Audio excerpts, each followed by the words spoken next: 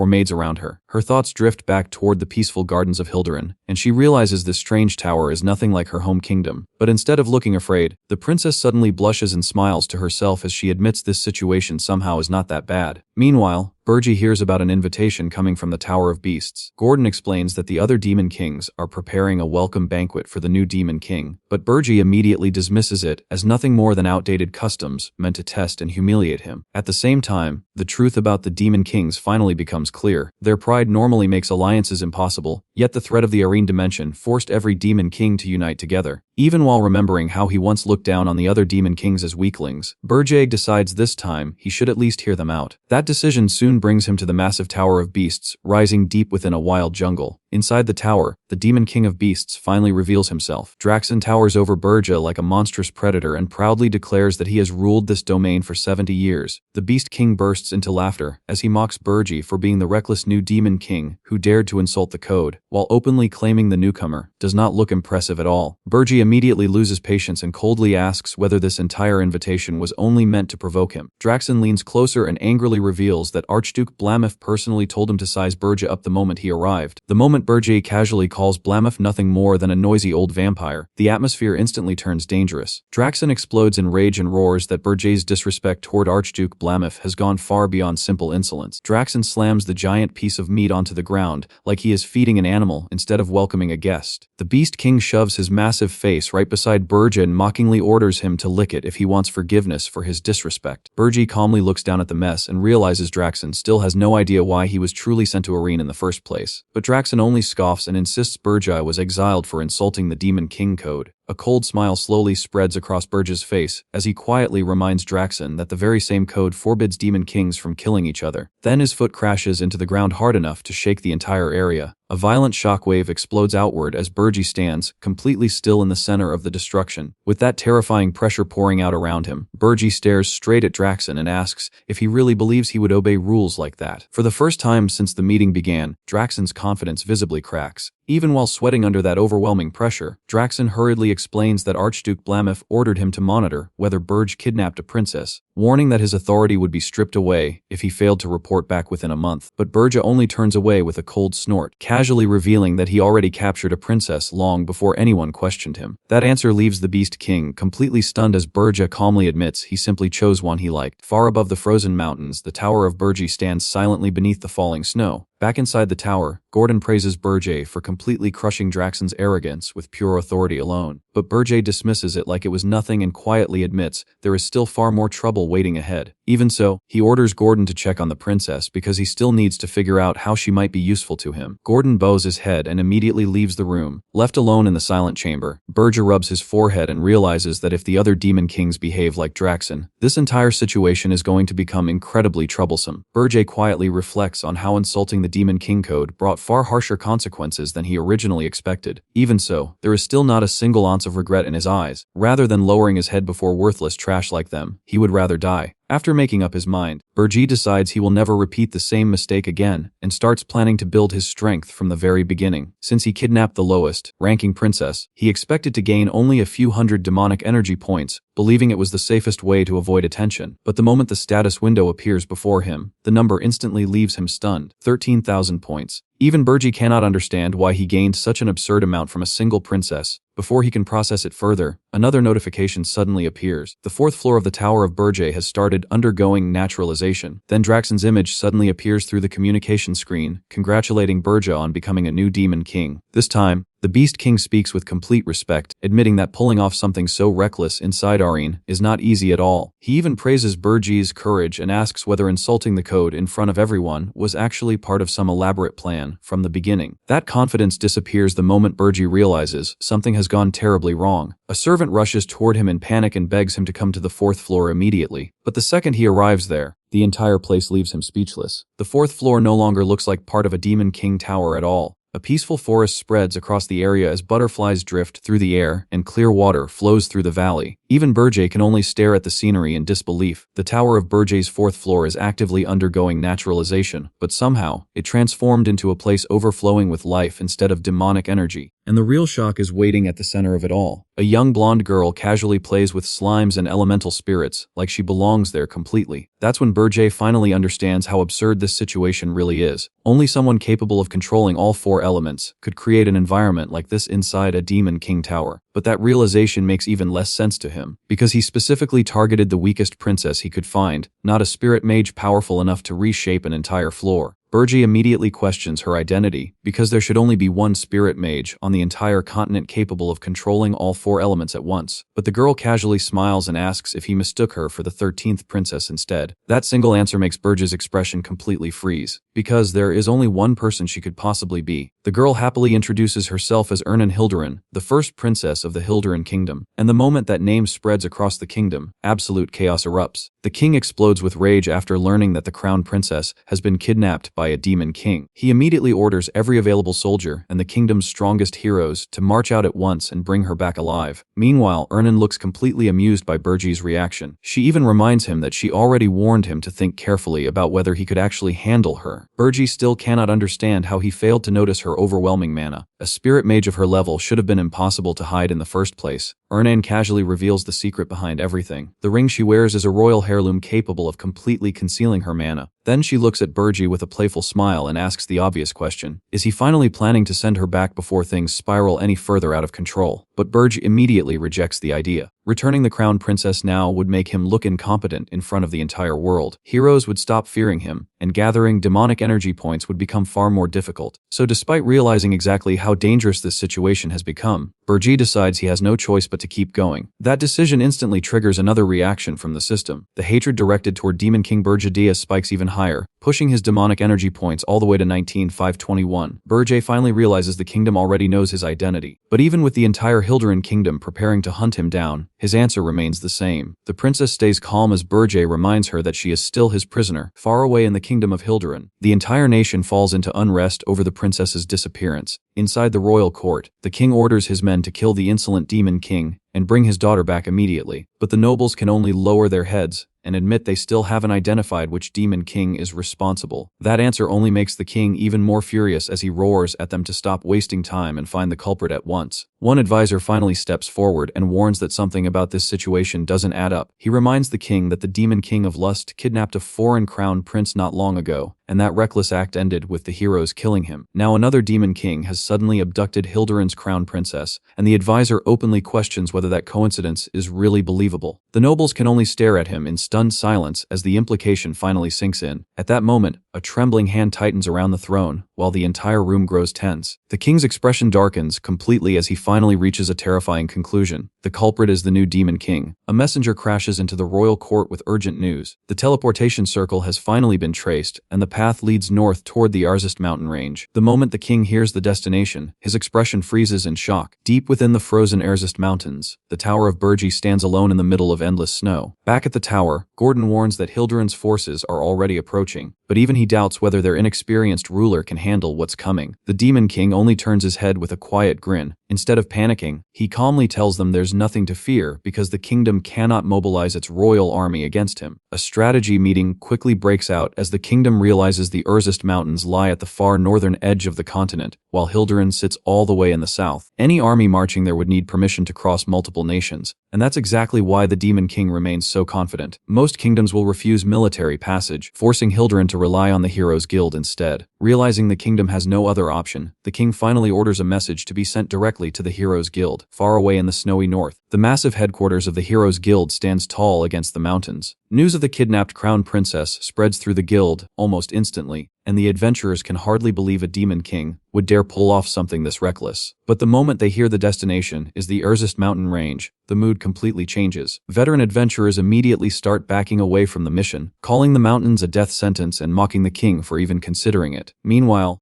Berger calmly explains that greed controls the Heroes Guild, and no hero would willingly walk into a place where survival is nearly impossible. That's exactly why he built his tower there. Even his own subordinate is left stunned. The Demon King completely ignores the traditional code of demon rulers, yet somehow understands the continent better than anyone else. Leaning back in his chair with a confident smirk, the Demon King gives off the unsettling feeling that he's already lived through all of this before. Back in Hilderin, the king explodes in fury after learning that not a single hero is willing to accept the mission, declaring that none of them deserve to be called heroes anymore. The Demon King reflects on how the Heroes Guild has changed over time. There are now so many heroes in Arene that the guild resembles a crowded marketplace more than an organization of noble warriors. Modern heroes carefully calculate risks and rewards before accepting any mission, which means it will take the king a long time to gather a proper strike force, especially for a suicidal expedition to the Urzist Mountains. Using the extra time, the Demon King opens his tower system interface and reviews his limited demonic energy reserves. Even with the points he currently possesses, he knows he cannot withstand a full-scale assault by elite heroes forever. A dark flashback crosses his mind as terrifying heroes overwhelm the demon realm with sheer force, something he experienced firsthand. Because of that experience, he immediately starts preparing for the future. He orders Gordon to contact someone named Draxon and arrange the sale of demonic energy in exchange for human currency. After hearing this, Gordon becomes horrified. To demons, demonic energy is priceless. It enhances abilities, unlocks tower functions, and can even summon monsters from the demon realm. Trading such a resource for ordinary money sounds completely insane to him. But the Demon King calmly explains that his demonic energy alone cannot stop the heroes forever. While human currency gives him flexibility and more options, far beyond the mountains, a fortified city called Houghton Walk stands as the last major stronghold near the Urzist Mountains. A cloaked figure quietly steps through the city gates. Disguised beneath a black cloak, the Demon King quietly enters the city as the soldiers marvel that someone crossed the Urzist Mountains alone and survived. Instead of arguing, he casually bribes them with gold coins. While the soldiers greedily whisper among themselves, the Demon King silently studies the city around him. One thing becomes painfully clear: navigating this place alone would be impossible. So instead of wandering blindly, he heads straight for the Crimson Hawk Mercenary Guild. Inside the guild hall, the mercenaries are completely relaxed while talking like men who struck gold. According to them, the city soldiers fight the monsters every single day, while the mercenaries simply collect the rewards afterward. The mercenaries laugh off the rumors completely, insisting no real Demon King would ever hide a tower deep inside the deadly Urzist Mountains. One of them even claims the Demon King kidnapped Hilderin's crown princess, only to get mocked for believing such ridiculous stories. But another mercenary points out something strange. The Heroes Guild already knows where the tower is, yet they still refused an enormous reward to attack it. To them, the answer is obvious. The heroes are dragging things out so they can bleed the desperate king for even more money. The entire table bursts into laughter, while mocking the greed of heroes. That's when a cold voice suddenly cuts through the room from directly behind them. The drunk mercenary nearly jumps out of his skin as armed men instantly surround the mysterious stranger. Burji calmly smiles at the terrified mercenaries, admitting they know more than enough to become useful guides. That confidence instantly enrages the guild members as several armed men rush him from every direction, screaming that he'll never leave alive. But the moment they get close, bodies explode backward across the tavern before anyone even understands what happened. In a single blur of movement, Burji tears through the entire group and sends mercenaries crashing across the floor. Even more attackers charge him in pure rage, swinging their weapons down while calling him filthy scum. One mercenary slams his weapon down with everything he has. A vicious grin spreads across Burji's face while his claws grind into the wooden club hard enough to crack it apart. The mercenary's eyes widen in pure panic as he finally realizes something is horribly wrong. Crossbowmen immediately rush onto the upper railing and take aim from above, but before they can fire a shot, Burji sends one of the mercenaries crashing straight into them. The surviving mercenary grabs his head in terror and screams that Burj is a monster. And judging from the smile on Burji's face, he doesn't even bother denying it. Outside the guild hall, the entire building shakes as violent impacts echo through the city. People outside barely even react anymore, casually commenting that the guild is fighting again while the entire building keeps shaking. Inside, the tavern looks like a battlefield as unconscious mercenaries cover the floor around Burja. Standing over the terrified survivor, Burji calmly promises to spare him if he answers a few questions. The mercenary instantly agrees the moment Burji asks where the slave market is. Before long, the two arrive at the massive estate grounds. The trembling mercenary leads Burji through the property toward the slave market. Inside the cages, terrified humans stare out as Burji asks if they only have human slaves, and the mercenary asks if they are not to his liking. Burja barely even looks at them before asking if they have anything rarer. The mercenary nearly jumps out of his skin as a pouch full of gold lands in his hands. The mercenary's greedy smile returns immediately as he eagerly leads Burja deeper into the estate. Watching him act completely unfazed after seeing his own men get destroyed, Burj quietly realizes humans chasing money and demons chasing demonic energy really are not that different. Without another word, he follows the broker underground. The man nervously opens the next chamber and tells Burja this is where the real merchandise is kept.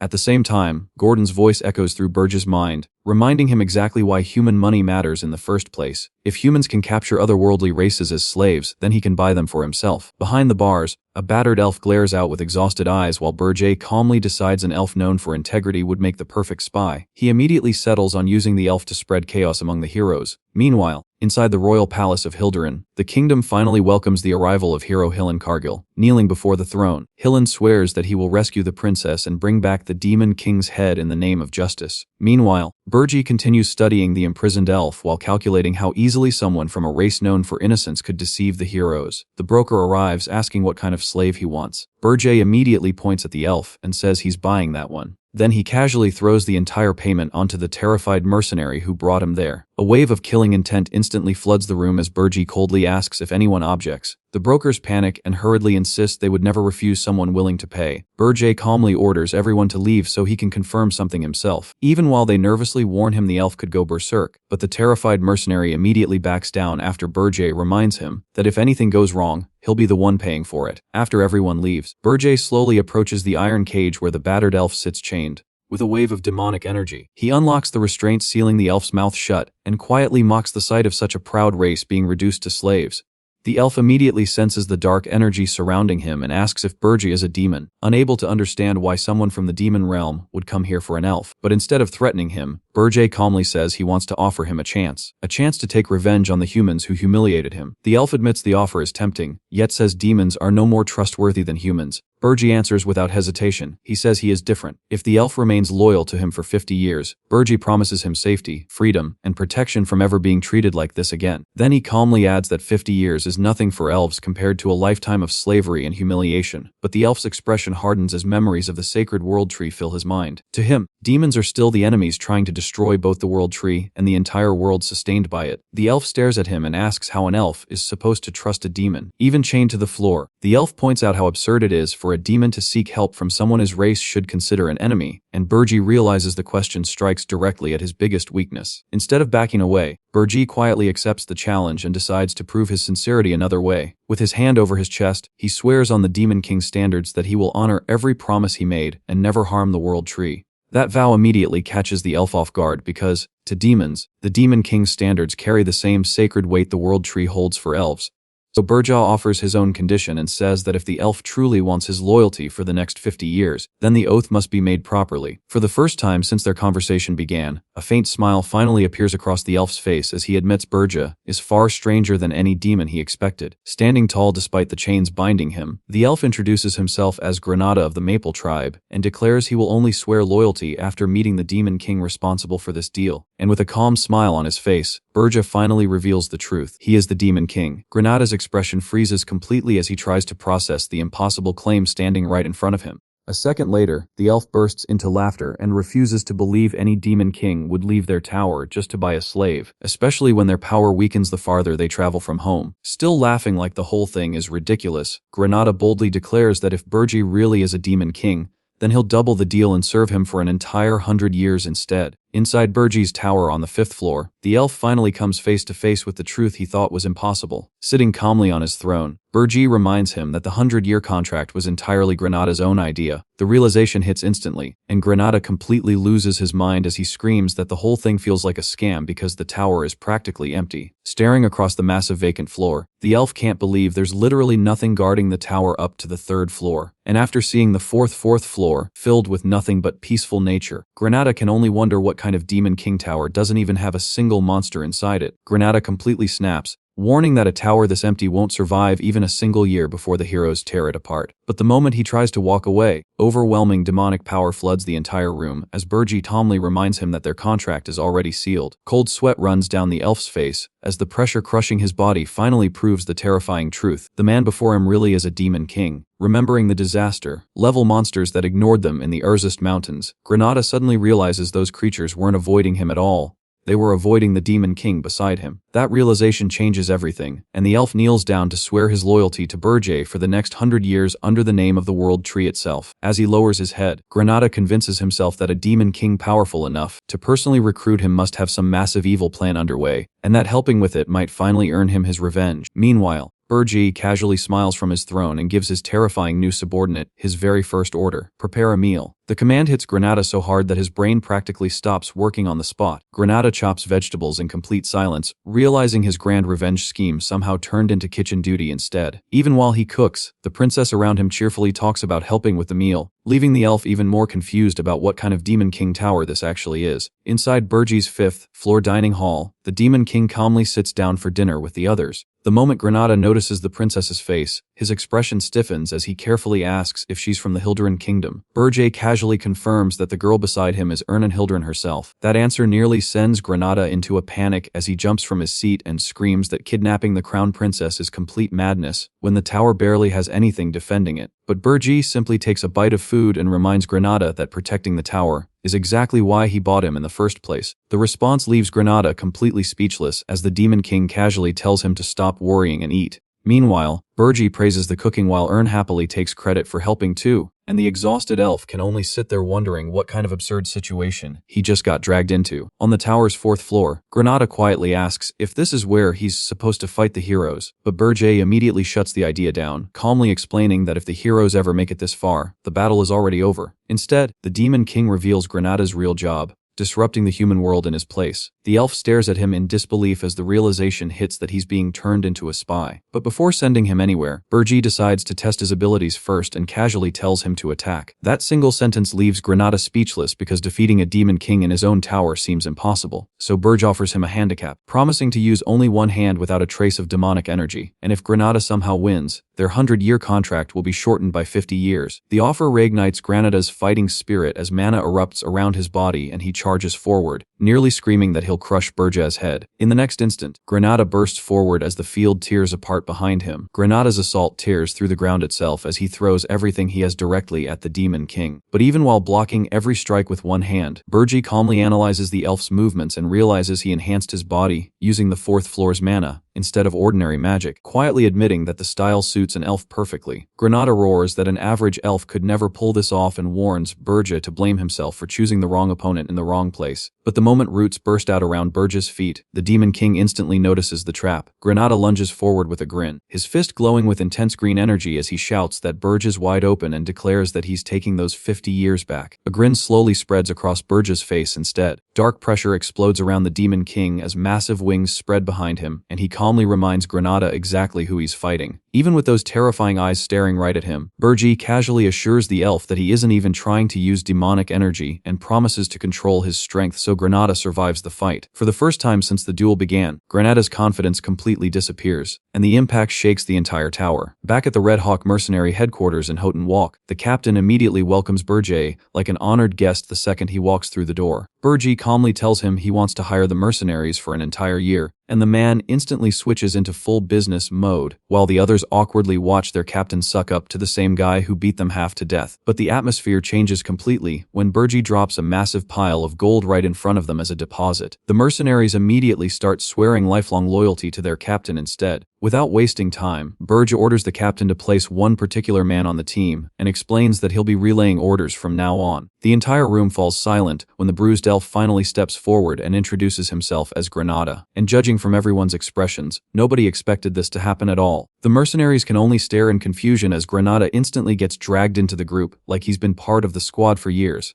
But Burja already made up his mind. Even if they look mediocre, he knows these are seasoned mercenaries who survive the brutal conditions around Erzist, and fighters like that are hard to find anywhere else. At the same time, Burja quietly reveals the real reason he formed the team in the first place. The only hero capable of answering Hildren's request this season is Hillen Cargill, the man famous for defeating the Demon King of Lust, and the Red Hawk mercenaries' very first mission is to investigate that hero. Burj orders them to investigate Hillen Cargill, the hero directly employed by Hilderan. After handing the hero problem over to Granada, Burj returns to his tower and finally shifts his focus toward himself instead, because while everyone else moves according to his plans, the Demon King has already decided it's time for him to grow stronger too. Demonic energy points could be used either to strengthen the tower itself, or to directly enhance the Demon King. But after selling off all his points earlier, Burj only has one option left if he wants to grow stronger now. The answer is the Spirit Blossom, a rare crystal formed by absorbing the mana of nature for countless years, and once consumed, it grants an enormous boost in strength. Deep within the Erzist Mountains, where violent mana storms and terrifying monsters keep humans away, nature has remained almost untouched for ages. Because of that,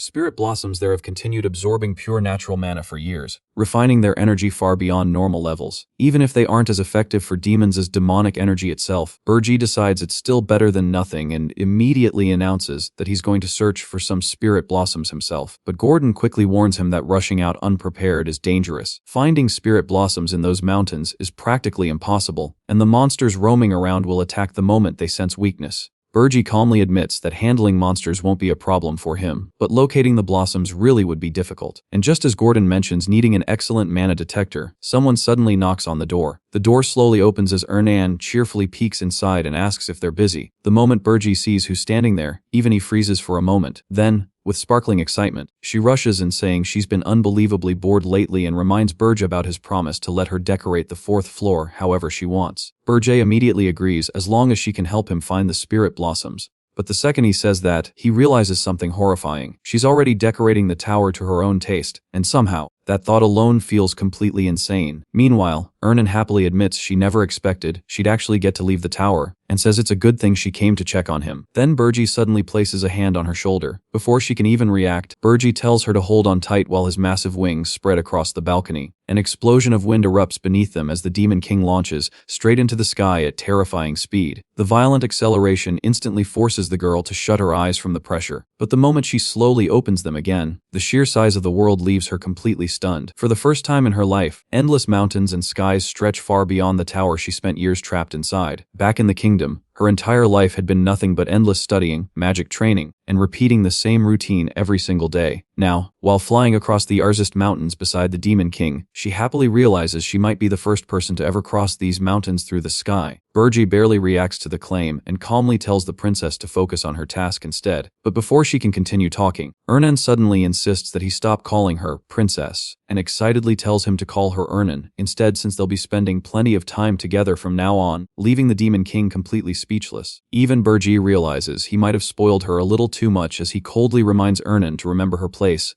and threatens to throw her into the underground prison if she keeps pushing her luck. The girl instantly apologizes while he orders her to use the spirits to track down the spirit blossoms. The tiny spirits scatter through the skies at incredible speed while Ernan nervously tells them to come back safely. Watching them disappear into the distance, Burj quietly admits they'll probably find the blossoms far faster than either he or Gordon could. Only moments later, Ernan suddenly shouts that they found one. A glowing blue spirit blossom reveals itself in the middle of the snowy wasteland, but the moment they approach it, a massive group of monsters is already surrounding the flower before either of them can reach it. Standing with his wings spread wide, the Demon King commands the monsters below to obey the Demon King's order, telling them to leave the spirit blossom alone and simply leave this place. The monsters immediately reject his command and openly declare that they no longer recognize the words of demons, and that they simply want him dead. Burji suddenly bursts into laughter as he admits Gordon was completely right about these creatures all along. Purple flames erupt around the Demon King while he mocks himself for expecting beasts to think rationally and calmly decides to burn every last one of them to ashes. The monsters immediately roar back with killing intent as they charge forward, screaming for his death and swearing to protect what belongs to them. Without even flinching, Burji compresses a massive amount of purple magic into a single point at his fingertips. An enormous wave of purple destruction tears through the battlefield and instantly swallows the monsters whole. The purple flames blast straight through the charging beasts as their screams echo across the wasteland. But in the middle of the chaos, several monsters suddenly break through the attack and rush directly toward the defenseless princess instead. Burji instantly swings another sphere of dark flames into position before the monsters can reach her. Burji's second wave of dark magic erupts across the battlefield and completely overwhelms the monsters trying to break through his defenses. The princess stares in shock as countless pure orcs get erased before they can even come close to reaching them. She suddenly realizes that creatures powerful enough to hunt ogres in groups can't even approach the Demon King for a single second. Meanwhile, Burji calmly gathers an even denser mass of purple energy between his hands. The sky itself seems to split apart as gigantic purple beasts made of pure destruction crash through the battlefield and wipe out everything in their path. Within moments, the entire frozen wasteland falls completely silent. The princess quickly runs toward the spirit blossom and excitedly announces that the flower's mana purity is unbelievably high. It turns out to be a hyacinth spirit blossom with both water and ice attributes. Seeing her excitement, Burji casually tells her that if they manage to find more blossoms, she can keep one for herself. The princess instantly lights up with joy and promises she'll search as hard as she can, while Burja quietly wonders if humans really become this motivated whenever they're rewarded. Unfortunately, Even after searching until total exhaustion, Ernan never manages to find a second field of spirit blossoms anywhere in the area. After returning to Burji's tower deep within the frozen mountains, Burji quietly stares at the hyphant spirit blossom and reflects on Crown Princess Ernan Hilderin once again. At first, he believed bringing her here had been nothing more than a troublesome mistake.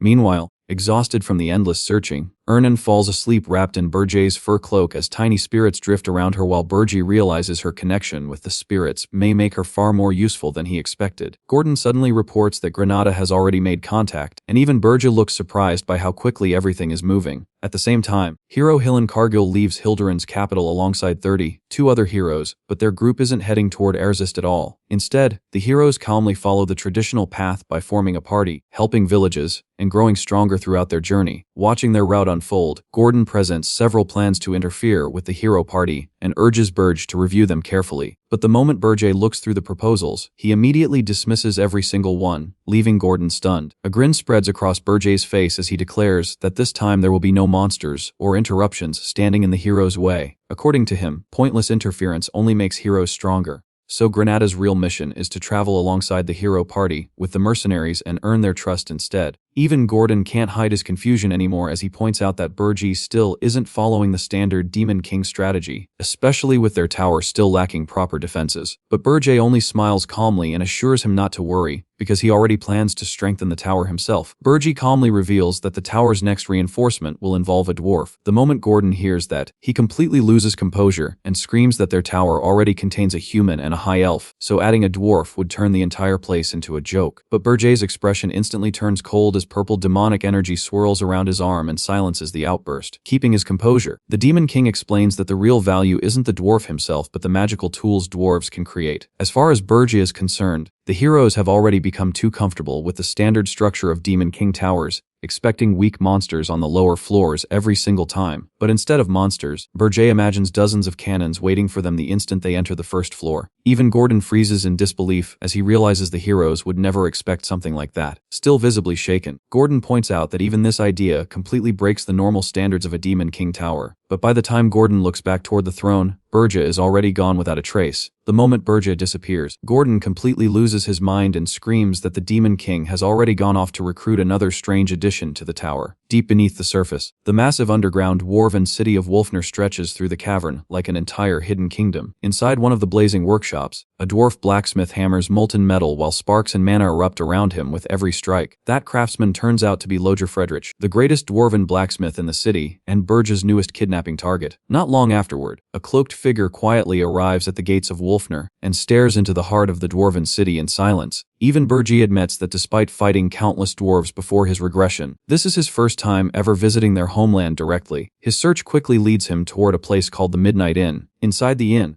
Burji calmly drops several coins onto the table and asks where he can find the most outstanding blacksmith in the entire city, because he wants to commission a weapon. The innkeeper chuckles at the pile of gold and admits that Burji definitely knows how to talk business with dwarves. Following the directions, Burji reaches the center of the city where a gigantic shaft descends deep underground through layers of machinery and security systems. Instead of using the monitored lift like everyone else, he casually taps the railing and makes his decision. A second later, Burji throws himself straight into the massive hole and dives through the center of the underground city at terrifying speed. The deeper he goes, the more the atmosphere changes until he finally reaches the lowest floor hidden beneath the city. After reaching the deepest section, Burji calmly opens the door.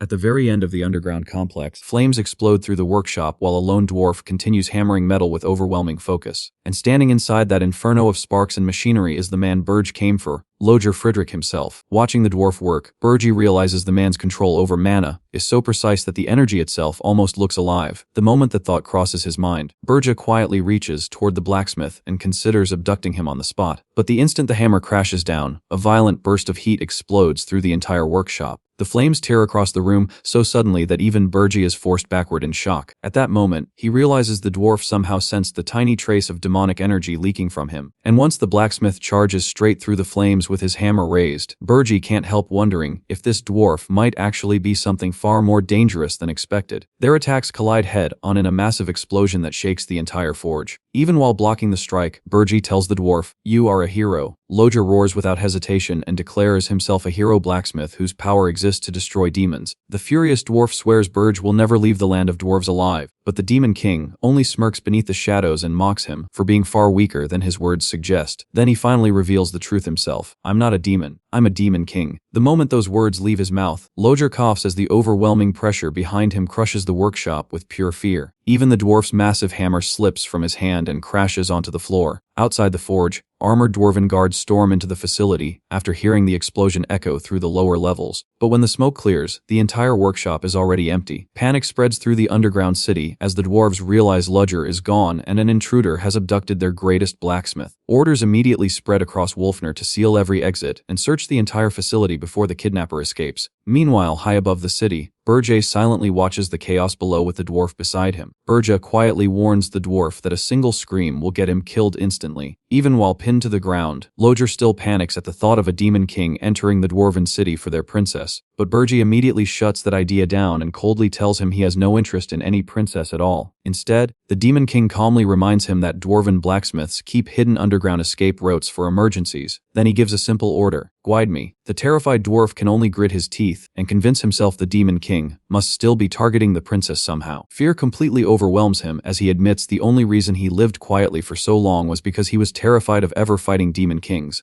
Tears stream down his face while panic consumes him whole. Why did this have to happen to me? Seeing the dwarf refuse to cooperate, Burge casually offers another option. He'll kidnap the princess instead and let Lojer go free. That single sentence immediately leaves the dwarf horrified. Lojer points toward the princess in the distance and quietly paints the worst possible future for himself. The selfish hero sold the princess just to beg for his own life. And if rumors like that spread through the dwarven kingdom, every dwarf would see Lojer as a coward who betrayed their people. The blacksmith completely breaks down at the thought of it while cursing the Demon King. He realizes everyone will believe the rumor because they already know how weak he truly is. And now all he can imagine is a life of torture and humiliation by his own people. Burge forces the trembling dwarf to make a choice: betray the princess or follow him willingly through the underground passage. Terrified of what awaits him if that rumor spreads, Lojer immediately caves and blurts out that he'll sell the princess out if it means avoiding a lifetime of torture. Leaning close to his face, the Demon King quietly guarantees his safety and swears the vow on the standards every Demon King worships. The moment those words leave the Demon King's mouth,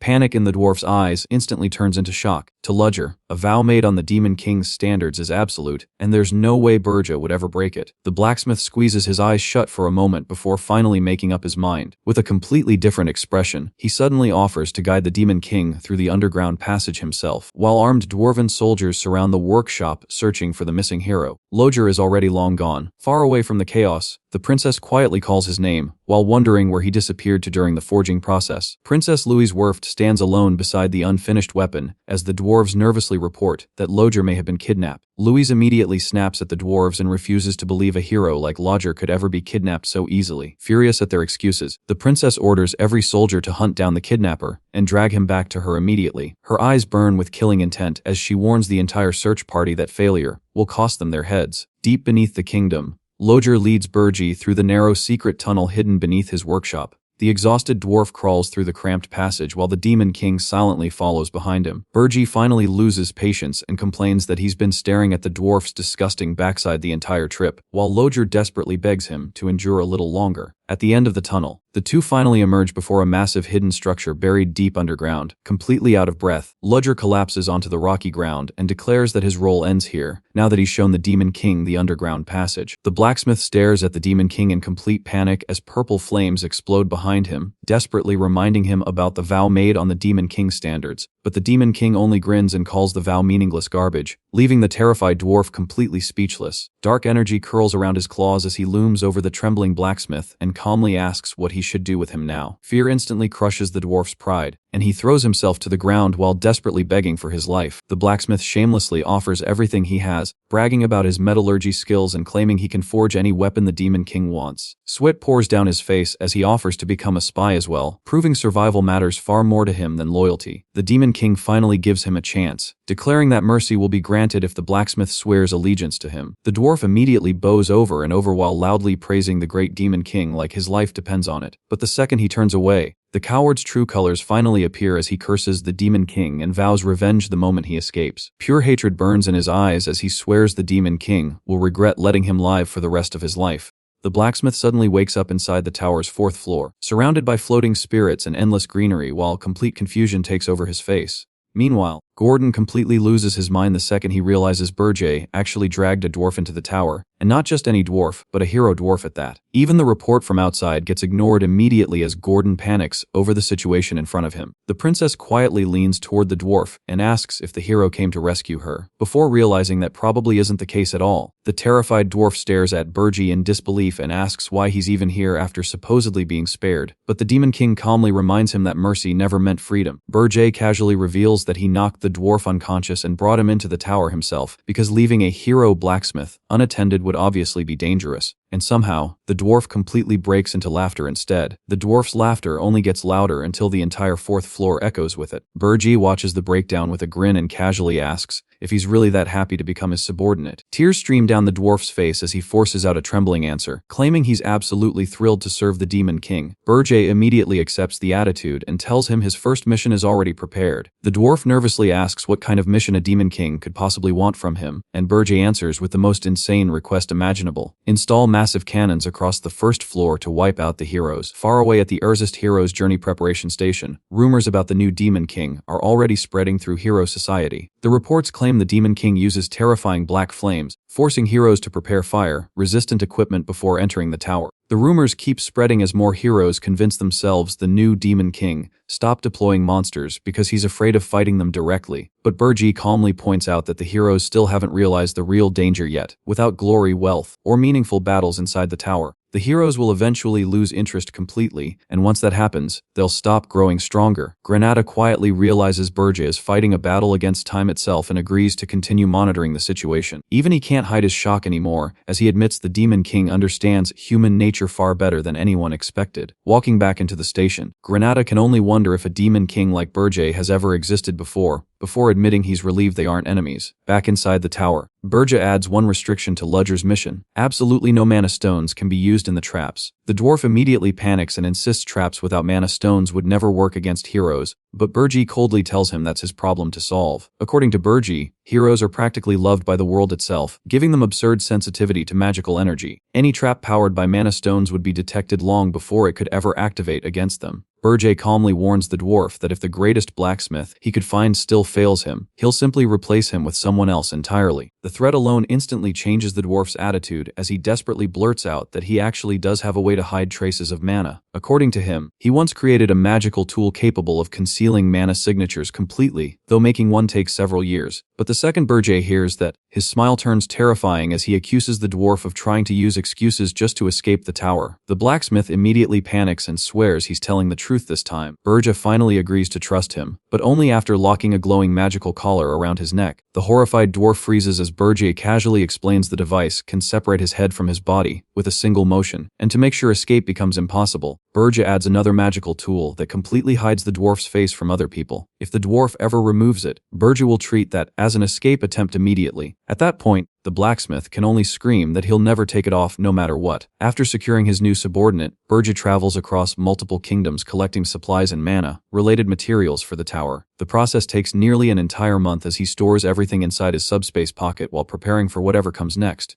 After gathering all the materials, Berger and Lodger finally return to Wolfner. Meanwhile, back in the Dwarven Kingdom, absolute chaos has broken out. A month and a half has already passed, yet the princess still hasn't found the missing blacksmith. She completely explodes in rage, screaming at the guards and investigators for being useless and incompetent. The soldiers try explaining that the blacksmiths had secretly dug countless tunnels beneath the city over the years, making the search incredibly difficult. Worse still, they believe the kidnapper and victim have probably already escaped long ago. That only makes the princess even angrier. To her, that's obvious. Of course the kidnappers fled already. What matters is that they still haven't identified or captured whoever took him. So she gives the investigators a final ultimatum. They have exactly 2 more weeks to find the culprit. If they fail, they're dead. Terrified, the officials immediately swear they'll find the kidnappers no matter what.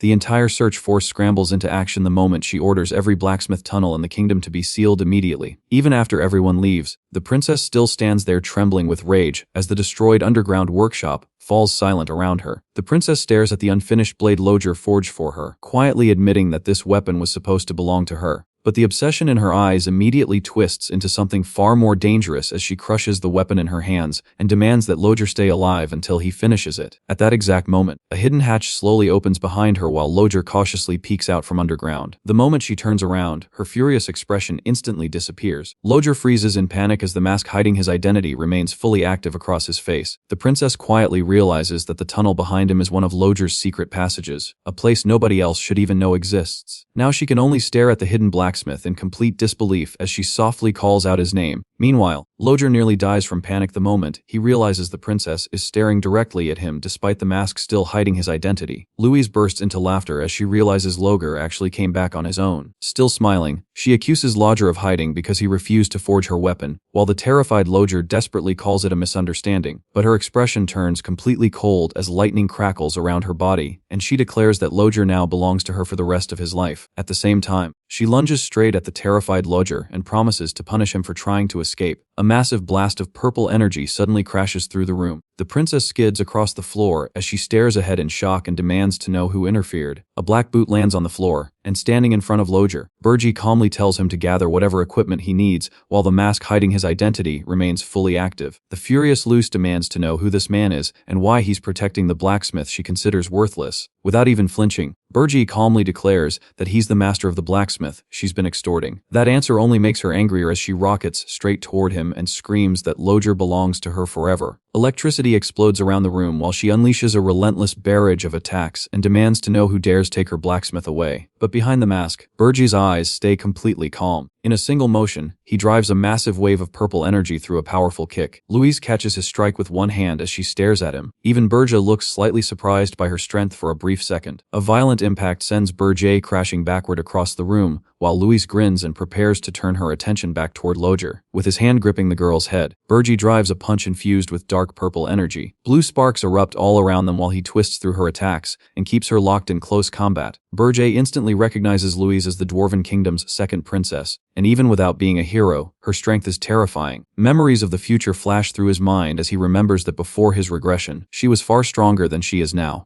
Even while holding the princess down, he realizes killing her now would cost nearly all of his remaining demonic power, and in his weakened state after regression, that risk is far too high. Worse still, the moment he used that power, Louise already learned the truth that he's the Demon King. At the same time, Lojer desperately tears through the workshop equipment while explosions keep erupting around him. Still catching his breath from the fight, the Demon King asks if the blacksmith managed to gather everything yet, and Lojer replies that he's still dismantling it. Deep inside the facility, the Demon King stands beside Mana's Phantom, a massive machine created by Lojer Friedrich that can completely erase traces of mana. Purple energy leaks from Burji's body as he coldly warns Lojer to finish dismantling the machine within a single minute. But Louise crashes back into the workshop in a burst of lightning and refuses to let them escape, while the Demon King threatens to abandon Lojer if he slows them down. Even while preparing for another clash, he realizes he has no idea how much longer he can keep fighting without his true strength and demonic energy. Louise dives straight through the workshop like a lightning bolt and slams directly into Burja's attack. The Dwarven princess glares at him with killing intent and swears that neither he nor Lojer will leave this place alive. But even while blocking her head on, Burji mocks her for sounding exactly like a Demon King before declaring that he's taking both the blacksmith and Mana's Phantom for himself. Behind them, the massive machine finally breaks apart as gears and pipes explode across the room.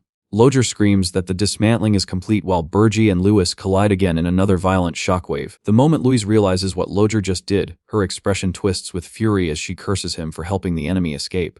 But Burji immediately notices the opening in her guard, and his kick crashes directly into the princess with enough force to blast her across the workshop. Debris explodes across the chamber as Louise crashes straight through the floor from the force of Burji's kick. Without wasting a second, Burji tears open a subspace pocket and orders Lojer to get out of the way. But even while buried under rubble, Louise roars that attacks like that are completely useless against her.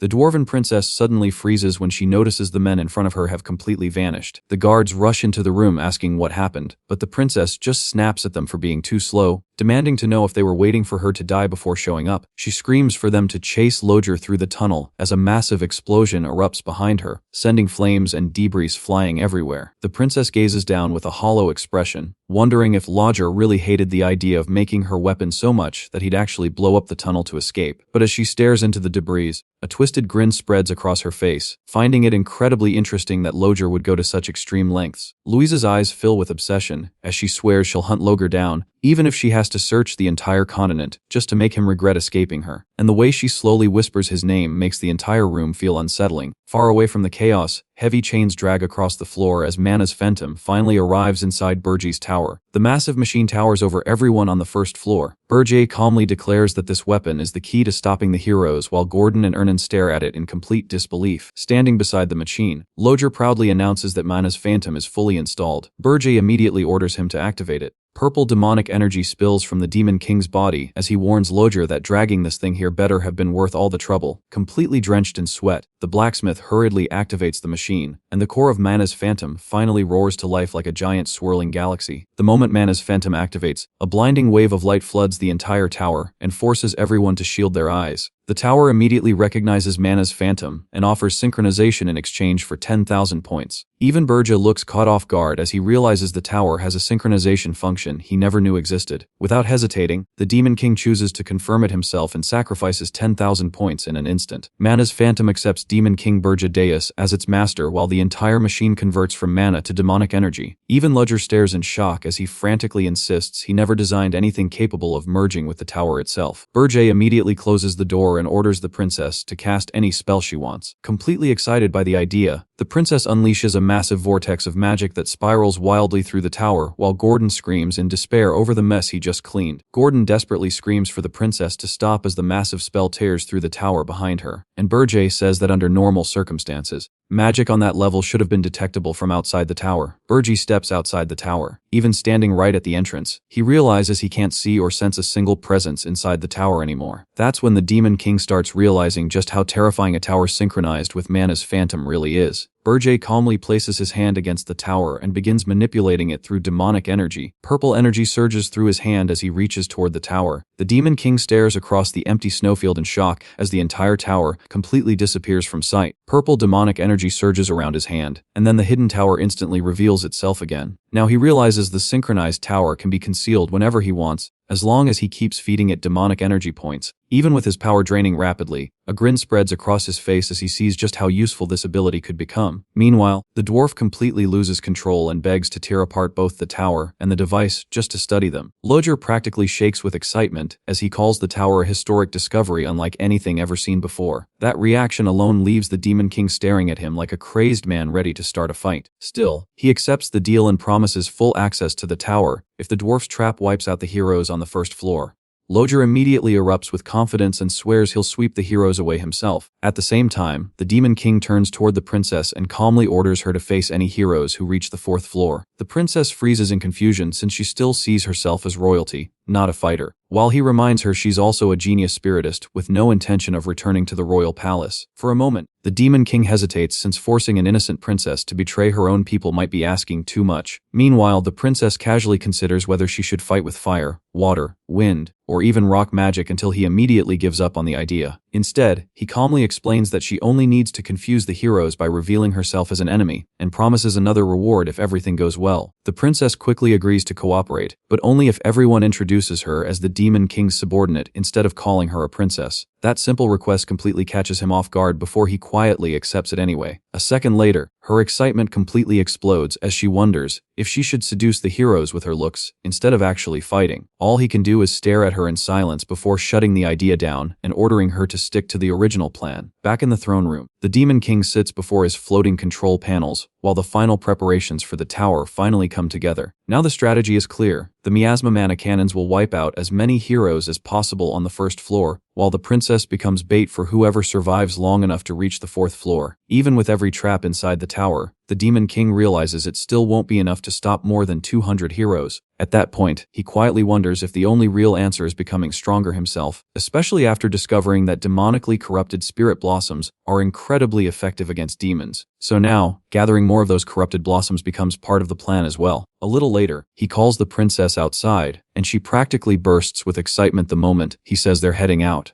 But after searching again, the princess can only lower her head and admit there's nothing here either. By the third failed attempt, even the Demon King starts questioning whether they only succeeded by pure luck the first time, while the useless spirits around them keep getting on his nerves. That's when a massive clawed hand suddenly enters his line of sight. A towering Pule orc quietly stands before them in the snow. The moment Burji recognizes the monster, dark energy immediately gathers in his hand as his patience finally runs out. The massive orc immediately drops to one knee in the snow. Instead of attacking, the chieftain of the Blue Frost tribe lowers his head and begs the Demon King to accept their tribe as his kin. And the shock only grows when even more Pule orcs kneel behind him and repeat the same request. The Demon King can only stare at them in confusion as he realizes they genuinely want to serve him. Kneeling in the snow, the chieftain admits their ancestors once betrayed the demon realm, and now they want the honor of serving a true Demon King again. But the Demon King instantly sees through their real motive. To him, they're simply chasing greater power by becoming servants of the Demon King, especially since their bodies are more compatible with demonic energy than spirit blossoms. The chieftain doesn't even bother denying it anymore. Instead, one of the orcs steps forward and presents a chest as an offering.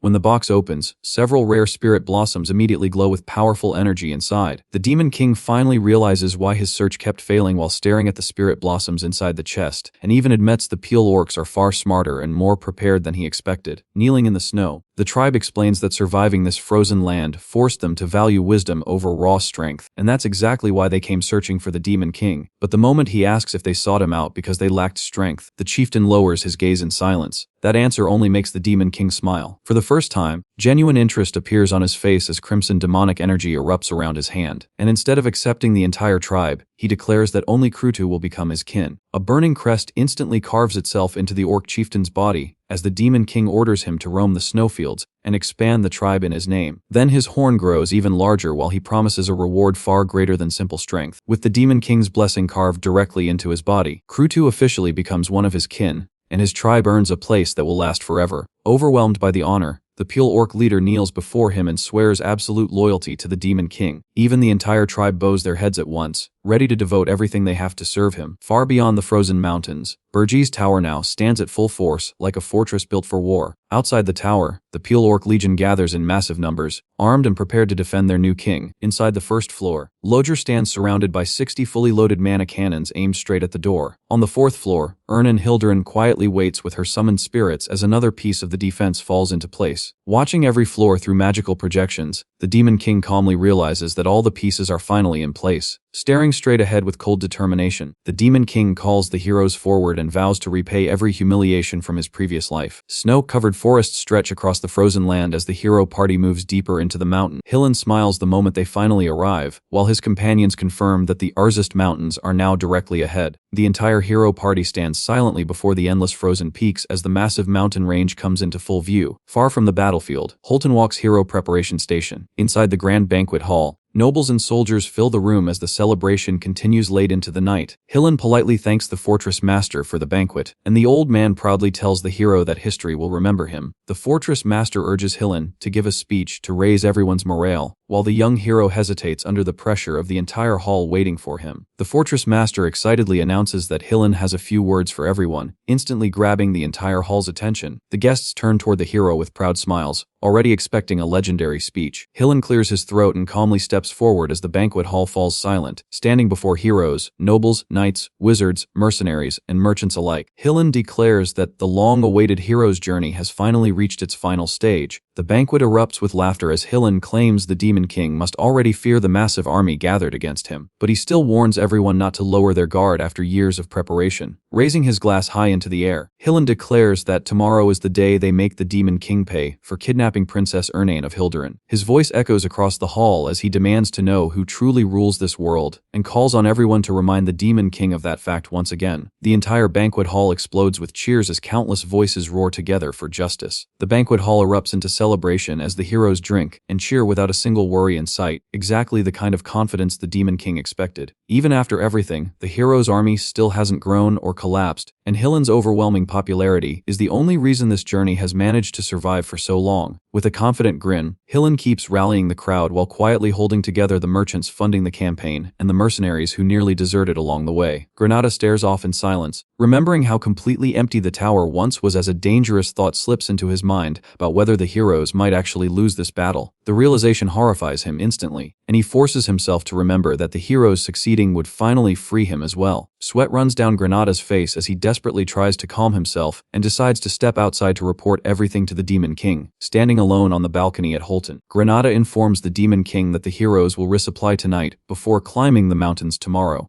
The Demon King calmly warns him to watch the snow in the mountains, stay alert at night, and most importantly, keep his distance when the heroes open the tower. Granada freezes in confusion after the connection suddenly cuts off, unable to understand what the Demon King meant by that final warning. Granada nearly jumps out of his skin when Hillen suddenly walks onto the balcony and catches him standing there alone. Still smiling casually, Hillen offers him a glass of fruit wine favored by elves, and Granada reluctantly accepts it while trying to hide his nerves. As the two stand beneath the night sky, Granada finally asks the question weighing on his mind, whether they can truly subdue the Demon King. Hillen stares into the wine glass and calmly admits that even he doesn't know for sure, leaving Granada completely stunned. The hero quietly explains that Demon King towers are always brutal to conquer, no matter how much trust or support the world puts behind him. Granada tries to reassure himself by bringing up the Demon King of Lust, believing the current Demon King should be far easier after Hillen absorbed that monster's power. But the moment Granada casually points out that nobody actually knows how he defeated the Demon King of Lust and asks to hear the full story, Hillen falls completely silent. Hillen smiles and answers Granada's question, saying he only defeated the previous Demon King thanks to his trustworthy comrades. While praising Granada for protecting everyone on the front lines, he confidently declares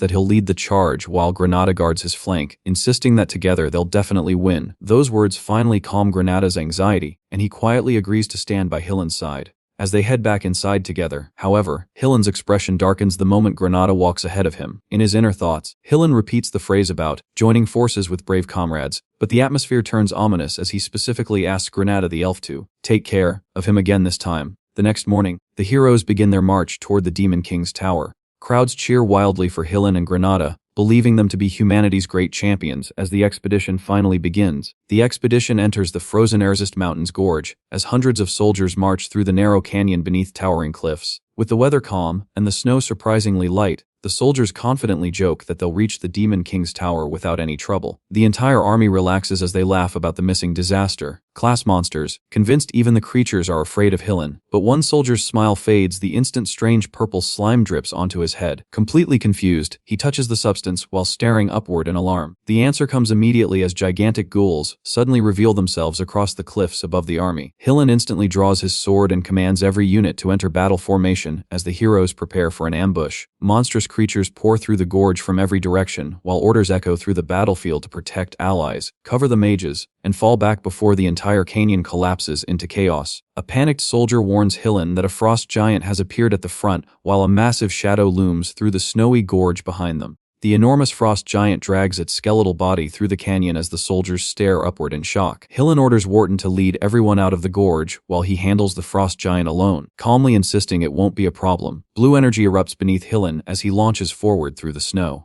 Hillen rushes straight toward the towering frost giant as freezing wind whips around its massive body. Red light burns inside the frost giant's eyes as it locks onto him. Grinning confidently, Hillen says a frost giant can't possibly be stronger than the Demon King of Lust. The frost giant charges directly toward Hillen. Hillen lands on the frost giant's massive arm as debris explodes around them. The frost giant's claws slam into the canyon wall in a burst of ice and shattered rock. Blue lightning wraps around Hillen's blade as he races across the frost giant's body toward its head. Hillen drives forward with his sword. His eyes widen in alarm as he suddenly shouts, "Now!" Blue energy bursts across the frost giant's body as Hillen lands on the ground behind it. Realizing the timing, Hillen screams for everyone to run immediately. Explosions erupt behind the retreating army as soldiers rush through the gorge, while others shout to keep running before the path closes completely. Red slashes tear across the frost giant's skull as the attack explodes through its face. The frost giant crashes into the snowy gorge while debris and smoke erupt around its collapsing body. Far from the battlefield, exhausted soldiers drop into the snow and struggle to catch their breath. One soldier gasps that dozens of ghouls and a frost giant taller than the cliffs made the entire place feel impossible for humans to survive, while another says even the Demon King's tower wasn't this dangerous. Watching Hillen help an injured soldier, the group says their casualties stayed relatively low only because of him. The soldiers recall the rumors that Hillen killed the Demon King of Lust and absorbed its power, wondering if he might already rival a Demon King himself. Sweat runs down Granada's face as he quietly says that if it's Hillen, he might actually defeat that Demon King. Several Pule orcs stand on a snowy ridge while watching the retreating humans from above. Hillen immediately says there's no time to rest after sensing Pule orcs nearby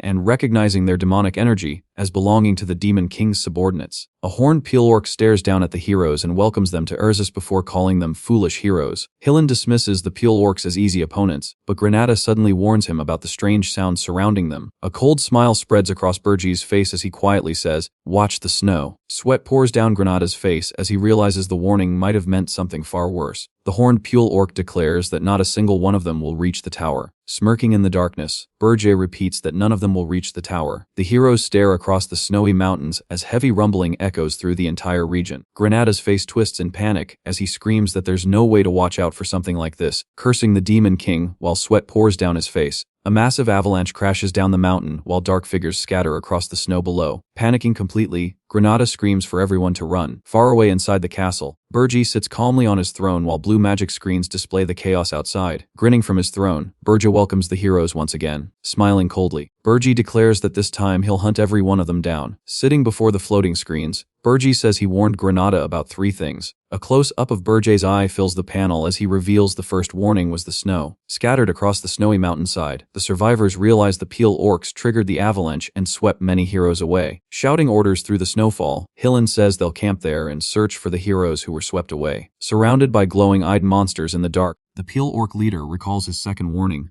Never let their guard down at night. A gigantic frost giant towers over the battlefield, while soldiers panic that the peel orcs are driving monsters straight toward them. Green energy surrounds Granada's hand as he grits his teeth and curses the Demon King. Watching the chaos through his screens, Burji says the cycle repeats endlessly. Avalanches by day and monster hordes by night. A close-up of Hillen's mouth shows him breathing heavily in the freezing air. 3 days after entering the Urzus Mountains, the heroes' numbers have dropped from 511 to 256 as Hillen stares ahead asking, why? Hillen stares across the snowy peaks, wondering if the Demon King's tower really isn't there. Sweat covers Hillen's face as he screams that a tower should at least be somewhere heroes can easily see. Realizing the search has failed, the exhausted group decides to split up and give up the expedition. Hillen turns in silence as someone hesitantly calls out to Sir Wharton, lowering their heads in the snow. The soldiers admit the hero's journey has failed and say their lives matter more. Hillen clenches his teeth as frustration twists across his face. 6 days after entering the Urzus Mountains, the surviving heroes finally spot the Demon King's tower hidden deep inside a frozen basin, with their numbers reduced from 256 to 52, standing before the tower entrance.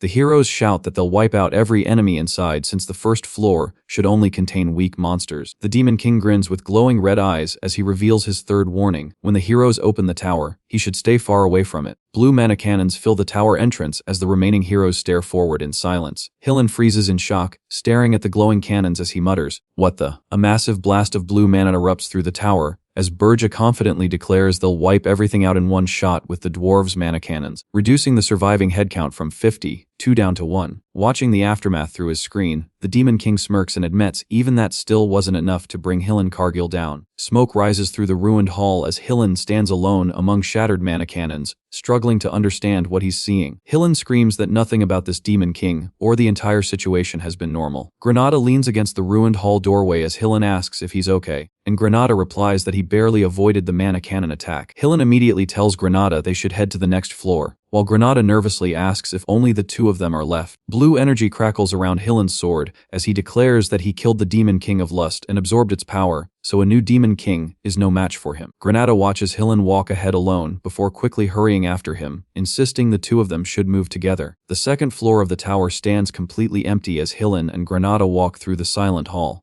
The third floor is empty as well, with the 2 continuing through another deserted chamber. Hillen glares ahead and warns that the tower should be overflowing with monsters, yet the second and third floors are completely empty, meaning anything could jump out at them now. The 4th floor of Burje's tower opens into a peaceful field filled with flowers and butterflies. Hillen stares up at the peaceful forest floor in disbelief and asks what kind of place this is supposed to be. Surrounded by flowers and trees, Hillen questions how the 4th floor could contain an entire forest when the 2nd and 3rd floors were completely empty. While Granada admits this tower no longer feels like a Demon King's tower at all, a girl's voice suddenly welcomes them to the 4th floor, and Hillen snaps his head toward the sound in shock. Standing on a stone platform with spirits floating around her, the girl introduces herself as one of the 4 heavenly kings who protects the Demon King. Adjusting her glasses with a grin, the girl declares herself the Dark Spiritist and announces that she will be their opponent. Ernan stands calmly atop the stone platform while Hillen and Granada stare at her in complete confusion. Hillen freezes in shock as he recognizes the Dark Spiritist as Princess Ernan, while Granada quietly urges him to retreat for now. Flustered and sweating. Ernan insists that she is not a princess and repeats that she is the dark spiritist. Raising both hands toward the sky, Ernan unleashes swirling elemental magic as she shouts for them to witness the power of darkness. Staring at the attack in disbelief, Hillen realizes it is the highest rank spirit magic that only Princess Ernan can use, and says she should not be able to cast it while being controlled. Images of Pule Orc attacks, avalanches, the hidden tower, mana cannons, and the empty upper floors flash through Hillen's mind as he struggles to make sense of everything happening inside the tower. Laughing under his breath, Hillen admits that none of it makes any sense anymore. Grinding his teeth in frustration, Hillen shouts that the princess is attacking the hero who came to rescue her, and declares that he will destroy everything instead. Purple energy gathers around Burji's hand as he appears behind Hillen with a grin, asking if he really thinks he can do that. A massive explosion erupts across the 4th floor as purple energy tears through the ground. Wrapped in purple flames, Burji steps forward and says he can finally see Hillen Karjal's face. Dropping into a stance, Hillen calls Burji out for finally revealing himself and curses him for sneaking up like a coward while thinking that he still needs more strength.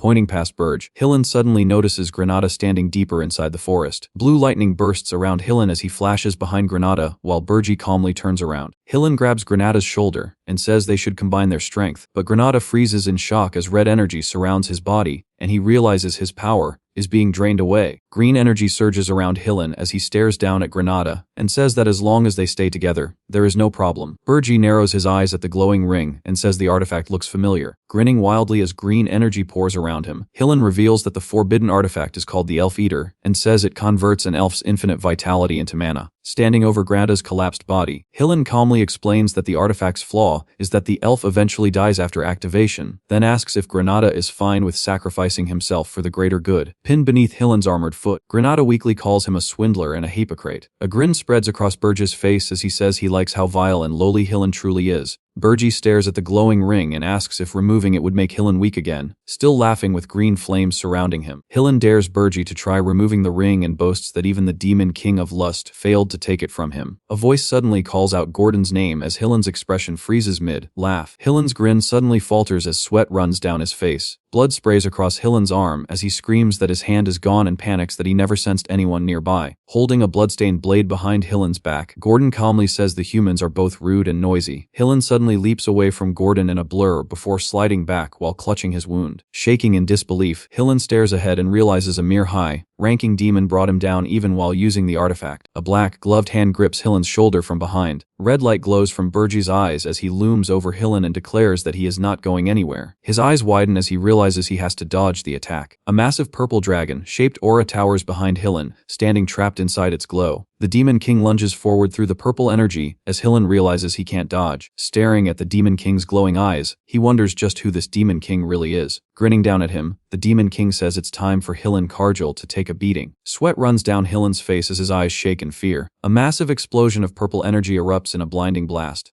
The battlefield falls silent as the Demon King stands over Hillen's body lying motionless on the ground. Burji exhales quietly while smoke and embers drift behind him. Standing over Hillen's battered body, he says it's impressive that he's still alive. Looking down at the collapsed body, he orders Hillen's hands to be bound and thrown in prison, and the other humans outside the door locked up as well. Barely conscious, Granada stares upward and mutters that he can see the afterlife. Holding a glowing red spirit blossom beside Granada, Burji calmly says, "Good work, here's a carrot." The elf's eyes slowly widen in confusion. Green energy flares around the elf as he stares at his restored body in shock and realizes he's fully recovered. Watching Burji hand another spirit blossom to Ernan, Granada wonders if he really used that precious spirit blossom on him. The dwarf cheers through the screen as the Demon King gives him permission to dismantle the tower. Raising a hand calmly, the Demon King orders everyone to restore and maintain their assigned floors. Burja walks across the field while the elf and the princess watch from behind, calling him completely unfazed even after such a fierce battle. Resting a finger against her lips, the princess quietly says she thinks the Demon King is tired. The Demon King suddenly drops one hand to the floor as his body trembles. Collapsed flat on the ground and gasping for breath, he blurts out that it was way too close. Sweat runs down his face as he admits a Demon King can't afford to show weakness, then mutters that Hillen Karjal truly deserves his title as one of the 10 stars. Against a sky filled with stars, silhouettes of powerful figures appear as the narration reveals that the 10 stars are the 10 strongest heroes on the continent. Hillen Karjal stands among the 10 stars as the narration reveals. He's considered one of the weakest among them. Lying on the floor and drenched in sweat, the Demon King admits he barely used any demonic energy points to strengthen himself and says he never would have won if Hillenkargel had been in perfect condition. Surrounded by soldiers in the snow, Hillenkargel stands exhausted as the Demon King explains that his plan wore him down. Sweat pours across Hillenkargel's twisted face as the narration says the Demon King provoked him. Hillenkargel stares ahead in shock while the narration reveals he was thrown into a panic. His crazed expression fills the panel as the Demon King says Hillen's narrowed focus finally exposed an opening. Grinning, the Demon King recalls that his all-out strike finally landed. Still breathing heavily on the floor, the Demon King smiles and declares that, for now, he achieved a perfect victory by the Demon King's standards.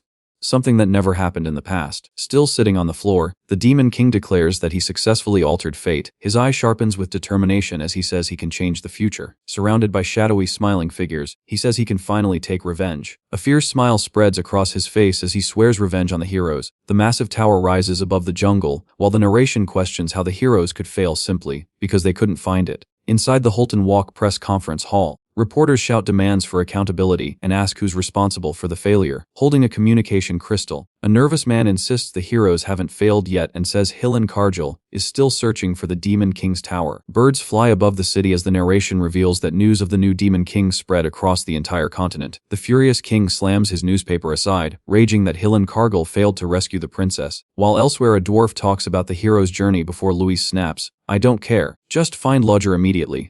As rumors spread through the streets that Hillenkargel never returned and may already be dead, the narration says the story became distorted and the world fell into deep sorrow. A massive screen shows Berger's demonic energy points rapidly climbing to 290,000. Inside the heroes' guild headquarters, a hero stands before towering figures as Hero Wharton is asked whether there's even the slightest falsehood in his story. Wharton raises his voice and swears on his name that everything he said is the truth. The shadowed figures declare the situation serious and warn that they must remain cautious because the new Demon King's identity is still unknown. A dark silhouette states that Hillenkargel is one of the 10 stars and says they will wait 10 more days for news of him, and if there is still nothing after 10 days, thousands of heroes gather in the snowy forest as the order is given for all 4,728 heroes across the continent to launch a full-scale assault and eliminate the new Demon King. Inside Berger's underground prison, chained prisoners reach through the bars as Berger walks down the corridor. Standing outside the cell, the Demon King asks if Hillen is awake and remarks that even his recovery speed is exceptional. Bruised and chained to the wall, Hillen stares forward and tells the Demon King to stop wasting time and get to the point. Smiling calmly, the Demon King says he's glad Hillen is willing to talk and tells him to become his vassal. The battered Hillen freezes in shock, muttering that he definitely didn't expect to hear that. A sack of gold crashes onto the floor beneath Hillen as the Demon King talks about the enormous cost of the hero's journey, from food and lodging to weapons and expensive consumables. Standing outside the bars with the money bag beside him, the Demon King explains that heroes who succeed have their lives changed, but those who fail are buried in debt. A grin spreads across the Demon King's face as he reveals that every investment this time was focused on a single person. The Demon King reveals that the hero party captain, Hillenkargel, was the person every investment was placed on, and Hillen stares back in stunned silence. Sweat runs down the battered Hillen's face as he admits that even if he escapes, he'll still be branded a failed hero and hunted by debt for the rest of his life. Granada, standing beside the Demon King, calmly says that he was the one who told him. Still chained to the wall, the furious Hillen screams at Granada for betraying them, while the elf fires back and calls him a scammer. Standing before the prison cell, the Demon King says he failed because no Demon King like him had ever existed before, but claims humanity will eventually adapt and find a way to clear the towers. Purple energy swirls above the Demon King's hand as he questions whether humanity can really succeed if one of the strongest heroes secretly interferes with their plans. Purple tendrils wrap around a brain, like orb, as the Demon King explains that the magic tool clings to the brain instantly and allows him to kill anyone who bears hostility toward him with a single gesture. Holding the glowing orb inside the prison cell, the Demon King warns that if the orb rejects the hero's body, he'll kill him and simply move on to other usable heroes. The chained hero desperately claims that someone as strong as him is immune to mind control magic and insists the orb will disappear the moment it enters his body. Dark purple energy surrounds the Demon King and the elf as they coldly explain that heroes can lower their own mental defenses through sheer willpower. The imprisoned hero screams in horror, calling the elf deranged and insisting he would never submit to a Demon King, even if it means wasting the magical tool. With glowing red eyes and a vicious grin, the Demon King suddenly slams the orb straight into the hero's mouth and orders him to swallow it. The hero's body convulses violently as dark energy spreads through him, while the elf calmly asks what they'll do if the man would rather die than obey. Standing over the collapsing hero, The Demon King says not to worry because greed itself will keep the man alive. Purple smoke rises from the chained hero as the Demon King declares that Hillenkargil is exactly the kind of greedy human who treats his comrades as disposable for the sake of money. Sweat pours down Hillenkargil's face as the new status of Demon King's vassal appears before him, while the Demon King declares that a man like him would never sacrifice himself. Inside a massive hall, Gordon warns that even as the Demon King's vassal, Hillenkargil's movements will still be heavily restricted by a debt of 100,000 gold. 2 heavy sacks of gold sit inside a chest as Gordon explains that the coins exchanged for demonic energy points already equal the annual budget of a small nation. Smiling to himself, the Demon King says it is finally time to receive a message, leaving Gordon staring at him in confusion. A gathering of shadow Demon Kings surrounds a giant round table, as he recalls the yearly meeting known as the Unison of Towers. Grinning confidently, the Demon King says the other Demon Kings have survived for ages and must have piled up enormous amounts of treasure. Gordon screams in shock at the thought of exchanging demonic energy points for money again, before admitting he would have reacted that way in the past. A blue message window appears beside the stunned Gordon as Berger admits that facing the heroes directly made him realize the Demon King's methods were necessary. Still staring at the glowing screen, Gordon announces that an invitation to the Unison of Towers has arrived, and Berger admits they never could have stopped the heroes by following the old standards. A faint grin spreads across the Demon King's face. Smiling confidently, the Demon King tells Gordon to come along, because they are about to swindle the senior Demon Kings, while Gordon declares that he believes in him. A massive black tower called the Tower of Lease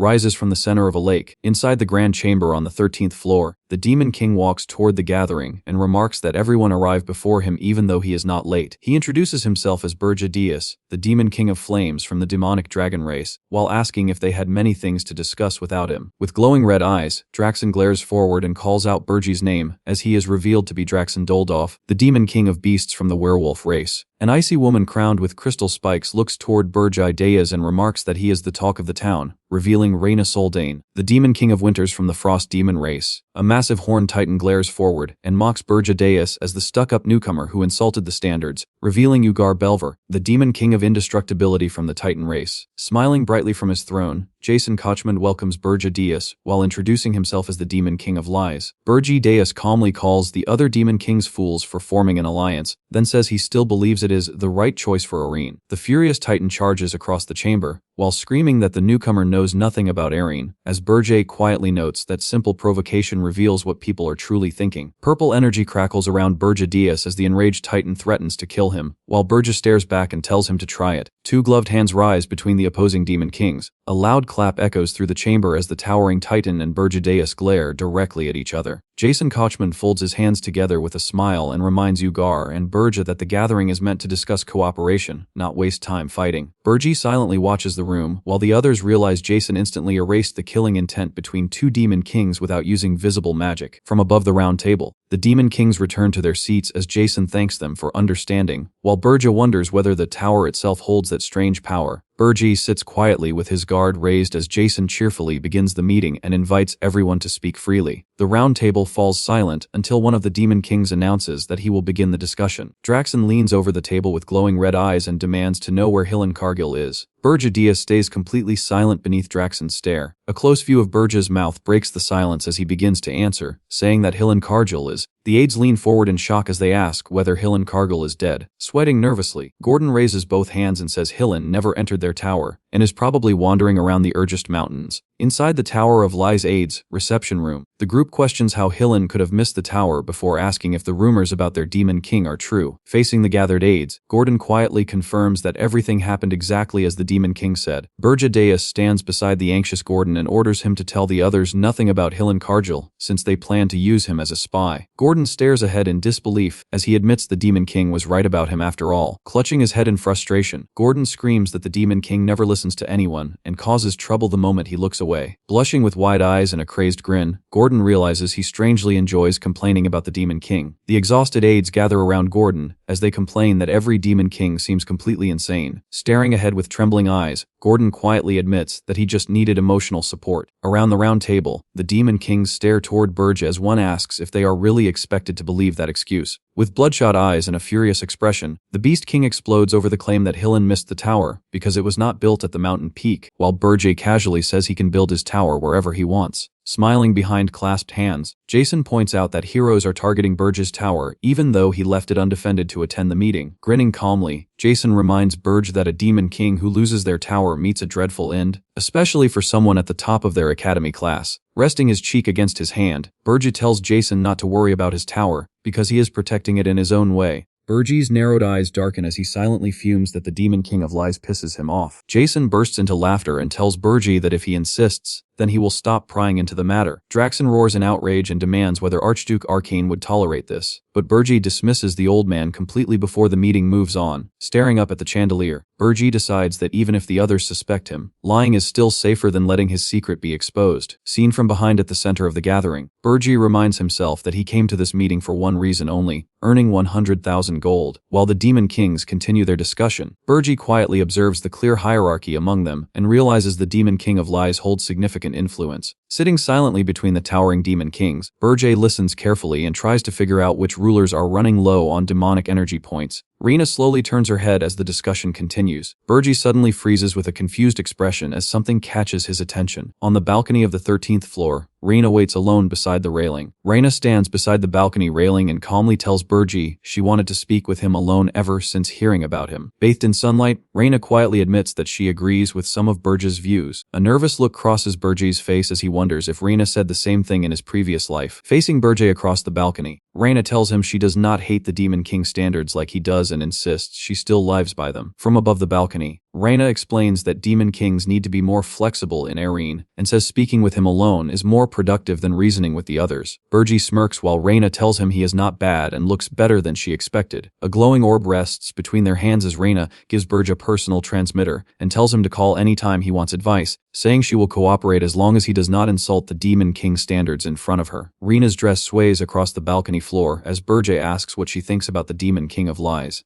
Looking away with narrowed eyes, Rina admits she cannot read Jason at all, though she still considers him better than the other two Demon Kings. Burge watches silently from the balcony as Rina walks back through the doorway, holding the glowing transmitter in his hand. Burge admits he still cannot fully trust Rina Soldane, but calls her an unexpected gain. The scene shifts to Burge's tower standing alone in the snowy mountains. Inside the first floor, Ernan excitedly offers freshly baked cookies to Lodger while he stares at her in shock and asks how she made them inside the tower. Wearing a chef's hat beside smiling elementals, Ernan explains that Burge bought the ingredients and she baked the cookies with the elementals' help, leaving Lodger speechless. Lodger happily bites into the cookie while Ernan watches with sparkling eyes, and he emotionally realizes the princess personally made cookies for him despite never having worked a day in her life. Clenching the cookie between his teeth, Lodger desperately tells himself to praise it no matter how bad it tastes. Lodger's eye bulges in shock as he suddenly realizes how incredible the cookie tastes. Surrounded by glowing light, Lodger declares that the cookie tastes so phenomenal it moves his mana and calls it heaven itself. Blushing while clutching his face, Lodger asks Ernan what she created as she excitedly waits for his reaction. Smiling proudly beside the elementals,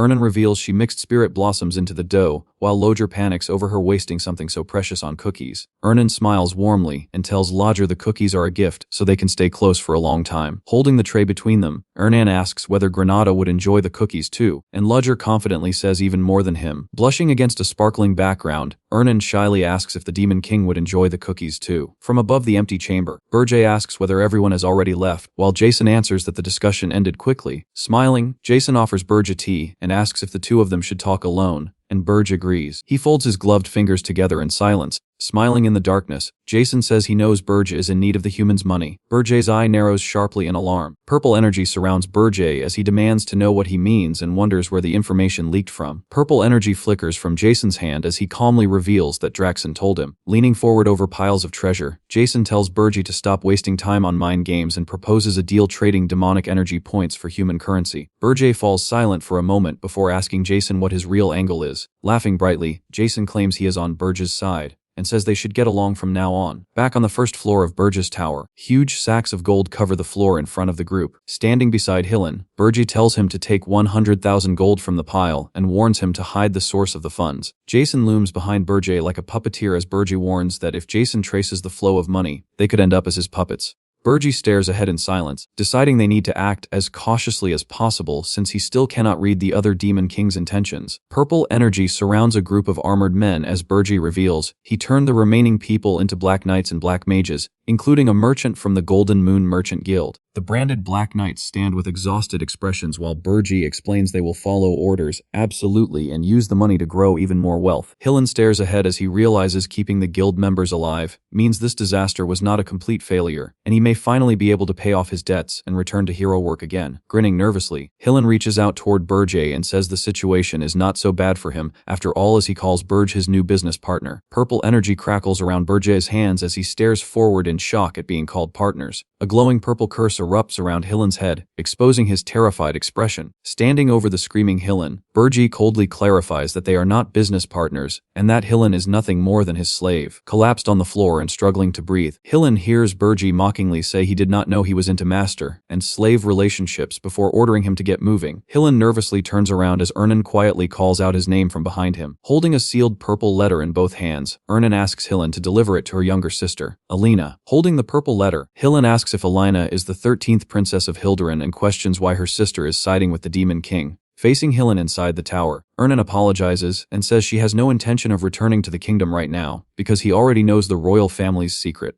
Lowering his gaze in silence, Hillen admits he had only heard rumors about Hildurin's secret before realizing her actions now make more sense to him. A massive dark tower stands alone in the frozen mountains. Burji sits inside the tower while Gordon stands nearby, saying he does not distrust Hillen but questions whether the hero will truly follow orders. Burji looks forward and calmly tells Gordon that Hillen is not the type of man who only cares about money, even if he appears that way. A grinning man and an image of Hillen flash through Burji's mind as he says Hillen lacks the uniquely human obsession with money, though he is still far from noble. Standing at a podium before a crowd, Hillen faces the audience as Burji begins explaining what the hero most likely wants. Hillen grins before the crowd as Burji says heroes are driven less by honor and more by popularity. Holding a glowing purple orb in his hand, Burji says Hillen's desire to stand out will make him the perfect spy if they control him properly. Gordon stares forward in silence, shocked that Burji studied humans this deeply while admitting he cannot stay idle either. Smiling, Burji says a hero destroying human society as a Demon King's servant would be a sight worth seeing. A loud knock echoes through the room as Burji and Gordon turn toward the closed doors in confusion. Peeking through the doorway with a tray of cookies in her hands, Ernan shyly asks if they would like to try some desserts. Seated on his throne, Burji warns the girl he will throw her into the underground prison for a month if the cookies taste bad, while she insists he should try them before judging. Burji quietly bites into one of the cookies while muttering that human desserts are probably.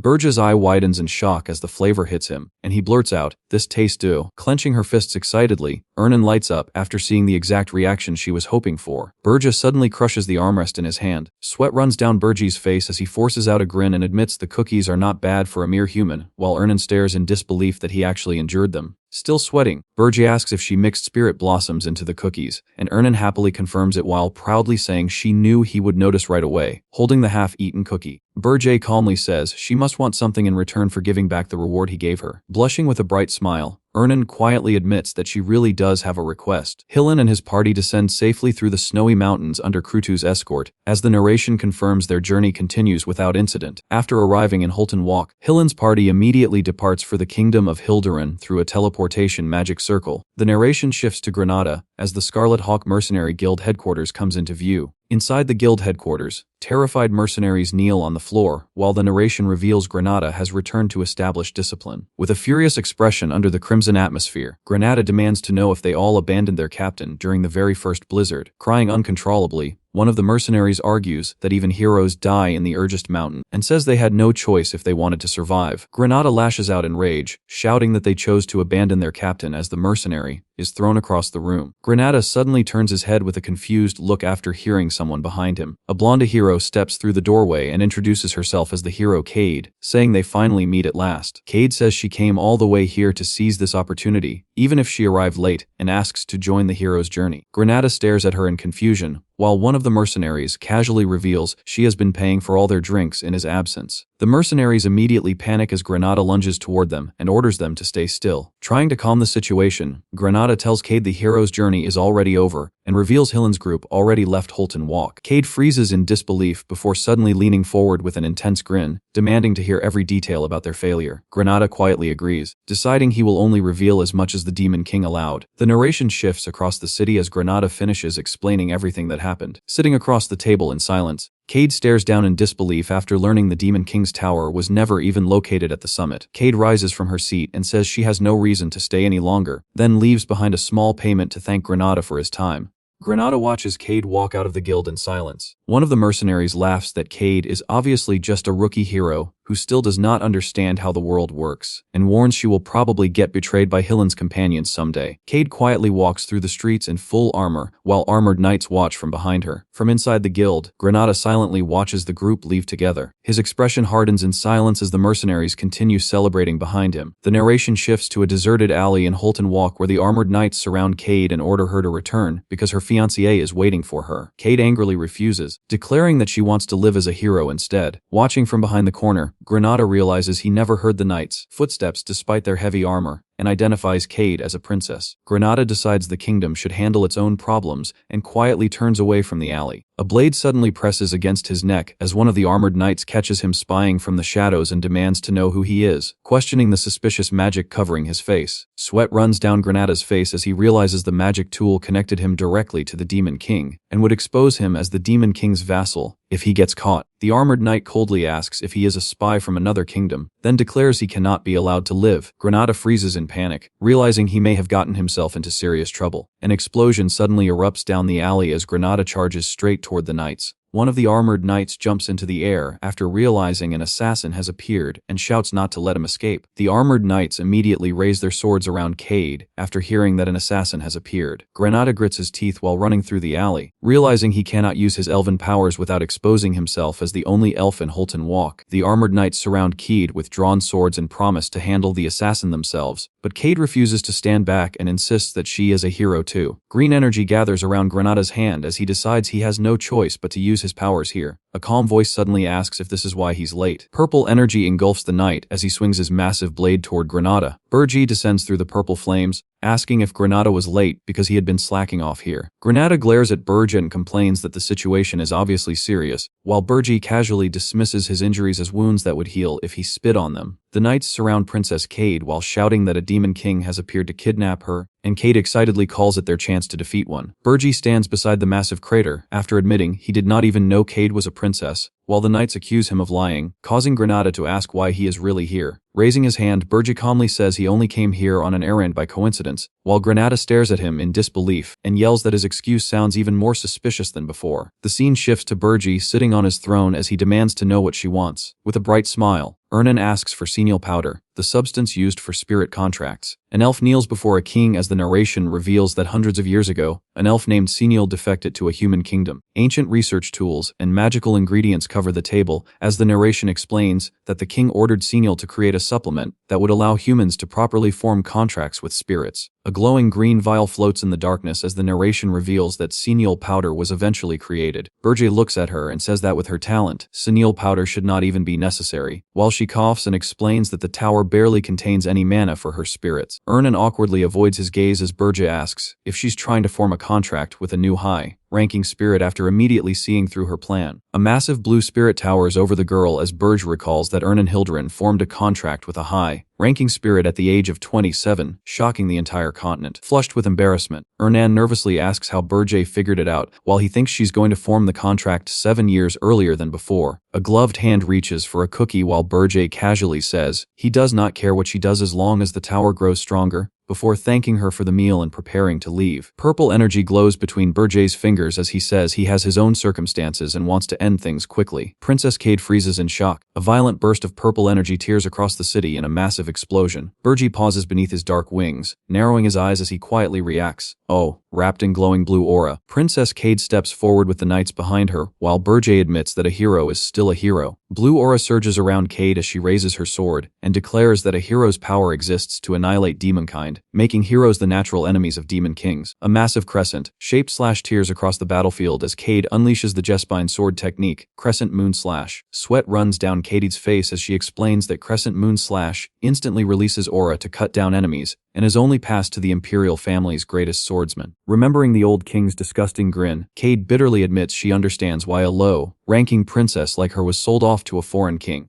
Tears fill Cade's eyes as she furiously declares that there is no way she can marry that disgusting old man. Beneath the moonlit sky, Cade collapses during training while recalling how she trained day and night to be acknowledged not as a princess, but as a hero. Cade stares up at the Demon King while declaring that defeating him here will finally let her be recognized as a true hero. A glowing sword aura rushes toward Berja as Cade declares that once she's free from her father's orders, she'll decide who she marries herself. Sweat runs down Cade's face as she fiercely declares that she alone will decide who she marries. Berji catches the glowing sword aura with his black, gloved hand, cracking the energy apart. Blue fragments scatter around Berja as he smirks and admits that Cade's sword aura is not bad. Cade stares upward in shock as her finishing move disappears before her eyes. Red magic circles blaze behind Berja as dark crimson attacks gather around him, and he coldly asks if a hero can survive this. Frozen in place, Cade stares up in disbelief as she finally realizes what a true Demon King is. Berj grins and tells Cade that a princess and a hero can still be useful in more than one way. Sweat pours down Cade's face as she stares ahead in terror, desperately muttering for him to wait. Several knights rush forward in panic, shouting that Her Highness is in danger.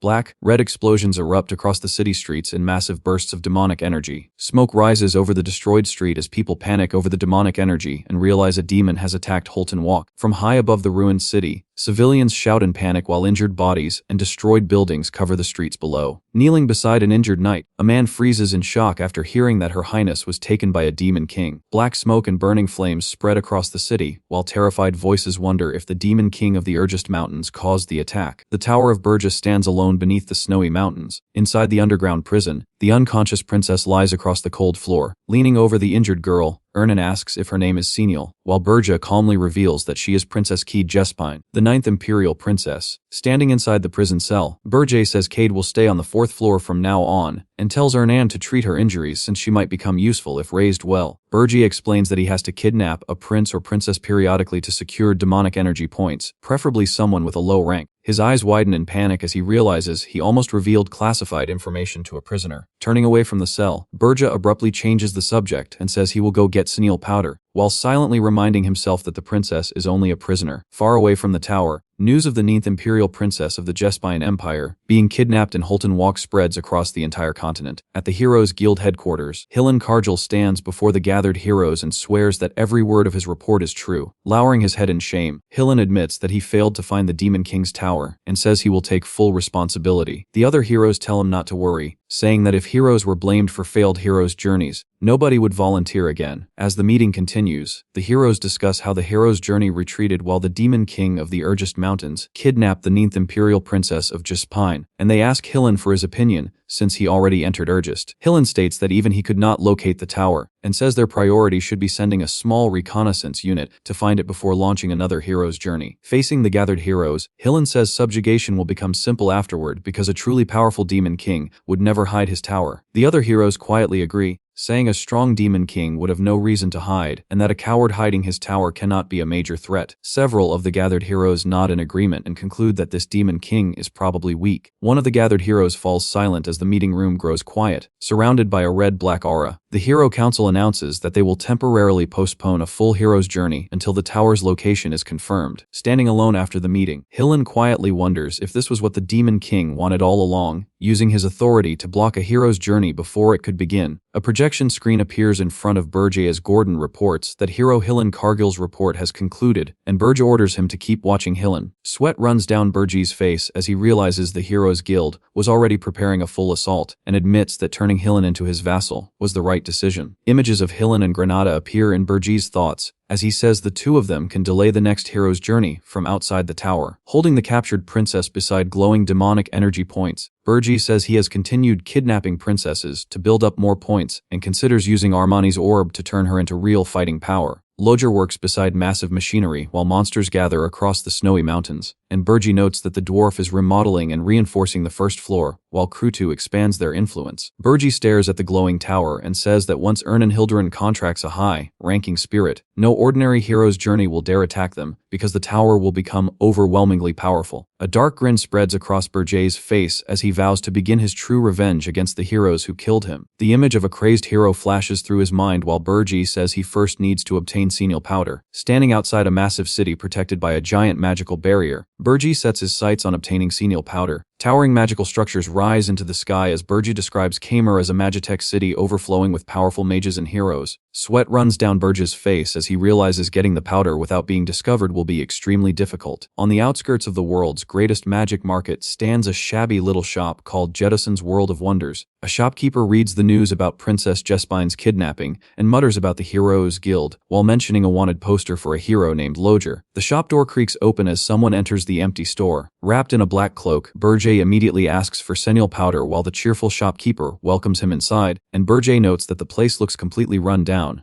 Magic engineers, mages, and alchemists gather throughout the Akan Kingdom as Burji recalls that the city is filled with powerful heroes and magic users. Looking over the quiet rooftops, Burja thinks there's still a huge risk even while concealing his demonic energy, which is why he deliberately chose a shabby and empty shop. The shopkeeper excitedly shoves purple bottles onto the counter, calling Burja lucky and claiming the rare item is on sale for 1 gold, while Burji coldly tells him to be quiet because it's expensive. Holding the purple bottle in his hand, Burji stares at it in confusion and points out that the senile powder he knows is supposed to be green. Leaning close with a smug grin, the shopkeeper whispers that the Mage's Tower secretly created this newly developed senile powder and boasts that it's an extremely rare item. The grinning shopkeeper insists Burji should buy the senile powder immediately, already planning to squeeze every coin out of the noble-looking customer. Surrounded by a dark red aura, Burja realizes the shopkeeper figured out he can't visit other stores and coldly wonders if he should just kill him. The shop door rattles open again as new customers suddenly enter the store. The smiling shopkeeper welcomes the armored visitors while someone quietly wonders why they came to this shabby shop first. Sweat runs down Burji's face as he suddenly recognizes someone among the customers. Entering the shop, the dwarf mutters that Loger wouldn't go to popular places if he had a brain, while Luis curses his name for dragging her into such a shabby place. The dwarf steps up to the counter and says they're looking for someone. Staring at the girl, Burji recognizes her rough attitude and realizes she's Lee's Wirt, though he thinks the magical tool he used before prevents her from recognizing him now. The shopkeeper shamelessly tells them he can't remember anything unless they buy something first, leaving the dwarf staring at him in disbelief. Louis suddenly grabs the shopkeeper by the collar and slams him forward, yelling that murder is forbidden in the capital while demanding he stop trying to negotiate with them. Sweat pours down the trembling shopkeeper's face as a blade points at him, but he still nervously begs them to buy something before asking questions. Even with the blade pressed toward him, the sweating merchant insists he'll gladly answer once they purchase an item, because he thinks they're about to stab him. Louise lowers her sword in confusion, laughing loudly behind her helmet. Louise calls the merchant funny and tells him to show what he has. Leaning over the counter with glowing eyes, the shopkeeper suddenly renames the senile powder as Archa powder and offers the bottle for 3 gold, leaving Burji staring at him in disbelief. Coins scatter across the counter as Louis pays the 3 gold without hesitation, then immediately asks if any dwarves named Loger have visited the city recently. The shopkeeper admits he's never heard the name Loger before, but points them toward a famous blacksmith shop near the central square called Rodeer's Leaf, saying someone there might know him. Louis apologizes to Burge while he quietly turns toward the exit. The pair walk away from the shabby shop. Flipping a gold coin in his hand, the grinning merchant boasts that he sold trash for 3 gold, while Burji silently admits the scammer has guts. Even after the deal is over, the merchant notices Burji's interest in business and immediately offers to teach him his secret for 10 gold, making Burji call him a persistent scammer. Leaning over the counter with a faint grin, Burji says the man's scamming skills are top-notch and tells him to visit the Golden Moon Merchant Guild if he says he was sent by the Mountain. Standing alone inside the shop, the merchant scoffs at the Golden Moon Merchant Guild and claims someone with such a bright future would never go to a place on the verge of bankruptcy. A small smile spreads across Burji's face as he calmly asks if the merchant really wants to know why he should go there after scamming that person.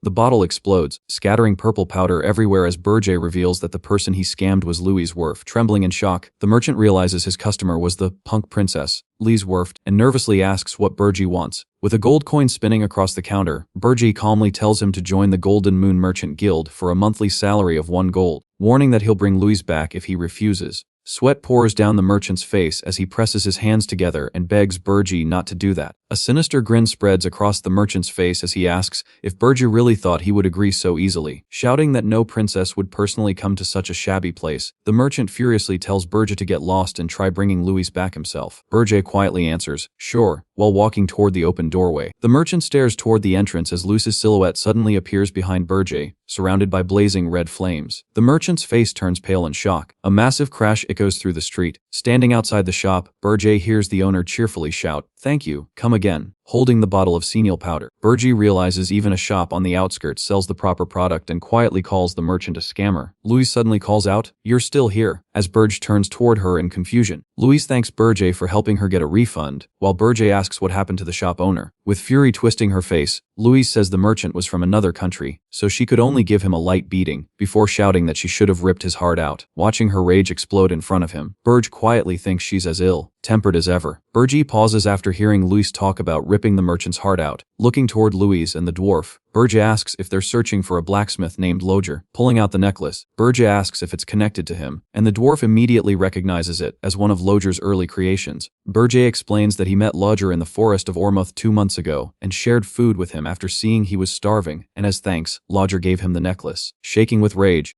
Louise complains about bothering him again and insists on treating him to alcohol for 5 straight days, prompting Burji to nervously ask her to calm down. Louise hands Burji a special badge that can be exchanged for some of the best equipment in the Dwarven Kingdom, while Burji casually accepts it because it looks useful.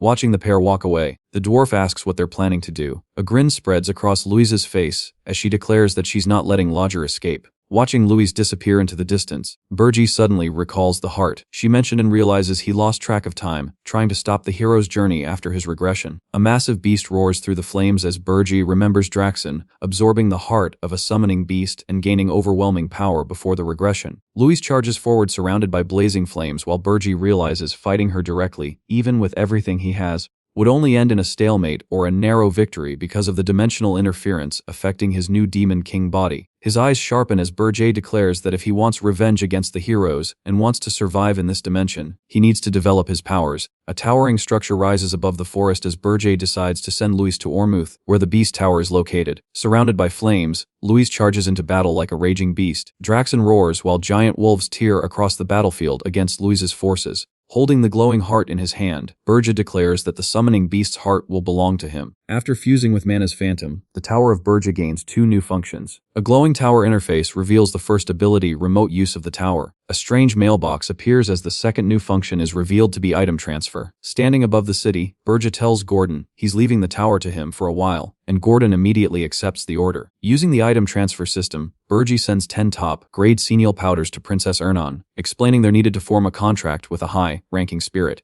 Holding the glowing bottle, Ernan excitedly realizes the powder is top grade while Gordon proudly says the Demon King personally obtained them. Cade sits quietly inside the 4th floor prison, while Gordon orders that she stay there as long as she behaves herself. Cade swings her sword toward Gordon while shouting that he'll regret training her, but Gordon blocks the attack and calmly tells her to beat him first before saying that. A delivery request sets up the Hell Forge on the tower's 1st floor and orders Loger to reinforce the floor even further. Inside the forge, the dwarf stares around in shock at the massive furnace and strange machinery, while Gordon tells them to be grateful for the Demon King's generosity. With sparkling eyes and a huge grin, the excited dwarf promises to make everything perfectly for the Demon King. A Peel Orc raises his fist in the snowy mountains while the report explains that 3 tribes have united and their numbers have doubled enough to hunt monsters across the Urgest Mountains. Burji tells the holographic image of Gordon to manage the tower properly until he returns, and Gordon confidently promises not to disappoint him. The Demon King drops onto the ground while thinking that remotely managing the tower is a convenient function. A holographic call connects to Hillen Cargill as the Demon King asks if he can hear him. Surprised by the timing of the contact, beneath the glowing symbol of the Golden Moon Merchant Guild, the narration reveals that Aman, the Black Knights, and the Black Mages now control the guild completely. As one of the 10 stars supports the guild, the narration explains that the guild leader handed his position over to his son, and that a single failure was not enough to destroy the 10 stars' reputation. The Demon King orders a message to be passed to Granada, while the wooden door rattles inside the damaged room. Facing the holographic call, the Demon King orders Granada to buy every elf slave on the continent, using funds from the Golden Moon Merchant Guild, while Hillen reacts in shock. Purple energy surrounds the Demon King as he reveals that the man being sent to the guild is a con artist named Jettison, the same scammer who deceived Louis Werft, while the terrified man trembles below him. Bathed in red light with a sharp grin across his face, the Demon King says he already tracked down all of Jettison's information and plans to send an assassin if he fails to appear within a month. Tears stream down Jettison's face as he shakes violently in fear. The damaged room sits empty as the wooden door rattles in silence. A sudden impact burst flashes from behind the counter inside the empty room. An elf's voice trembles in disbelief as he asks if the Demon King truly plans to buy every one of his people. At the Holton Walk shared training grounds, A group of fighters practice elf swordsmanship while the elf vice captain agrees to gather everyone as quickly as possible. Granada lowers his gaze in silence, admitting that saving his people is good news, but dragging them into the Demon King's grasp still troubles him. A dark shadow falls across his face as he realizes the Demon King may be planning to use the elves as spies, just like him. While wooden swords swing through the training grounds, the soldiers whisper in confusion about why they are suddenly learning elf swordsmanship. Sweat runs down the vice captain's face as the others suggest abandoning the exhausted captain and following him instead. Granada stays silent while several soldiers quietly run away behind him across the training grounds. His eye widens sharply as he compares serving the Demon King to spending their entire lives suffering and dying as human slaves. Granada raises a glowing hand and declares that serving under the Demon King is far better. The vice captain and the fleeing soldiers freeze in shock as they turn back toward the captain. Vines wrap tightly around the vice captain's body while he panics and begs the captain to stop humiliating him in front of the others. Several soldiers collapse to the ground choking and gasping as they panic over why they are the only ones being targeted. Facing the communication screen, Granada calmly tells the confused Hillen that nothing is happening while muffled screams continue behind him. Under the bright rainforest sky, the man recalls hearing that the Demon King was searching for treasure. An ancient stone structure rises from the jungle as the narration reveals the Ormuth Rainforest Kingdom. In the Ormuth Rainforest region, Louise Wirt grimaces nervously beneath the trees, while soldiers stand behind her. Deep in the rainforest, the princess is told that Ormuth has issued an ultimatum demanding they march out with troops immediately, but she angrily insists she still hasn't found the bastard they're searching for. Sweat runs down Louise's face as she reveals there is still one place they have not searched. Staring toward a distant mountain beyond the jungle, Louise quietly names the Beast Mountain. An armored dwarf panics that the Beast Demon King's territory is far too dangerous, but Louise calmly insists nobody there would dare touch her. Sweat drips down Louise's face as she reminds them that harming the dwarven royal family would force every nation using dwarf-made weapons into war. A massive fortress burns in flames as the narration recalls a demon king being destroyed after targeting a dwarf prince 200 years earlier. From above the jungle path, Louise orders everyone to move immediately, threatening to rip their heads off if they refuse. A towering vine-covered structure rises above the rainforest as someone suddenly shouts to the Demon King that there's serious trouble. A beastman drops to one knee in shock as he hears that Princess Louise Werft is heading straight toward the Beast Mountain region. Sweat runs down Draxon's face as he wonders if the princess learned about the heart of the summoning beast hidden there. A blazing sphere of mana glows beneath a volcano, while the narration describes an overwhelming power sleeping beneath the magma. Draxon orders his subordinates to stop the princess from getting close while warning them not to kill or seriously injure her. Sweat drips from the beast-eared girl's face as she nervously admits stopping the princess is going to be difficult. Standing above the dwarven princess, a towering figure coldly asks if she has a death wish. A spear-wielding man blocks the path and warns Princess Louise that entry into the Demon King's territory is forbidden. Grinning, the man introduces himself as Max Ormuth, the second Prince of Ormuth, while warning that the demon tribe could kill her. Sweat runs down Louise's face as she snaps that nobody there can touch her, and she refuses to leave until she finds Loger. A twisted grin spreads across Max Ormuth's face as he mocks the dwarves for being stupid. Against the backdrop of a blood-red battlefield, Max explains that the Jespine Kingdom built its empire by selling weapons to the heroes during the war against the Demon King 200 years ago. Silhouettes surround the forest while Max asks if Louise dying to the Demon King's underlings would simply repeat history for the Ormuth Kingdom. Staring back at him in silence, Louise mutters, "You bastard." Max charges forward with a crazed grin and orders everyone to kill them all so Ormuth can profit this time instead. Shield-bearing soldiers close ranks around Louise as armed figures rush in from every direction for the prosperity of the Ormuth Kingdom. Raising her weapon, Louise shouts for anyone who wants to die to come first, while calling them cowardly monkeys. Draxon panics after realizing the dwarves are about to be killed, and yells that they have to stop this. Sweat pours down Draxon's face as he realizes Ormuth plans to murder Louise and frame the demons for it, triggering another full-scale war like the one 200 years ago. Draxon orders monsters and demons to move immediately and save the dwarf princess no matter what. Screeches echo through the rainforest as dark figures rush through the trees toward the battlefield. Blades tear through the armored soldiers as the attackers burst into the middle of the formation. Grinning wildly, a horned fighter cuts straight through the troops in a spray of blood. The soldiers raise their shields together as glowing golden barriers lock into place around Louise. A dwarf soldier warns that the terrain favors the enemy too much, and Louise's guards admit they have no chance fighting head-on. Grinding her teeth, Louise snaps that she'll wipe them out herself, while her soldiers desperately try to calm her down. Shields close tightly around Louise as the defensive formation completely surrounds her. Green energy swirls around Max's spear as he mocks the dwarves for hiding behind defenses and declares he'll crush them with a single blow. Purple demonic energy suddenly erupts behind Max, freezing him in place mid-attack. His eyes widen as he realizes demonic energy already reached the battlefield, and the Beast Demon King's underlings have arrived. Wrapped in purple energy, a dark figure watches the battlefield and remarks that Ormuth's attack was never part of the plan, adding that human interests are truly complicated. Shock spreads across both Max and Lucy's faces as they realize the newcomer is not a beast demon. Purple flames coil around Berger as he calmly tells the Ormuth prince that he's gonna die here. The soldiers immediately recognize an upper-rank demon while Max orders them to kill the princess as he holds the demon off. Explosions tear across the ground as the battlefield erupts into chaos. Max jerks his head back in shock after hearing someone scream for the prince. Wrapped in blazing yellow energy, Louise bursts through the battlefield and smashes soldiers aside with her hammer. Glowing with rage, Louise roars at them for daring to attack while she's standing right there. Sweat runs down Max's face as he stares at the charging princess and wonders how a dwarf can move that fast. Purple demonic energy spreads across the forest again as Berger hovers behind Max in silence. Purple demonic energy wraps around Max's face as he realizes the demon bound him in place and suppressed him with terrifying ease. Bathed in blazing golden flames, Louise swings her axe downward while screaming for the prince. She lands on a tree branch and says, "Where did the demon go?" The demonic energy vanished all of a sudden. Enemies surround the burning princess from every direction, while furious soldiers scream that a mere dwarf dared lay hands on the prince. Clenching her flaming axe, Louise screams that they attacked her first before threatening to send them all to the afterlife with their prince. The dwarven soldiers raise their shields and rifles together while shouting for everyone to protect the princess. Standing silently on a tree branch, Berger watches explosions erupt through the forest and calmly says that should keep Louise Werft from dying. A faint smile spreads across his face as he quietly says it's time for them to take the bait. Facing the distant tower, Berger calls out to the Demon King of Beasts. Purple demonic energy erupts around the Tower of Beasts as the scene shifts to 5 minutes earlier. Draxen, with glowing red eyes, freezes as it senses demonic energy nearby.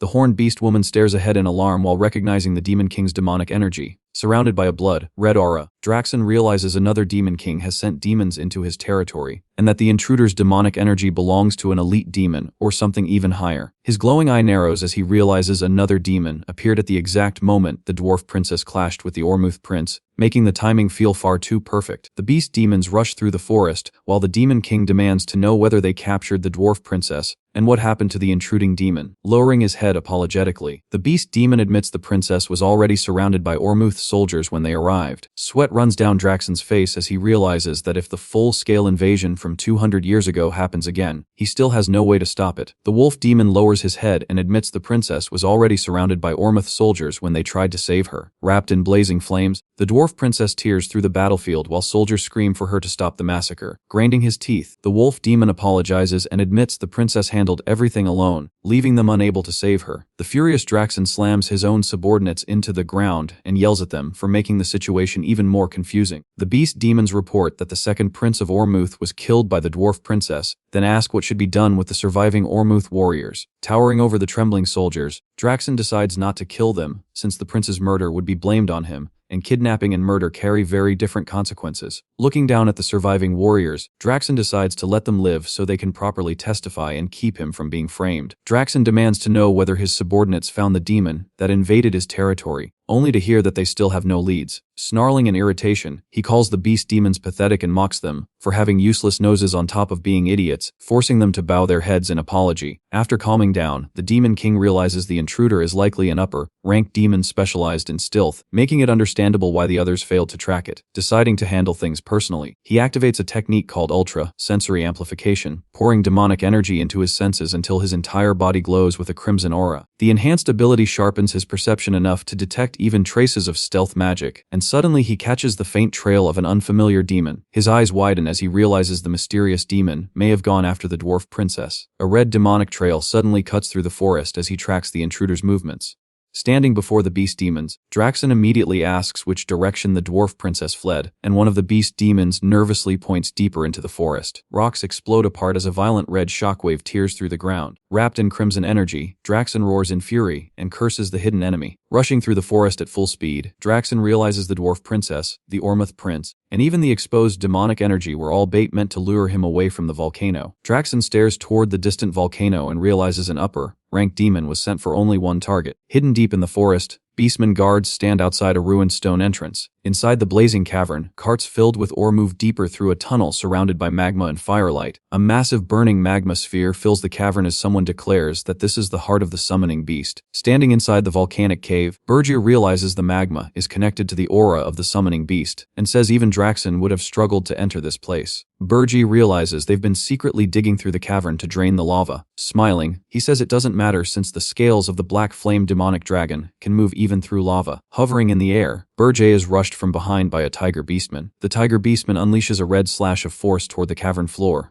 holding the beastman down. Bergia says an upper, ranked demon would definitely notice from this distance, and the beastman stares at him in shock after realizing his identity. The beastman desperately shouts for him to wait, but Bergia only says, "Come with me." The beastman struggles in panic as Bergia drags him into the magma. Bergia moves deeper through the burning magma. Standing inside the magma, Bergia recalls that after Draxen absorbed the heart of the summoning beast in his previous life, his regeneration became absurdly powerful. A grin spreads across Bergia's face as he wonders what kind of summoning beast Draxen absorbed. Hovering above the blazing light, Bergia realizes the heart belongs to a phoenix corpse. Back at the Demon King Military Academy, Bergia sits alone in the library while recalling records about phoenixes existing across multiple dimensions. A massive phoenix flies through a field of galaxies as the records describe phoenixes as godlike beings that cross dimensions, unlike destroyers bound to a single world. Though all phoenixes share one trait. An ancient book states that every demon king who fully absorbed a phoenix became powerful enough to leave their name in the history of the demonic realm. Floating above the glowing phoenix remains, Bergia thanks Draxen and says absorbing the phoenix in his previous life is what allowed him to stand here now. Grinning, Bergia says the power he envied most in his previous life will finally be used by him this time. A pillar of blazing light erupts above the glowing phoenix corpse. Racing through the forest, Draxen wonders who found the phoenix and briefly suspects Bergia before rejecting the idea, saying Bergia came to Arene without any advantages. Still charging forward, Draxen says Bergia should not have any upper, ranked demons with him besides the adjutant inside the tower, and that a rookie demon king could never have discovered that information, while declaring his own security was never weak enough for this to happen. Two beastmen guards stare forward in shock after sensing a demon king approaching. Draxen crashes through the entrance as the guards are thrown away in every direction. Bodies fly through the tunnel while Draxen says neither Reyna nor Ugar were responsible, explaining that Ugar lacks the intelligence to plan something like this, while a frost demon like Reyna would only be poisoned by a fire element phoenix. Draxen slams to a stop and realizes only one person could be behind this. Roaring across the cavern, Draxen demands to know if the summoning beast is still safe, and the beastmen quickly assure him it is. One beastman nervously explains that Tiger suddenly jumped into the lava earlier, leaving Draxen frozen in shock. Draxen suddenly tries to jump into the magma, while the beastmen panic and desperately try to stop him. The glowing lava basin erupts with blinding light as the energy surges upward through the cavern. A blazing spiral reflects inside Draxen's eye. Across different places, travelers, warriors, adventurers, heroes, and princesses all stare toward the glowing sky in stunned silence. Draxen's eyes widen with fury as he roars Jason's name. A massive phoenix-shaped blaze spreads across the canyon in a flood of fire. Sunlight filters through the quiet jungle as the forest suddenly falls still. Surrounded by watching animals, a lone figure sits in the middle of the forest and quietly asks, "Where am I?" Reaching toward the blazing phoenix before him, he explains that he tried to store the phoenix's corpse in a subspace and return it to the tower, but its mana was absorbed into his body before the beast could react. As the phoenix-shaped eruption tears out of the volcano, Bergia was blown far away along with the volcanic blast. Lowering his gaze, he quietly reminds himself that he is a demon king and wonders why this is happening. Completely surrounded by animals, Bergia stares ahead in confusion and tells the animals to get lost. While birds and small animals gather around him by the river, he admits that he no longer feels like himself and wonders what this strange feeling is. Staring into the water, the Demon King freezes in confusion. Hidden deep within the jungle, the massive Ormuth Palace rises above the forest. Kneeling before the throne, Louise, the dwarf princess, reports that Prince Mark Ormuth and the brave warriors of Ormuth died after saving them from the Beast Demon King's underling. From the throne above the hall, the king declares that he raised his son as a brave warrior, and Louise says dying on the battlefield while protecting the weak is an honor.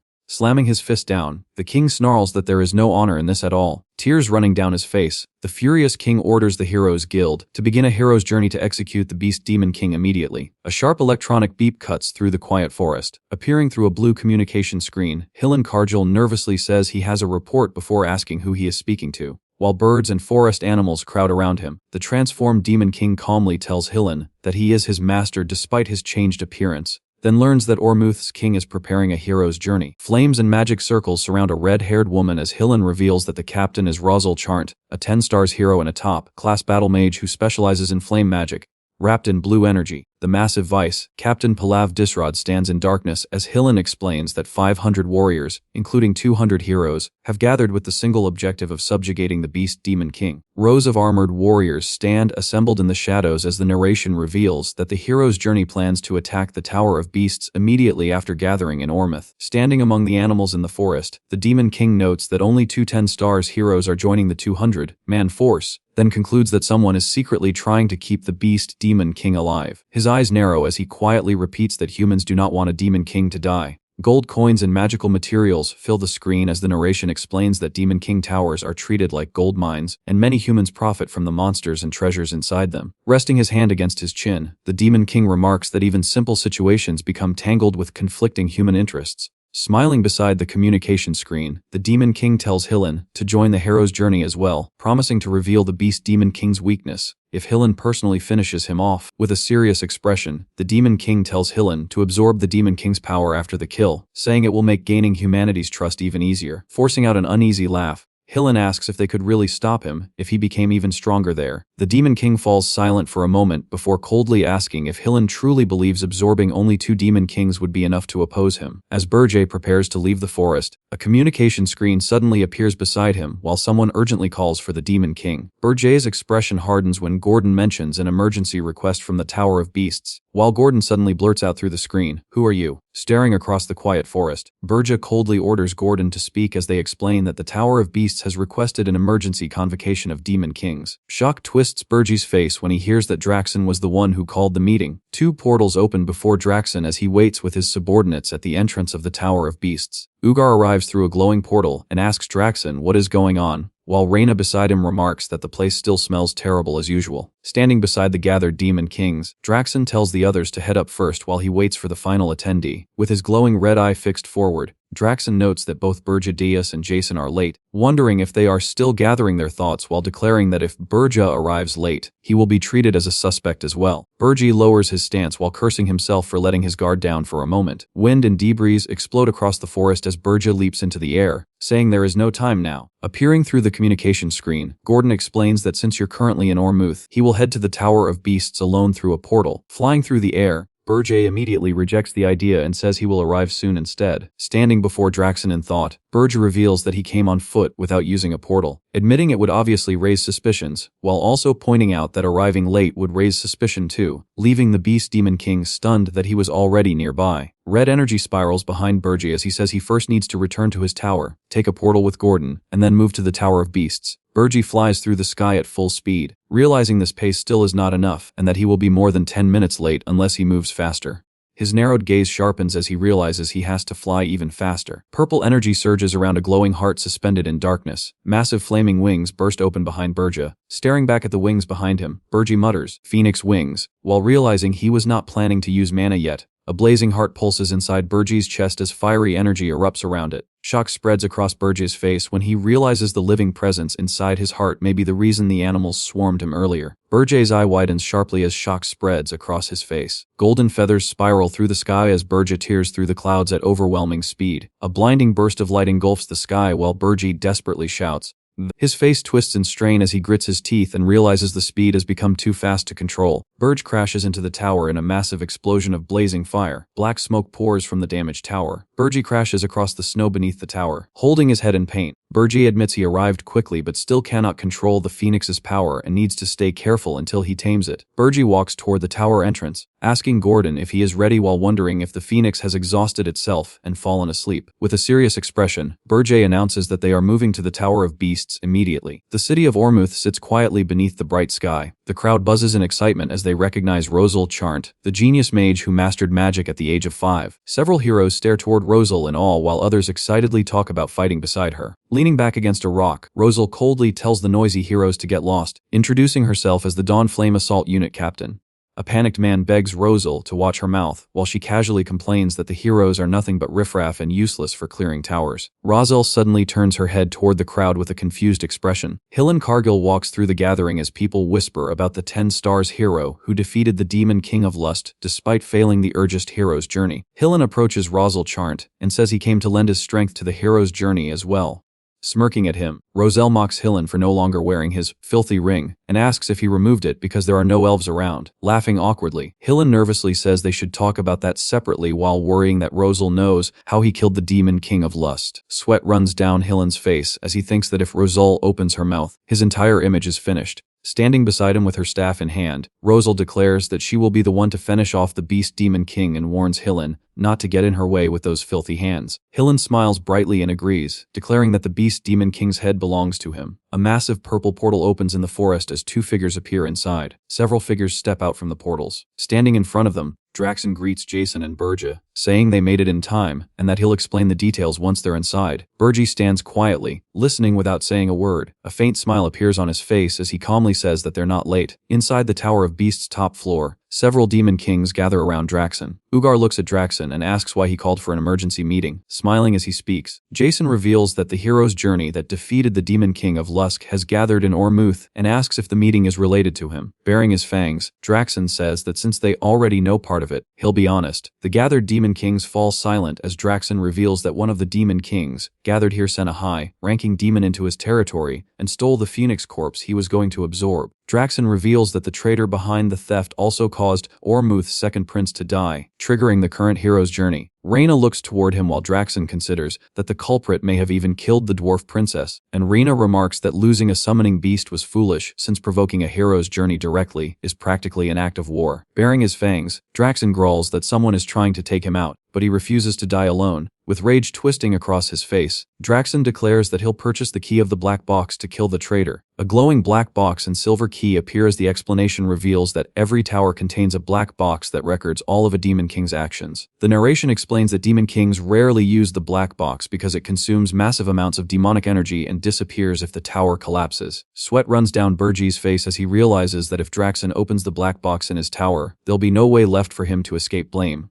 Grinning sharply, Draxen says that opening a black box requires permission from the Demon King, who owns that tower, then asks if everyone will grant permission willingly. Draxen's glowing red eye narrows as he warns that only the real culprit would hesitate to grant permission. Sweat drips down Burja's face as he curses Draxen under his breath. Reyna and Jason both raise their hands and grant permission to open the black box. Standing beside Burj, Ugar also grants permission without hesitation. After a brief pause, Burji finally raises his hand and grants permission as well. Grinning sharply, Draxen announces that everyone approved the request and says he'll contact them separately with the results before ending the meeting. The narration reveals that the black box key is a single, used consumable worth nearly 10 million demonic energy points. As heroes and demons clash across the battlefield, the narration explains that Draxen wouldn't spend such an enormous amount of demonic energy right before a hero's journey unless he was truly risking his life to expose the traitor. Draxen grips the glowing key and declares that once the hero's journey ends in failure, he'll immediately open both his and Jason's black boxes. Stepping out of the portal into the snowy mountains, Burgess silently decides he has to deal with Draxen before that happens. His eyes sharpen with focus as he repeats that he has to deal with Draxen himself. Entering the tower, Gordon says everything is prepared while Burgess says he'll inspect the tower starting from the first floor. On the first floor of Burgess's tower, a massive mechanical cannon towers over the room as a dwarf excitedly asks for the Demon King's opinion. Laughing wildly with his arms spread open, Loger proudly introduces the Inferno Catapult Mark I, a magic cannon forged from the Demon King's Forge of Hell. Staring with sparkling eyes and a manic grin, he calls the weapon the greatest masterpiece he's ever created.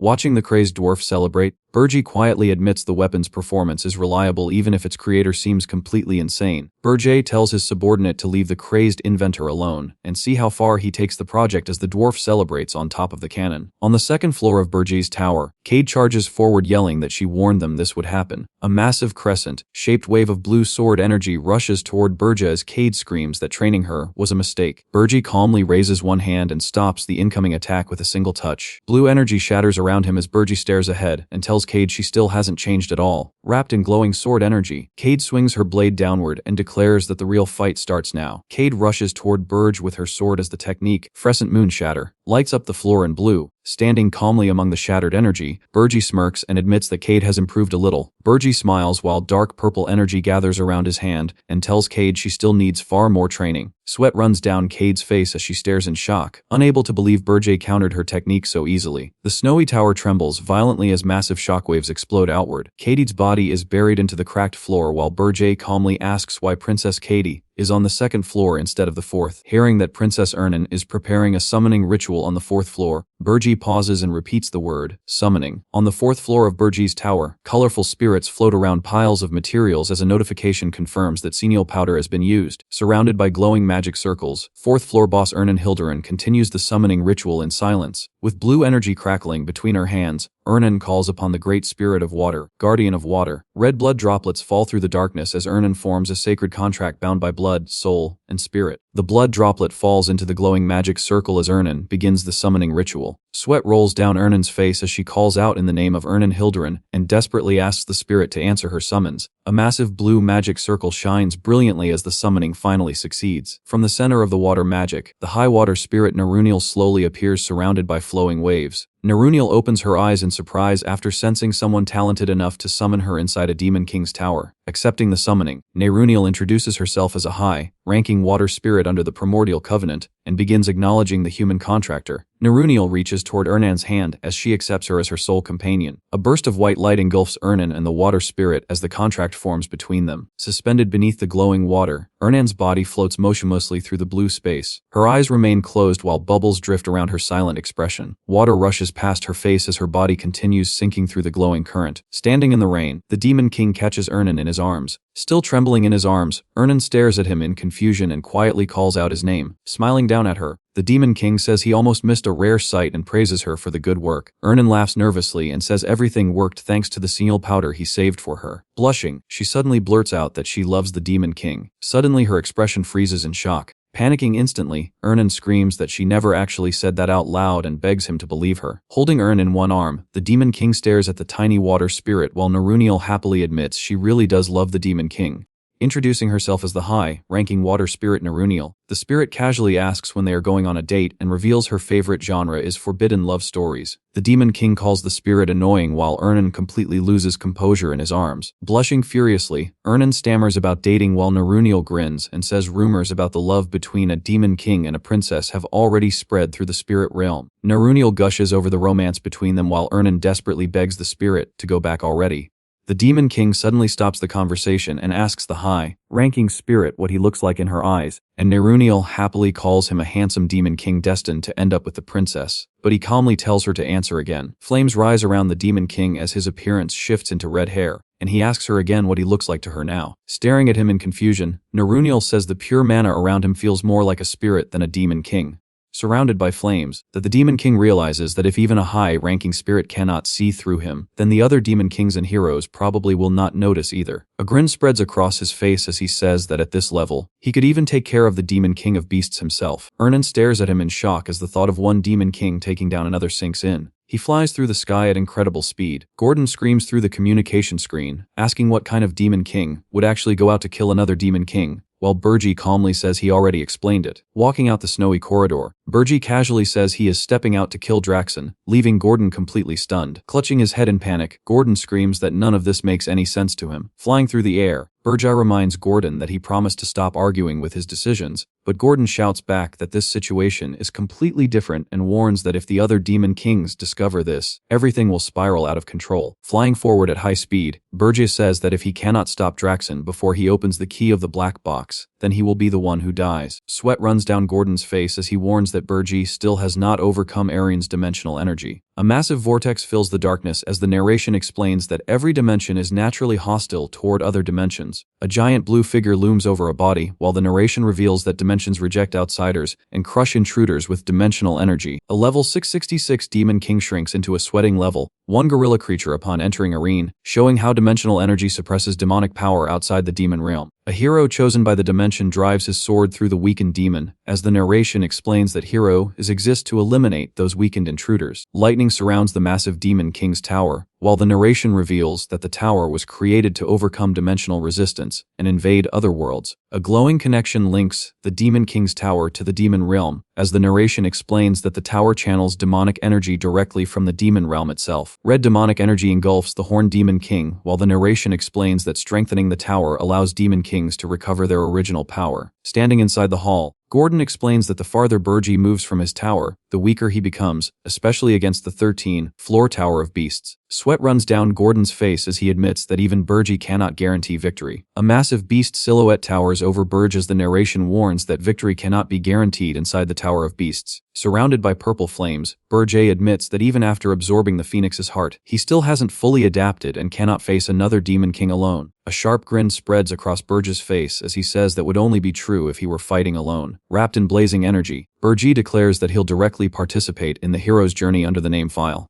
Burji flies across the skies of Ormuth as the forest stretches out below him. A glowing blue blade presses against the skull, face demon's face in a violent close-range clash. Dead demons cover the battlefield while soldiers brace themselves and shout to protect the retreat and help the wounded. Kneeling beside the injured soldier, Hillen offers him a potion while the exhausted man groans in pain. Hillen turns in shock as Burji suddenly appears behind him, asking why everyone looks so exhausted. Burji calmly introduces himself and tells the stunned Hillen to call him File. Sweat runs down Hillen's face as he explains that once enough heroes gathered, they immediately move to clear the Tower of Beasts. Blue energy swirls around Hillen as he recalls striking the Demon King of Beasts' tail and weakening its weak point. With panic written across his face, Hillen screams for Rosal to act immediately. Kneeling alone with her staff raised, Rosal faces a massive wave of monsters closing in from the darkness. Rosal grips her staff with trembling hands as sweat runs down her face. Hillen's eye widens in shock. Draxon, with glowing red eyes, roars directly toward the battlefield. Rosal leans against Hillen as he supports her while the heroes retreat and Draxon remains standing behind them. Standing face to face in the forest, Hillen admits that in the end, the hero's journey failed. A faint smile spreads across File's face as he says he completely understands the situation now. Sweat runs down File's face as he laughs and realizes he is completely screwed. Looking down calmly, File says that even after losing, they dealt the Demon King a heavy blow and bought time while it recovers. A serious look settles over File's face as he declares they still have time to restart the hero's journey before Draxon restores the tower. With a serious look, File questions why Rosal was attacked if Palav Disrod was supposed to be guarding the mages, while Hillen curses Disrod under his breath. Rosal suddenly steps forward with her staff and reveals that Disrod ran away right before the assault on the Tower of Beasts. Rosal glares forward and reveals that Palav Disrod sponsors profit from the tower's continued existence, calling them money, crazed bastards. Standing among the exhausted survivors, File asks Rosal if she still has the will to try the hero's journey again, despite the disaster around them. Clutching the side of her face, Rosal declares that she will kill the Demon King of Beasts, no matter what after losing her eye in the fight. Hillen looks at her and explains that too many people are wounded, and they already ran out of potions, but File calmly calls it a simple problem. Smiling, File reveals a massive supply of potions prepared in advance for the hero's journey and says they can still return to battle. Holding her staff over her shoulder, Rosal stares at File and asks who he really is and why he is helping them this much. A warm flame glows from File's chest as Rosal says she has never sensed energy this pure before and wonders how he built up that kind of energy. File presses a hand against his chest and quietly stares at the strange warmth inside him. Exhausted soldiers sit scattered across the forest floor, barely able to hold themselves upright. The blonde warrior lowers his head in silence while the wounded fighters around him stare blankly at the ground, staring ahead calmly. File says potions alone will not restore morale that has already been broken,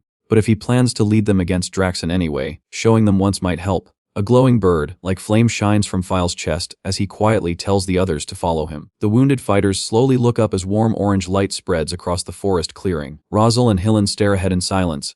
Rosal's eye widens as she stares at the bright golden glow and mutters, "That is," with flames glowing around him. File asks if they wanted to know who he is. A massive phoenix of fire spreads behind him as he declares himself the owner of the phoenix. File. Surrounded by blazing fire, File calmly states that he came to kill the Demon King of Beasts. Rosal stares at him in shock, realizing the legendary phoenix summon may be the overwhelming presence that covered the sky not long ago. Sweat runs down Rosal's face as she realizes the phoenix's mana alone rivals 10 stars heroes and wonders where someone like File even came from. The exhausted fighters and wounded soldiers stare toward the blazing figure in stunned silence beneath the phoenix's golden light. Golden light reflects across Hillen's face as he stares ahead in silence. Surrounded by swirling flames, File looks toward the gathered heroes and realizes they might finally be able to kill the Demon King of Beasts. Seated on his throne among snarling wolves, Draxon says the tower restoration used far more demonic energy than expected. A black key burns with red energy above his clawed hand as he reveals he could only purchase one key for the black box. Grinning at the glowing cube, Draxon says he'll open the rest later and give them to that bastard, but this one comes first. The black box bursts open as streams of purple light explode from inside. Purple film, like strips spiral through the room, while Draxen leans forward and demands to see every secret hiding within. Sweat runs down Draxen's face as he stares upward in shock, realizing the black box cannot be manipulated if what he's seeing is real. Clenching his teeth in shock, Draxen realizes that Bastard really did something like this, and says the other Demon Kings need to learn the truth. A demon rushes into the throne room shouting that the heroes have invaded, and this time the new 10 Stars hero is leading them. Bathed in golden light, Ralph Schmitz advances forward carrying 2 massive shields as his name echoes through the hall. Ralph's blue eyes lock ahead as the narration calls him the Shield Master. 1 hour earlier in Ormuth, flames swirl around File while the gathered heroes face him in silence, grinning wildly. The battered fighters rally themselves and declare that with the legendary Phoenix on their side, the Beast Demon King is nothing. Swords rise into the air as the heroes shout for everyone to draw their weapons and annihilate all the demons. The warriors raise their swords beneath the blazing phoenix as they shout that the Phoenix stands with them. Fairy energy flickers across File's face as he quietly wonders whether he can truly control the Phoenix's mana in battle. Landing beside the others, File says 2 10 Stars heroes still may not be enough and wishes reinforcements could have been prepared. Smiling to herself, Rosal says the timing is perfect since she was hoping for a useful hero. File suddenly stares ahead in shock. Ralph Schmitz steps forward as he's introduced as the 10 Stars hero and the strongest shield master. A pack of giant wolves charges directly toward Ralph. Explosions burst across both shields as Ralph blocks the entire assault, leading the vanguard in the revenge battle. Ralph slams the 2 halves of the massive shield together as sparks explode. Cracks spread over the giant shield's face. The shield's glowing face erupts with blinding energy. Green energy erupts outward from the shields and blasts the wolves away in every direction. Dust and shattered ground spread through the hall as the wolves are thrown back from the entrance. Bathed in white light, Ralph Schmitz is revealed as a tank ranked second among the 10 Stars. Watching the shield beside him, File says Ralph's weapon reflects impact and admits it's an extremely difficult ability to deal with. Dark memories surface in Berger's mind as laughing heroes surround him from every side, while he recalls the ones who mocked him after his previous defeat. Ralph stares ahead with a cold smile as the memory of the heroes returns, and the Demon King realizes that Bastard was there too. Keeping his eyes forward, Berge admits he wants to tear Ralph apart, but says Draxen comes first for now. Walking beside File, Rosal says that if Ralph Schmitz had arrived after the hero's journey like he did, waiting a little longer could have changed everything. Clenching her teeth beneath a dark aura, Rosal says that with both of them added to the fight,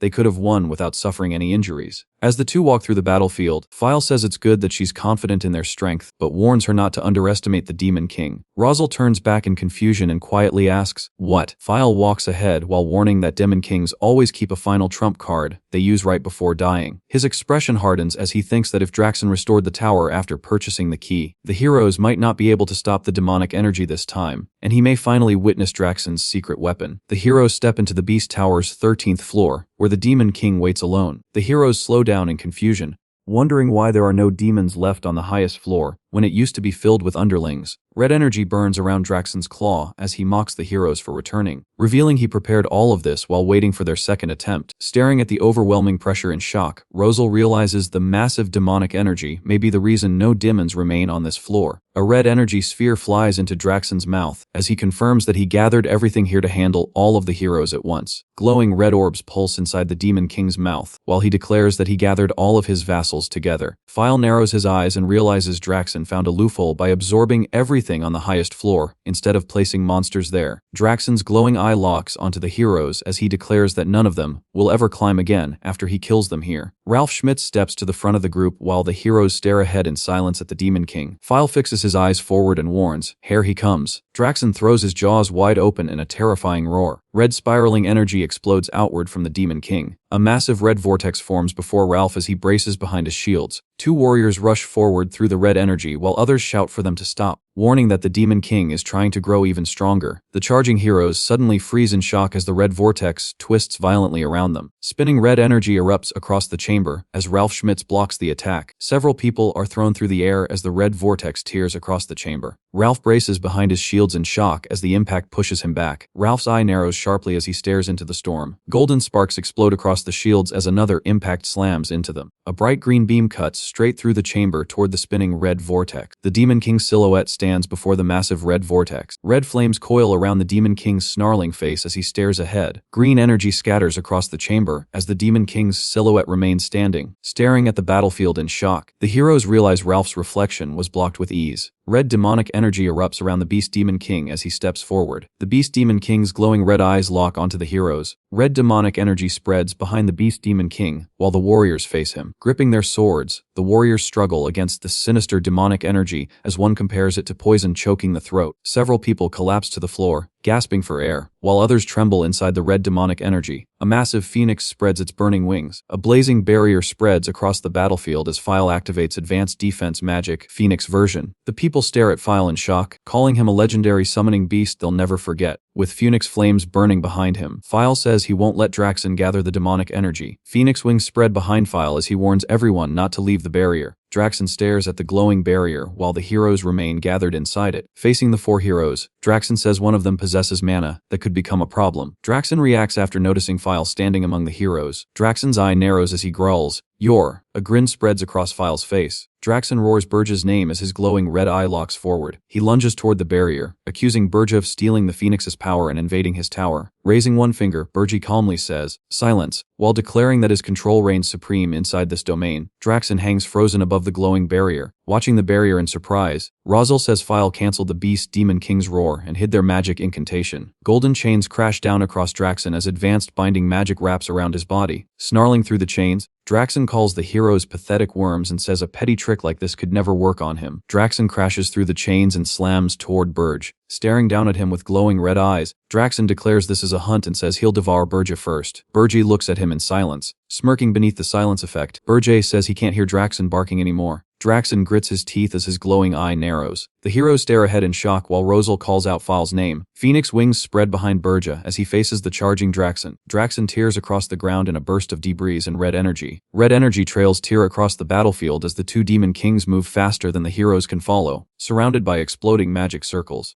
The heroes admit they can't even aim while another reminds them to trust File's plan. Draxen swings his claws through the air and says he doesn't care why Burj is interfering, because there's nothing to gain from understanding his thoughts. Phoenix wings flare behind Burja as he flies forward while Draxen roars that he'll never leave this place alive. Burja turns his head as Draxen screams his name again. Holding up one finger, Burja explains that the Beast Demon King's greatest strength is his speed. The heroes listen in silence as Burja says the Beast Demon King's bulk and agility are both exceptional, so they need to target his legs. Looking at Burja, Hylian wonders if his Thundercleave can even catch the Beast Demon King, while Burja tells him he'll give the signal at the right moment. Draxen lunges toward Burj with red slashes, roaring that he finally caught the pathetic worm. Wrapped in burning phoenix wings, Burj flies through the explosion. Purple energy gathers in Burj's hand as he activates Armin's orb. Flying before the Beast Demon King, Burj raises the glowing orb as Draxen mocks him for thinking it could work. Smiling faintly, Burj explains that Armin's orb passes the master's information to its vassal. Draxen bares his fangs and declares that no vassal here could possibly use that information. Blue lightning erupts around Hylian as he charges forward with his sword drawn. Raising his sword in agony, Hylian screams that his head feels like it's splitting apart and warns Burj never to use that orb again. Draxen stares ahead in shock, calling Diaz a madman for turning a hero into his vassal. Surrounded by flames, Burj grins and tells Draxen to try making a vassal himself if he survives long enough. Blue lightning engulfs the battlefield as Hylian slashes at the Beast Demon King with his sword. A lightning-coated slash tears across the Beast Demon King's chest. Even with the wound across his body, Draxen smirks and mocks them for acting arrogant over a single attack. Golden magic circles surround Draxen as a massive explosion of light erupts around him. Draxen's eyes widen in surprise as he stares into the blast. Facing Rosal, Burj explains that once Hylian matches his signal and creates an opening, Rosal's turn will begin next. Smirking calmly, Burj tells Rosal to pour all of her hatred for her lost eye into this attack. Standing beneath countless glowing magic circles, Rosal glares upward at the Beast Demon King and vows to make him pay for taking her eye. With mana flaring around her body, Rosal screams that she'll use everything she has to eliminate him in a single blow. Massive pillars of flame crash down from the sky as Rosal unleashes her top-tier flame magic, Satellite Cannon. The Beast Demon King throws his head back and roars while the blazing attack engulfs him. Inside a glowing barrier, Burj and Hylian stand silently as the flames rage outside. Ralph braces beside Roselle while the barrier continues holding against the explosion. A massive fireball erupts across the battlefield in a violent explosion of flames and smoke. Smoke pours from the massive crater while Draxen's silhouette lies at the center of the destruction. Bruised and burned, the Beast Demon King glares down at the group and growls, "These pathetic worms. Watching him rise after taking that much damage, Burji realizes he still isn't going down easily. Half of Draxon's face twists grotesquely as he roars, asking who they think he is. A massive wave of red energy erupts outward from Draxon and crashes toward the heroes. Bracing behind his shield, Ralph fails to block Draxon's slash as the Beast Demon King declares himself the Demon King of Beasts. Rosal's body jerks back as the red attack tears across her chest. Blood bursts from Hylian's body as Draxon declares himself a vassal of Arcane and the Demon King who will conquer this dimension. Consumed by rage, the Beast Demon King charges straight toward Burji, roaring that he won't let him live after being reduced to this state. Burji smirks and tells Draxon that his fierce form is gone and he's become a rabid beast now. Draxon lunges forward with his jaws wide open and shouts that he'll make him shut that mouth. A grin spreads across Burji's face as he says he still hasn't shown everything yet. Flames swirl around Burji's hand as he reveals the power of the Phoenix Draxon tried to hide away. Draxon's eye widens as he screams Burji's name. Wrapped in blazing flames, Burji fires a massive fireball toward the Beast Demon King. Draxon snarls through the flames, insisting this much won't kill him yet.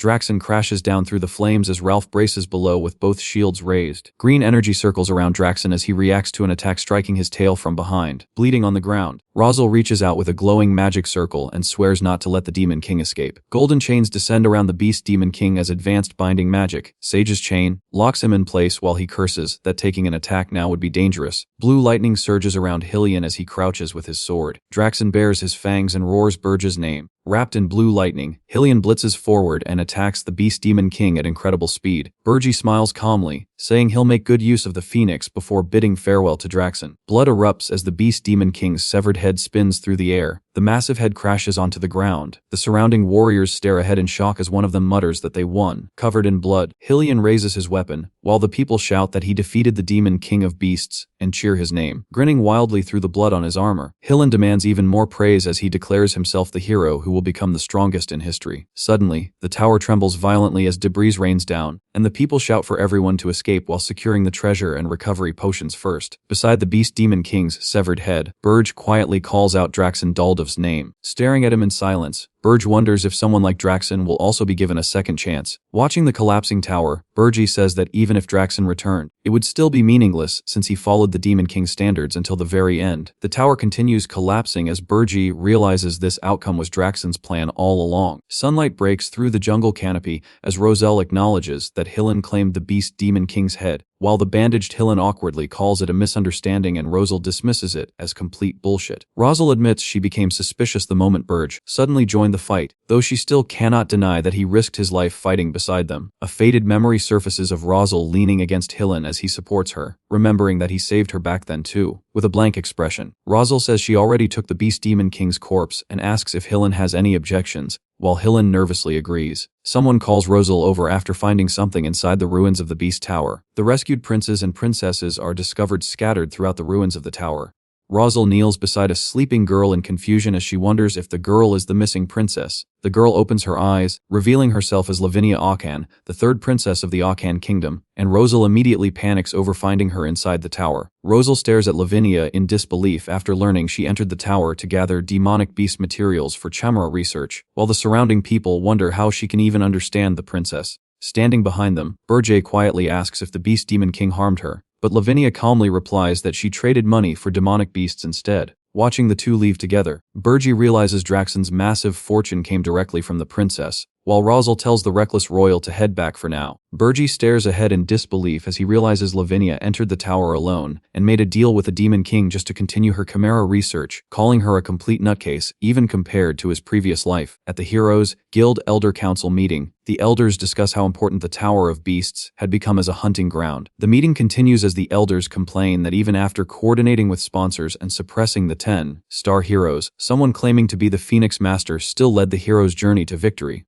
The council members question whether a Phoenix Master hero even exists after hearing the figure is not affiliated with the Heroes Guild. One elder declares that abnormalities have continued ever since the Demon King appeared in Arzest and says it is time to tighten control over heroes who have started slacking off. A shadowed figure announces that their first priority will be uncovering the identity of the Phoenix Master. The scene shifts to the Ormuth Royal Banquet Hall, where nobles and heroes gather for a celebration banquet. The king thanks the heroes for slaying the Demon King and rescuing the princes before urging everyone to enjoy the banquet despite the situation. Dressed elegantly while sipping a cocktail, Rosal calls the banquet gloomy and says at least the drinks are good. Hillen approaches Rosal and says the dress suits her, while mentioning that the princess already returned to the Akan kingdom, but Rosal casually brushes off the formal attendants before mocking his flattery. Leaning back with a blue cocktail in hand, Rosal asks why File isn't at the banquet, saying she still has something she wants to ask him. The guests excitedly gather around Rosal, saying they wanted to meet File too, since he was the one who saved them. While she admits she still hasn't thanked him properly, Ralph Schmitz calmly praises the Phoenix Master as incredible, leaving the other guests stunned that Ralph is actually speaking.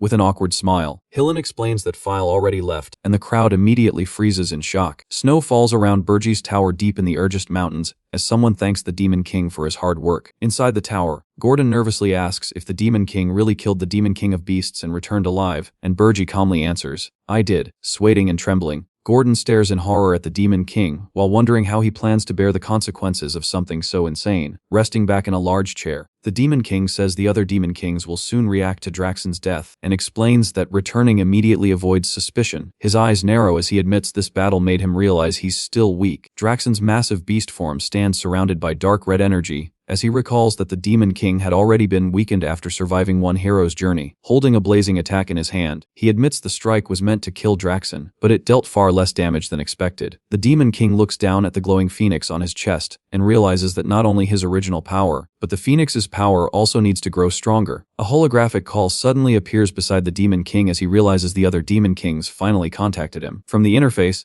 Jason suddenly announces that he wants to hold a conference with the Demon Kings immediately, while the Demon King quietly asks why it's so sudden. Jason lowers his head and announces that Draxon Doldov has been killed. A sinister grin spreads across Burge's face in the Demon King's thoughts, as he remembers that he was the one who killed Draxon. While he nervously asks if that rumor is true, Jason reveals that a new Demon King has already descended alongside the news of Draxon's death. Sweat runs down Burge's face as he realizes a new Demon King appeared in less than half a day, far faster than expected. His eyes sharpen as he wonders if Archduke Arcane predicted Draxon's death in advance, but reassures himself that the tower and black box disappeared, leaving no evidence behind. The Demon King walks into a massive conference hall filled with seated Demon Kings, while convincing himself there's no need to worry about being caught. A pink-haired demon girl smiles across the table and calls him the famous Burgedeus. Leaning forward with a smile, the demon girl introduces herself as Vivian Blunt, Queen of the Blood Moon tribe. Burgie sits calmly in his chair and confirms his identity. Vivian's eye narrows slightly as she quietly studies him. Archduke Alkane slams his fist against the table, insisting there's no way Draxon could have been defeated so easily and calling the invasion report suspicious. Vivian stands before Archduke Alkane as he calmly orders a full investigation and tells them to keep watch on Burgedeus. Vivian stares forward coldly as Archduke Alkane says that if any Demon King would break the rules, Burgedeus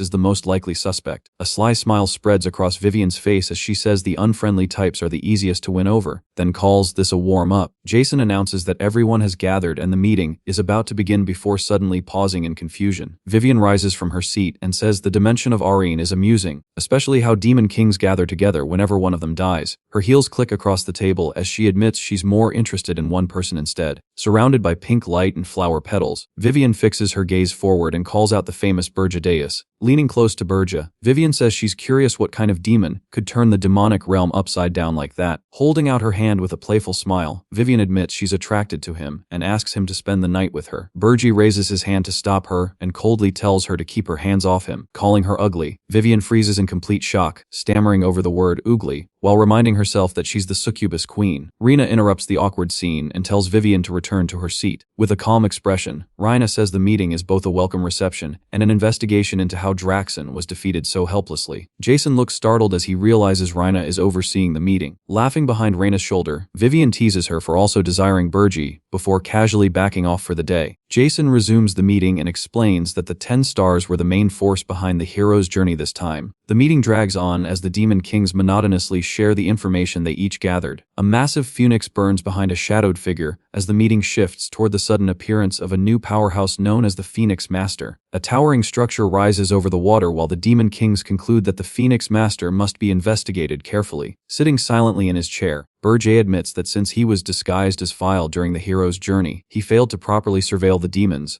and now needs to be more careful about exposing his face. The discussion turns toward Vivian Blunt and the secret mission she received from Archduke Arcane, as everyone around the table looks toward her. Vivian blows a playful kiss across the table with a wink and a teasing smile. Burge calmly decides that Vivian is not someone he needs to worry about that much. Cade peeks around the corner inside Burge's tower, realizing the surveillance has grown strangely lax, and that no demons seem to be guarding the floor. Glancing toward the doors, she realizes Princess Ernan is nowhere to be found and decides this is her chance to escape. Her eyes lock onto the giant exit doors as she thinks that if she can just get past them, she might finally get out. A voice suddenly stops her in place as Ernan steps into the hall and asks where she thinks she's going. Water spirits swirl around Ernan while she declares that for the tower's peace and for her safety, she'll stop the escape herself. Blue energy erupts around Cade as she grips her weapon and says she never wanted to fight, but staying longer could be even more dangerous. Ernan stares ahead silently. A sharp glare spreads across Cade's face. Gordon suddenly steps between the two and casually tells Cade she can leave if she wants. Holding a feather duster in one hand, Gordon says whatever happens next is not his problem and mutters that this is why humans should never be treated well. Sweat runs down Cade's face as she stares at him in confusion, wondering why the people who kidnapped her are suddenly letting her go. A sharp look fills her eyes as she decides this must be her chance to escape while Gordon is being careless. She lunges toward the massive door, convinced that if she can escape the tower, she can survive in the Urzest Mountains long enough to reach Holton Walk and ask for help. The moment her hand touches the door, purple energy suddenly spreads across the surface. Purple light engulfs her face as she freezes in shock and blurts out a confused gasp. A massive explosion erupts at the tower entrance while Gordon and Ernan stare toward the blast in alarm. Gordon looks ahead calmly and explains that touching the door without permission causes the explosion. Cade lies collapsed on the floor. Standing beside the door, Ernan listens in silence as Gordon explains that anyone without the Demon King's permission cannot leave the tower. Blue sparks spread across Ernan's hand as Gordon quickly warns her not to touch the door carelessly, or she'll end up in trouble too. The giant doors suddenly creak open while Gordon and Ernan stare forward in shock. Gordon's eyes go wide in disbelief. Ernan tilts her head in confusion and awkwardly admits that she just felt like it would work. Closing the door, Ernan stares in disbelief and wonders why it actually worked. A black, gloved hand suddenly grabs the edge of the door before it can close. Snow falls over Burge's shoulders as he steps through the doorway and calmly asks Princess Ernan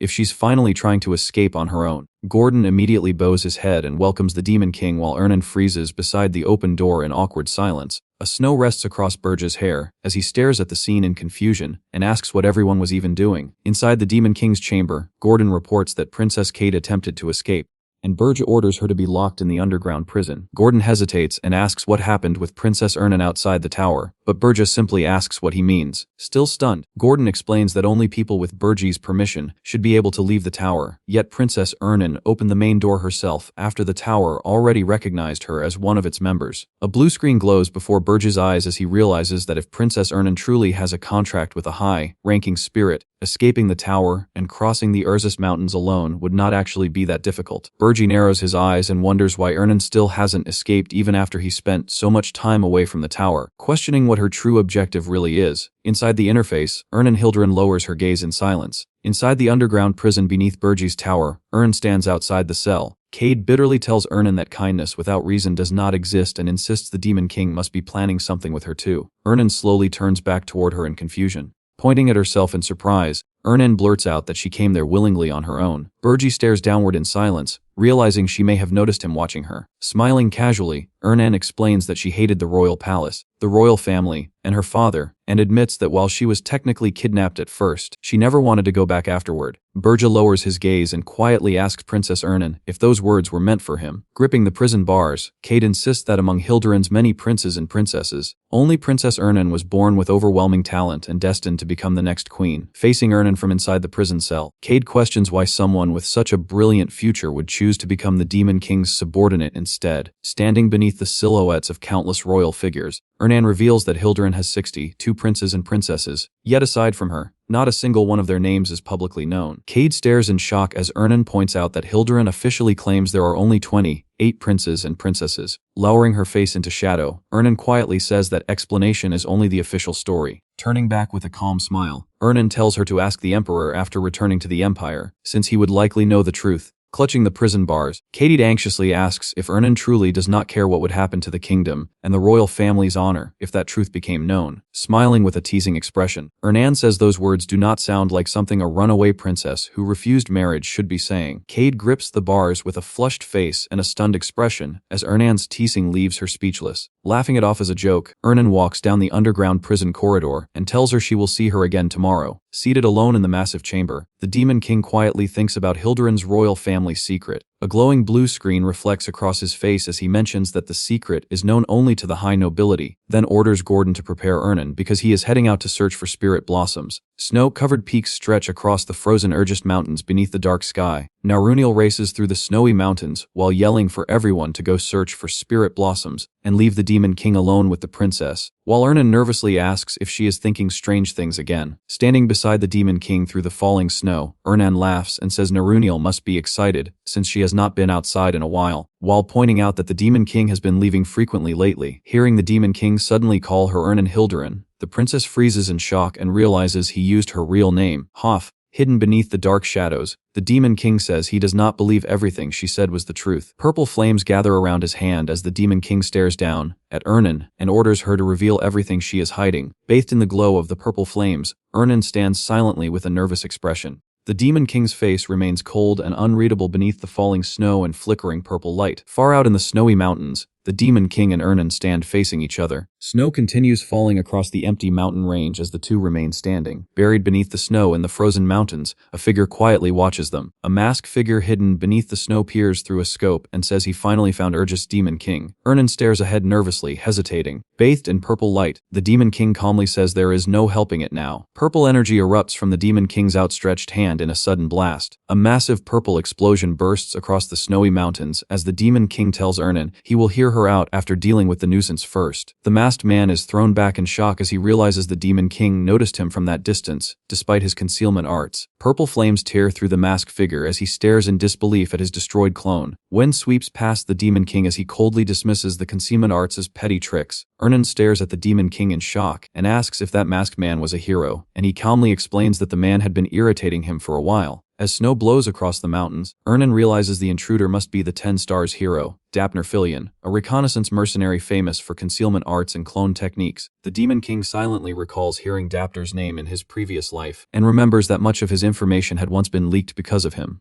Worried, Ernan asks if the tower will be safe, but the Demon King answers without hesitation that it is not a problem. Deep within the snowy Urgest Mountains, Berger's tower stands hidden among the blizzard-covered cliffs. Meanwhile, Dapner wanders through the snow in confusion, unable to find the tower even though he knows a Demon King should be nearby. Mana's phantom remotely renders the tower invisible at the cost of 10 demonic energy points per second. The Demon King taps the interface and reveals that he used Mana's phantom to make the entire tower invisible, planning to avoid the hero's journey with it as well. His remaining demonic energy points begin dropping by 10 every second as the system confirms the tower will stay hidden until the energy is completely depleted. Looking at Ernan, he tells her to continue the conversation and reveal everything she has been hiding. After warning that he will no longer allow her into the tower, Ernan freezes for a moment before quietly lowering her head. Facing the Demon King, she finally says she will reveal the truth about herself. Her expression hardens as she asks if he has ever heard of a spell called the World Tree's Child. Meanwhile, Dapner moves through the snowy mountains. From the snowy cliffs above, two figures watch the lone traveler moving toward the fortress below. Krutu quietly observes the hero beneath the falling snow. A report reaches the Demon King confirming that the hero already left the Urgest Mountains without using concealment, and that the figure near the tower was only a clone. Praising the result, the Demon King orders the remaining clones to be tracked down and followed. The system continues counting down the remaining demonic energy points as Mana's phantom keeps the tower completely invisible. Watching the falling numbers in silence, the Demon King realizes the tower was dangerously close to being exposed and decides he needs to deal with Dapner Filion directly. Ernan quietly says Dapner was likely sent by her father to search for her. Facing her across the snow, the Demon King wonders if it is because she is the first princess or if it is connected to the World Tree's Child spell she mentioned earlier.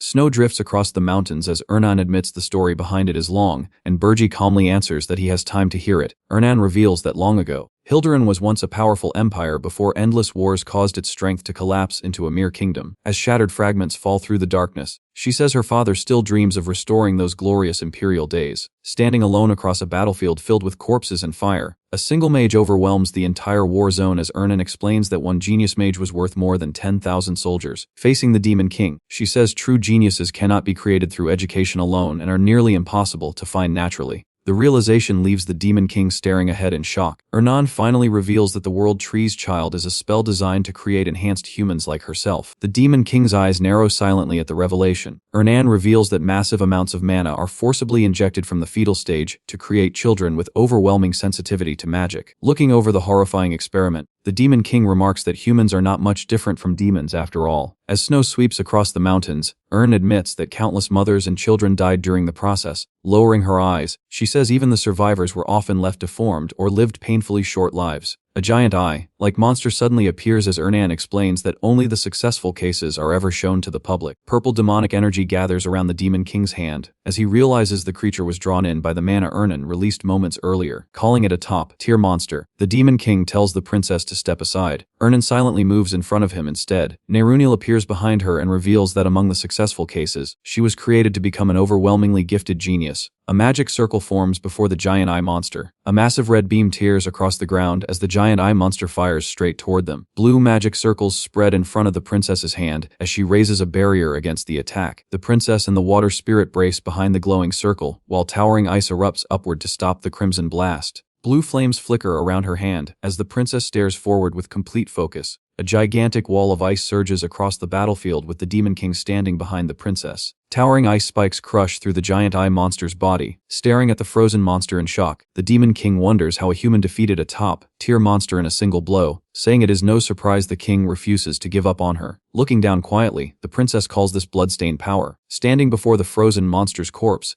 the Demon King asks why someone with this much power and a claim to the throne would refuse to return to the kingdom. Frowning at her suspiciously, he asks if she really expects him to believe that now. The princess insists she is telling the truth and tells him to use the magic tool given to Hillen, while Burjay explains that Armin's orb breaks against a spirit's mana and cannot be used on a spiritist like her. Purple energy swirls around the Demon King's hand as he warns her to speak her true intent, threatening to show her what a real Demon King is if she tries deceiving him again. Her cheeks puff up in frustration as anger spreads across the princess's face. The princess suddenly grabs his wrist before the purple energy can spread any further. Clutching his hand tightly, she shouts that she is telling the truth as bright energy bursts between them. Staring at her in panic, the Demon King blurts out, asking what she is doing. Grabbing his hand against her chest, the princess shouts for him to listen to her heartbeat, insisting she has only told the truth while he stares at her in confusion. A glowing phoenix-shaped presence flares inside the dark space around them. His eye widens in shock. Through the phoenix, the Demon King senses Ernan Hildren's heartbeat, pulse, and emotions flowing directly toward him. As the emotions spread through the connection, he senses anger, sorrow, and embarrassment mixed together. Blushing while still holding his hand, the princess explains that this is how spirits communicate, using pure mana vibrations to understand each other's thoughts, and insists once again that she truly told the truth. Snow falls quietly around him as the Demon King realizes she is speaking the truth. Lowering her head, the princess admits that the moment she first saw him, she already knew. Looking up at him quietly, the princess says she knew from the beginning that he was different from the other Demon Kings, and that he could help her. Sweat runs down his face as he stares at her in confusion, asking what she means by helping her. Still gripping his hand against her chest, the princess begs for his help and declares that she wants to bring down her father and the kingdom of Hildren. His expression stiffens as he realizes even these words are sincere. The two stand alone in the snowy field in silence. Facing the blushing princess, he finally tells her that he believes her, and she quietly thanks him. Nerunil suddenly leans forward with wide eyes, muttering in confusion about what she's seeing. Nerunil starts shouting at the embarrassed princess, asking when the two became so close and teasing her for acting innocent, while the princess hurriedly insists it was only the spirit's communication method. After accepting her sincerity, he tells the princess that they will discuss the matter of Hildren further once they return to the tower, and the princess happily agrees. Before leaving, he suddenly gives a new order and tells them to use the spirit to locate Dapner Filian's real body, because they are going to capture him. Far away in the snowy mountains, countless cloaked figures begin moving through the blizzard. Using Dapner's Doppelge injure magic, the clones split themselves again and again, spreading across the entire region to widen the search area, even though each duplicate grows weaker after dividing. Multiple detection points appear across magical maps as the clones continue sweeping through the frozen wasteland. Dapner kneels beside the search devices in confusion, explaining that despite searching an enormous area around the Demon King's tower, they still have not found even a trace of the target. Using the information gathered from Wharton and Hillen, Dapner calculates the possible location of the Demon King's tower by analyzing the hero's route, search time, and movement patterns. A single glowing point appears on the map as he concludes that the tower should be located there. Standing in the middle of the snowstorm, the Doppelgänger stares at the glowing outline of a massive tower appearing right in front of him. Confused by the empty landscape, he wonders why nothing is actually there despite the tower being detected at that exact location. A red warning signal suddenly appears across the map display. Sweat runs down his face as he realizes that even high-ranking monsters normally avoid his clones. The entire search grid lights up with red warning markers as he realizes that countless clones have been destroyed at once. A gigantic blue warrior stands over the shattered remains of the clones while reporting to the Demon King that he destroyed every intruder. Burji smirks as he orders the warrior to destroy anything it finds, saying he still has plenty of remaining points. Standing beside a glowing magic circle in the snow, he says that once every doppelganger is eliminated, he'll capture Dapner and make him his vassal. A grin spreads across his face as he says controlling Dapner would let him control the entire continent. Burji turns toward the transmission screen as a subordinate suddenly warns him that something is wrong inside the tower. The massive red structure of Mana's phantom pulses violently while Loger warns that it's overheating badly enough to explode at any moment. Warnings appear one after another, stating that prolonged invisibility is overloading the tower and raising the invisibility cost to 100 points per second. Staring at the rapidly draining point total, Burji realizes they have less than 10 minutes left before the tower is exposed. Sweat runs down his face as he realizes that if he fails to capture Dapner in time, the hero's journey will lead directly to the tower. Snow-covered clones stand motionless around the glitching outline of Burji's tower, as Gordon reports that many of them are gathering outside. Hidden beneath a white cloak, Dapner stares toward the invisible tower and insists his calculations couldn't have been wrong. Purple explosions erupt across the snowfield as multiple clones are destroyed at once. Black demonic energy spreads around Burja as he orders Krutu to search the entire area while keeping the remaining clones away from the tower. Turning toward the transmission screen, Burja orders Gordon to send the locations of every destroyed doppelganger immediately. A massive map spreads open as Burja realizes that clones created through doppelganger magic can't move too far away from the true body. A red marker locks onto the center of the destroyed clones as Burja realizes Dapner's true body should be there. Sweat runs down Dapner's face as he realizes the Demon King himself has appeared near the tower. Burji and Dapner lock eyes at the same moment as Burja identifies his location. Inside a frozen cave, Nerunil turns toward the cloaked figure as he says he'll return to report.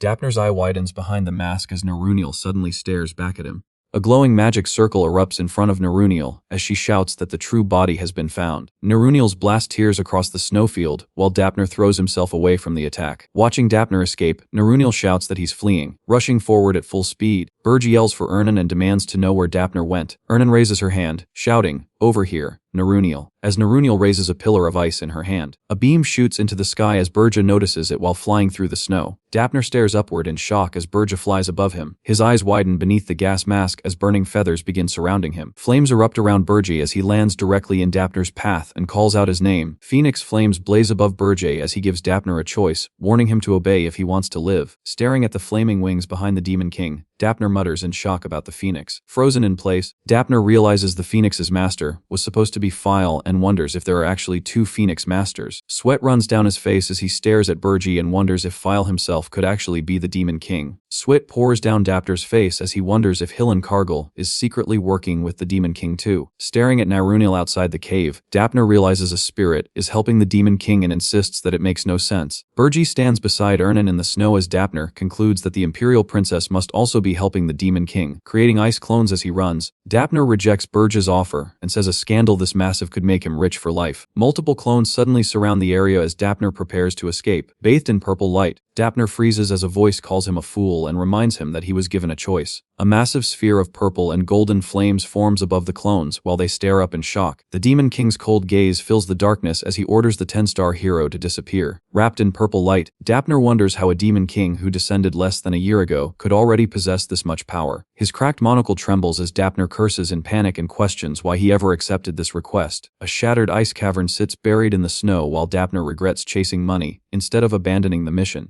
Dark shadows creep across the broken ice as Dapner admits he never would have come if he knew the Demon King was this strong. A massive sphere of purple and golden flames tears across the battlefield as he admits he never would have accepted this request. Purple flames explode across the snowy ground as the glowing bird streaks past the blast. The glowing bird flies through the night sky above the kingdom of Hildurin. A messenger drops to his knees before the throne and announces that a letter from Dapner Filion has just arrived at the kingdom's information bureau. The king grins as he learns Dapner sent the tower's exact coordinates, but his expression tightens when the report continues. Officials stare in shock as the glowing mana bird on the window burns away in black flames right after delivering the letter. Sweat runs down the king's face as he realizes the mana bird's sudden death can only mean one thing. The vast throne room falls silent as the king concludes that Dapner Filion's true body died in the Demon King's hands, just like the mana bird. His trembling hand clenches tightly as he admits they underestimated the new Demon King far too much. The king raises his hand in the throne room and orders the heroes guild to gather all 10-star heroes immediately. With fury twisting his face, the king declares that this time they will kill the Greenhorn Demon King and bring back the Imperial Princess. A massive crater smolders beneath the snow as black smoke spirals into the sky. The Demon King kneels in the scorched ground, breathing heavily through the heat. Sweat runs down his face as he admits that adding the Phoenix's power makes the ability unimaginably strong, but the exhaustion is just as overwhelming. Lowering his head, he mutters that the strain has gone beyond his expectations. Ernan supports the exhausted Demon King in her arms and asks if he's alright. Smoke rises from the princess's knees against the burning ground as the Demon King points out that her knees are being scorched by the heat. Smiling through the sweat, the princess says the spirit of water specializes in recovery and assures him she can handle this much. Smiling softly, the princess says he hates showing weakness because the Pule orcs might still be watching nearby. Closing his eyes, the Demon King quietly says he'll take a short rest if that's the case, and the princess tells him not to worry. A newspaper headline spreads across the page, reporting that dozens of succubi invaded the royal palace. Another article claims public fear is growing, with people demanding that all Demon Kings be hunted down. A gloved hand crushes the newspaper as someone mutters Vivian's name. Leaning over the torn newspapers, Jason says he warned Vivian not to send her vassal troops outside the tower, and told her to be careful. Holding a glass of wine beside the round table, Vivian declares that she is the queen and doesn't need to follow his orders. Jason sits across the massive table, saying humanity's wariness has grown because of this situation, while Vivian dismisses the concern and says they're only heroes after all. Vivian sips her wine and says heroes are nothing more than prey for Demon Kings, claiming her subordinates only encountered a hero in the royal palace because of bad luck. Jason sits silently in his chair, pressing a hand against his face. He sighs and asks the Archduke why he sent down such a scatterbrained nymph, making Vivian snap in anger. Standing proudly with her wings spread wide, Vivian shouts that she's the succubus queen now, and calls herself the ultimate nymph. Jason looks up at her, then lowers his gaze with a grin and quietly laughs. Sitting across the table, he asks Vivian how many heroes exist in this dimension. Vivian casually says the world she conquered only had around 10 heroes, then wonders if Irene really has just 50 heroes despite everyone making such a huge fuss over it. Smiling from his seat, Jason says she clearly hasn't heard anything from the Archduke, because otherwise she never would have chosen to come to this dimension. Smiling calmly, Jason reveals that the Hero Guild currently has 4,732 registered heroes. Vivian freezes in disbelief and stammers that there's no way a single dimension could possibly have that many heroes. A faint smile spreads across Jason's face as he says that if this world had limits, the previous Demon Kings would have conquered it long ago. Sweat runs down Vivian's face as Jason tells her that encountering heroes in this dimension is simply an everyday occurrence. Shaking nervously, Vivian mutters that the Archduke promised her something different. A memory surfaces of the Archduke praising Vivian Blunt for conquering a dimension and promising that taking over Irene would not be difficult. The Archduke promises Vivian the position of the next Archduke if she succeeds, while also ordering her to keep an eye on Burjadeus. Still smiling, Jason suddenly asks if the Archduke promised her the Archduke position and secretly ordered her to monitor Burjadeus. Vivian jolts in shock, but Jason calmly says he knows the method well because he uses it himself sometimes. Jason raises a finger wrapped in purple energy and calmly says that he treats people like disposable informants before throwing them away. The glowing finger snaps downward. Vivian stammers in shock just before an invisible force slams her face, first into the floor. Looking down at her with cold eyes, Jason says she's simply been abandoned, calling her a stupid succubus queen. His expression darkens as he orders Vivian to stop thinking for herself and obey his words unconditionally from now on. Lying trembling on the floor, Vivian stares up in fear before quietly answering that she understands. The massive round chamber falls silent as Vivian disappears from the room. Jason remains seated alone, looking over the newspapers. Newspapers announce that 10 Stars hero Dapner Filion has died, while Wharton Kolo is selected as the replacement 10 Stars hero. Another headline reveals the location of the Tower of Urgist and declares that the Demon King of Urgist has received the new alias, Demon King of Blazing Fire. More reports claim the Heroes Guild will fully support the conquest of the Demon's Tower as anxiety spreads across the continent after Dapner Filion's death. Sitting alone beside the newspapers, Jason quietly says the world is trembling in fear, but this still isn't the outcome he wanted. The empty chair and spilled wine remain beside the table as he says Vivian Blunt is easy to manipulate, but Burjadeus is the real problem. Burja appears seated beneath the glowing window, while Jason calls him the arrogant black flame dragon. Purple light reflects across Jason's glasses as he says he wanted to leave Burja alone a little longer, but now he has no other choice. Dark cracks spread across his face as he stares forward and declares that he has no choice but to deal with Burja himself. Steam rises from a large pot of soup boiling over the fire. Warm golden lights glow across the wooden ceiling of the cabin. Lying on the bed with a confused stare, Burji quietly asks where he is. Standing beside the fireplace with a smile, Ernan asks if the Demon King is awake and offers him some soup. Staring at the peaceful cabin in disbelief, he wonders if this place is really inside his tower, while the narration reveals it is Ernan's house on the 4th floor of the Tower of Burji. Pushing himself up from the bed, he asks how much time has passed and how they entered the tower, while Ernan cheerfully says not to worry because nobody caught them. A flashback shows Ernan slipping through a 5th floor window while carrying him, explaining that Gordon was away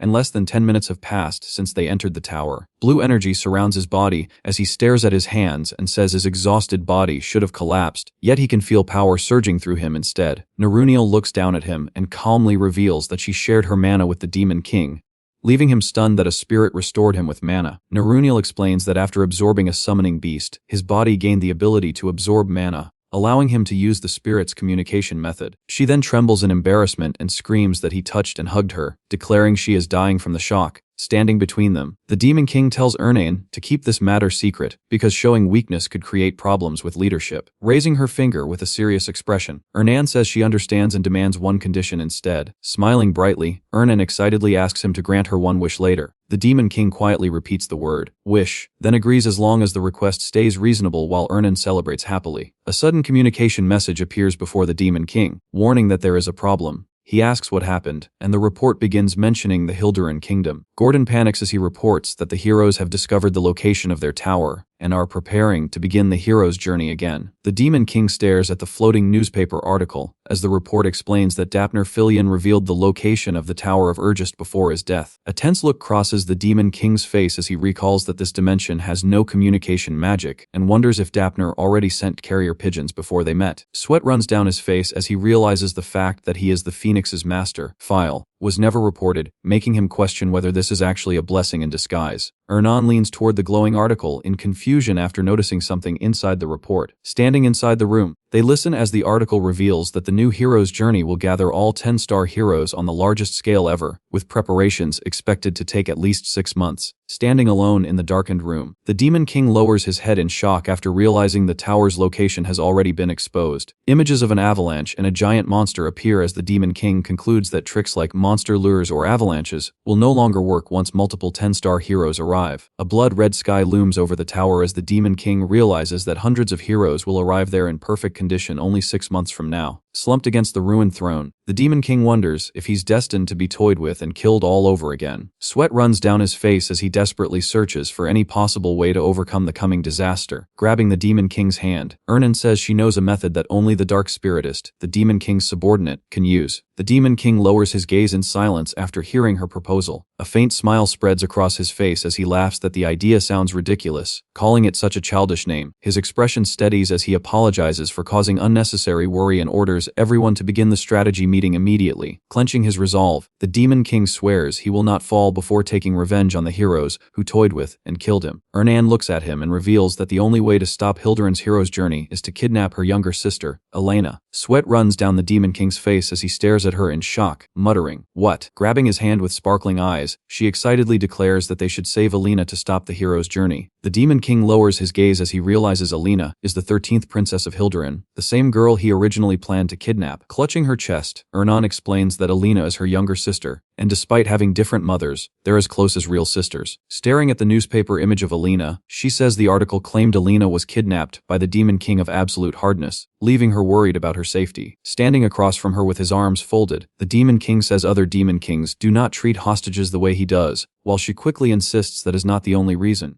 Rows of patients lie connected to glowing mana devices as Ernan reveals that Elena was subjected to magic from the World Tree's child, the same mana sensitivity enhancement she mentioned before, and says Elena is one of them too. Under the moonlit sky, Elena stands alone by the window while Ernan explains that unlike her, Elena's mana sensitivity exceeded its limits, leaving her with an extremely frail body. Watching Elena hold a glowing ball of mana, Ernan says that if she stays inside the tower where mana is scarce and learns to control mana properly, she could become incredibly powerful. Meeting his gaze confidently, Ernan says she can guarantee it. The Demon King lowers his gaze in thought, admitting that having another person with abilities like Ernan's would be useful. Staring at her in disbelief, he mutters that rescuing a princess is something a hero would do. But Ernan immediately smiles and says they can just make a hero handle it instead. A nervous sweat runs down his face as Ernan proudly declares that ordering people around comes naturally to her, because she is a princess. His expression hardens as the Demon King orders Hilan Karjal to organize a hero's journey to rescue the 13th princess, leaving Gordon shocked as he blurts out, "What?"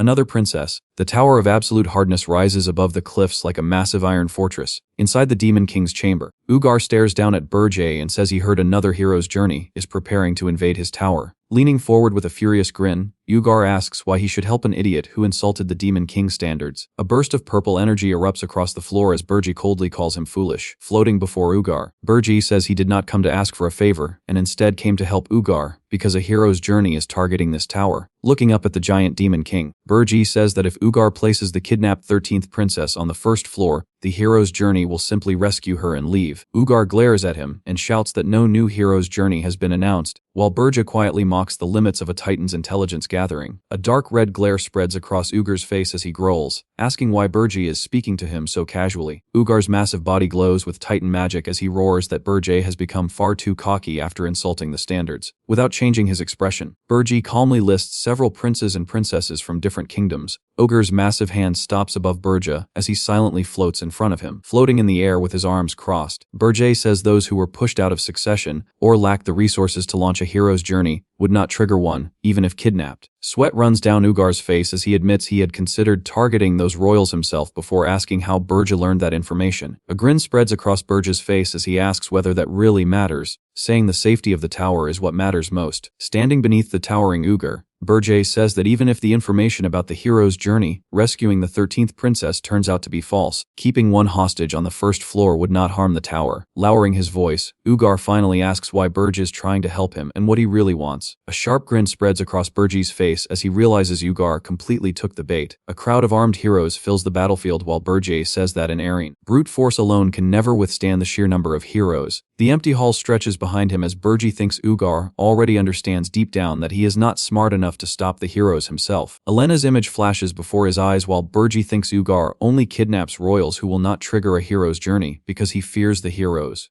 His smile darkens as he says nothing has changed from before his regression. A massive figure reaches toward a man standing in the light, while Burjay says the foolish Ugar will eventually cling to the one person who can become his ray of hope in this world. Purple energy bursts behind a smiling Jason as Burjay reveals the name Jason Kochmund. His footsteps echo across the floor while he calmly says he does not want anything in return. Ugar falls silent after hearing Burjay say he simply believes a great demon king deserves to live longer. Burjay internally decides that he will become the person Ugar depends on while also eliminating one of Jason's future allies. The scene shifts to the Golden Moon Merchant Guild base, and then to a teleportation circle station where a group prepares to depart. Burjay, now disguised as File, asks whether preparations for the hero's journey are complete.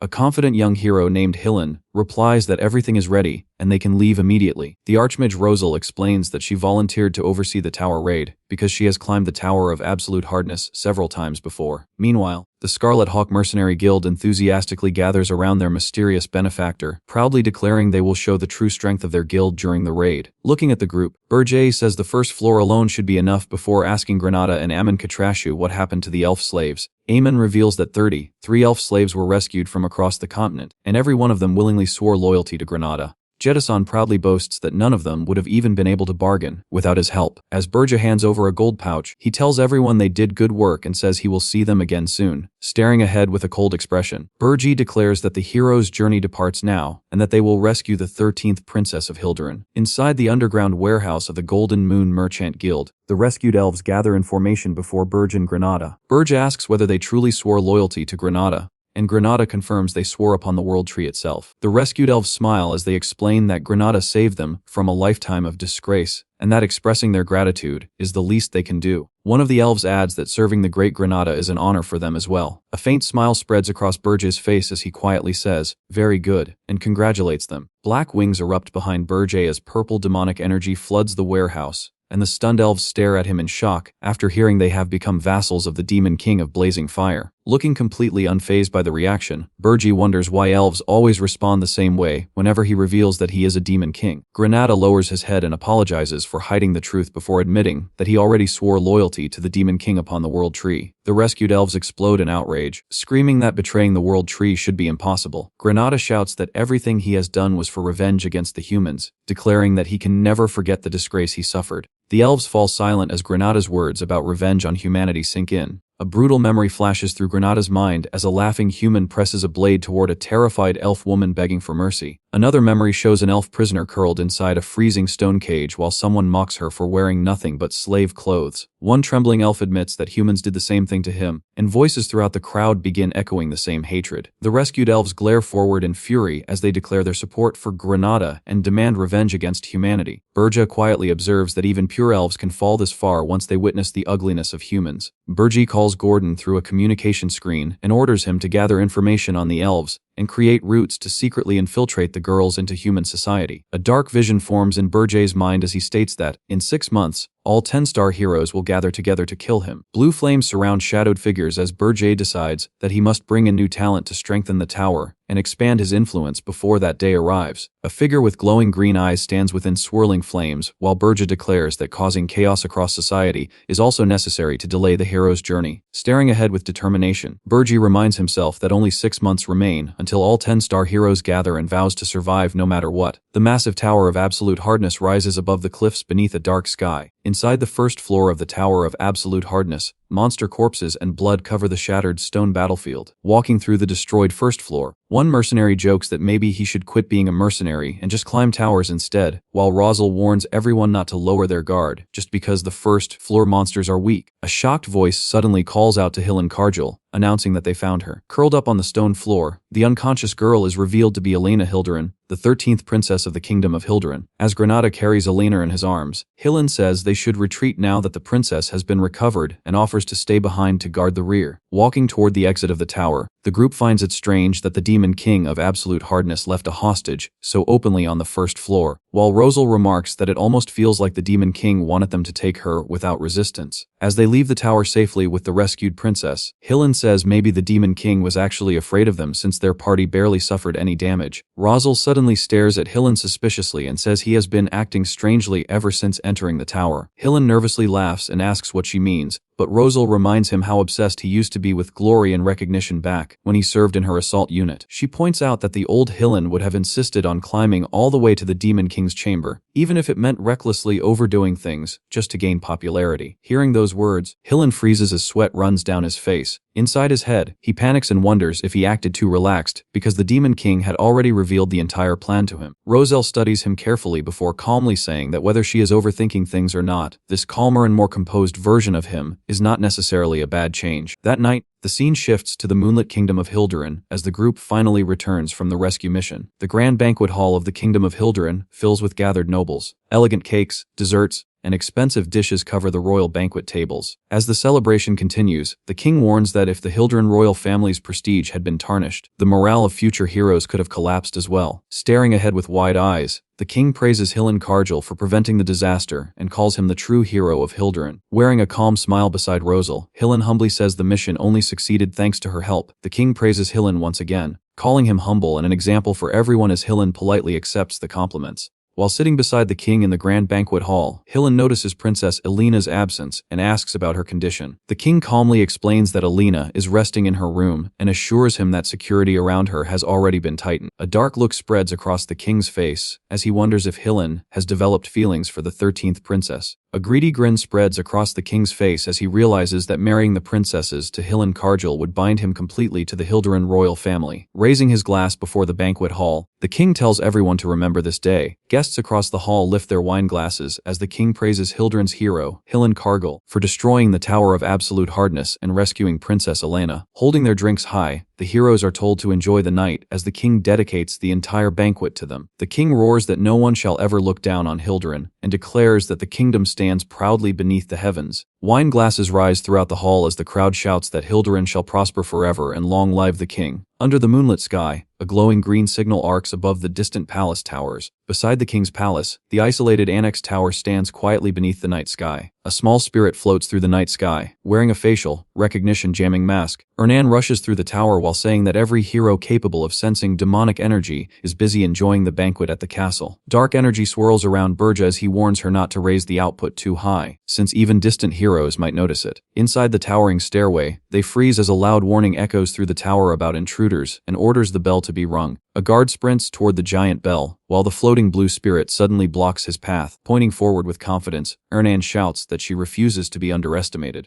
The giant water spirit explodes across the tower chamber, sending guards, weapons, and the bell flying through the air. Guards stare upward in panic at the massive water spirit, as one of them shouts in confusion about a water spirit and demands to know who the intruders are. Grinning behind her mask, Ernan proudly declares herself one of the 4 heavenly kings, serving the demon king of blazing fire, and calls herself a dark spiritist. Pointing beside her, Ernan starts introducing her companion as someone from Urgist before suddenly freezing in shock. Burji's clawed hand reaches forward as he coldly says being looked down on is annoying and that he wants to finish this quickly. Ernan flails in frustration, yelling that she was still introducing the Demon King. The armed guards stare at the pair in disbelief, asking if the Demon King and one of the 4 heavenly kings came to kidnap the princess. Burji launches upward through the center of the tower, asking if they really thought he wouldn't notice the powerful defensive magic cast on the windows. Standing over the stairway with his sword drawn, the bald guard shouts that the intruders must be trying to kidnap the princess quietly without alerting the heroes, meaning he cannot use demonic energy right now. The Hilderan guards charge with their swords raised, shouting for everyone to show the Demon King of blazing fire the terror of the royal guard. Surrounded from every direction, Burji calmly admits that he cannot use demonic energy right now because attracting the heroes would only become troublesome. A dark red aura suddenly spreads around him as he coldly asks the guards if they really believed they could handle him even without his demonic powers. The guards instantly freeze in fear as the pressure pouring from Burji overwhelms the entire tower. At that exact moment, the violent shaking finally reaches the princess's bedroom, causing the chandelier and furniture to rattle while the sleepy blonde princess slowly opens her eyes in confusion. Standing among the collapsed guards,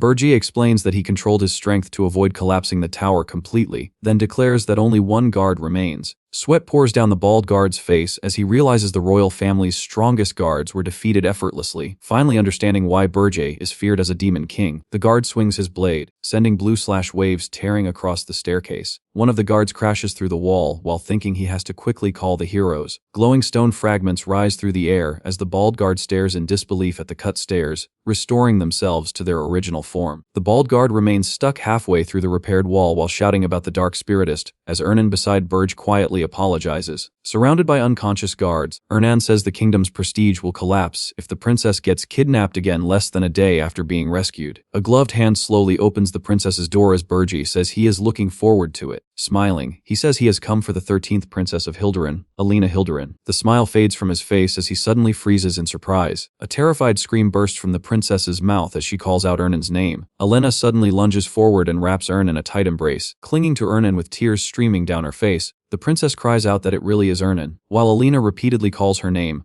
Burjo quietly asks how she recognized her despite the jamming mask. Resting against Ernan's chest, Alina says she read the letter and knew the only person who would come for her with the Demon King was her sister, while Burji blankly wonders if all Hilderan royals think alike because the sisters are so similar. Still staring in confusion, Burja asks if she means the letter given to Hillen, and Ernan calmly replies that he already knew about it because it happened in his tower. Purple demonic energy gathers in his hand as Ernan asks if he was not curious about the letter's contents, while Burja replies that Hillen would have reported any problem since he personally ordered him to open it. Surrounded by blazing purple demonic energy, the Demon King calmly says it's time to head back. The kingdom rests quietly beneath the star-filled night sky. At the royal banquet table, a trembling servant reports that the 13th princess and the black flames are involved again. A goblet skids across the table as wine splashes out. Veins bulge across the king's face as he furiously screams that the princess has been kidnapped again. The palace stands beneath the night sky as the king roars that the banquet is cancelled and demands to know how much the Demon King of blazing fire looks down on Hilderan. The Tower of Flames rises through the snowy mountains. Inside the Tower of Flames, the Demon King stands beside the 2 sisters in a hall lined with giant cannons. Alina stares at the massive mana cannon in amazement and excitedly asks if the blacksmith built it himself. Surrounded by giant weapons and machines, the dwarf proudly introduces himself as Loger Frederick and declares the mana cannon his creation. Clenching her fists with sparkling eyes, Alina excitedly asks if she can try making one too, while the laughing Loger immediately offers to make her his assistant. Cade, carrying a damage practice scarecrow, asks Loger to repair it before noticing the group. Blushing beside Cade, Alina gasps at how pretty she is and says she can tell Cade has a solid body even through the armor. Cade clings tightly to Ernan in excitement as Ern introduces Alina as her younger sister. Standing beside the stunned Cade, Ernan explains that Alena is sincere and spent most of her life lying in bed inside her room. Alina smiles brightly before the glowing machinery as Ernan says the world she once only knew through books is finally becoming real to her, while the flustered Cade quietly wonders if she is really that pretty. Gordon panics at the Demon King, shouting that dwarves, elves, heroes, and princess knights are one thing, but letting even a child stay inside the Demon King's tower is too much. Elena walks up to the shocked Gordon and quietly asks if he is Adjutant Gordon.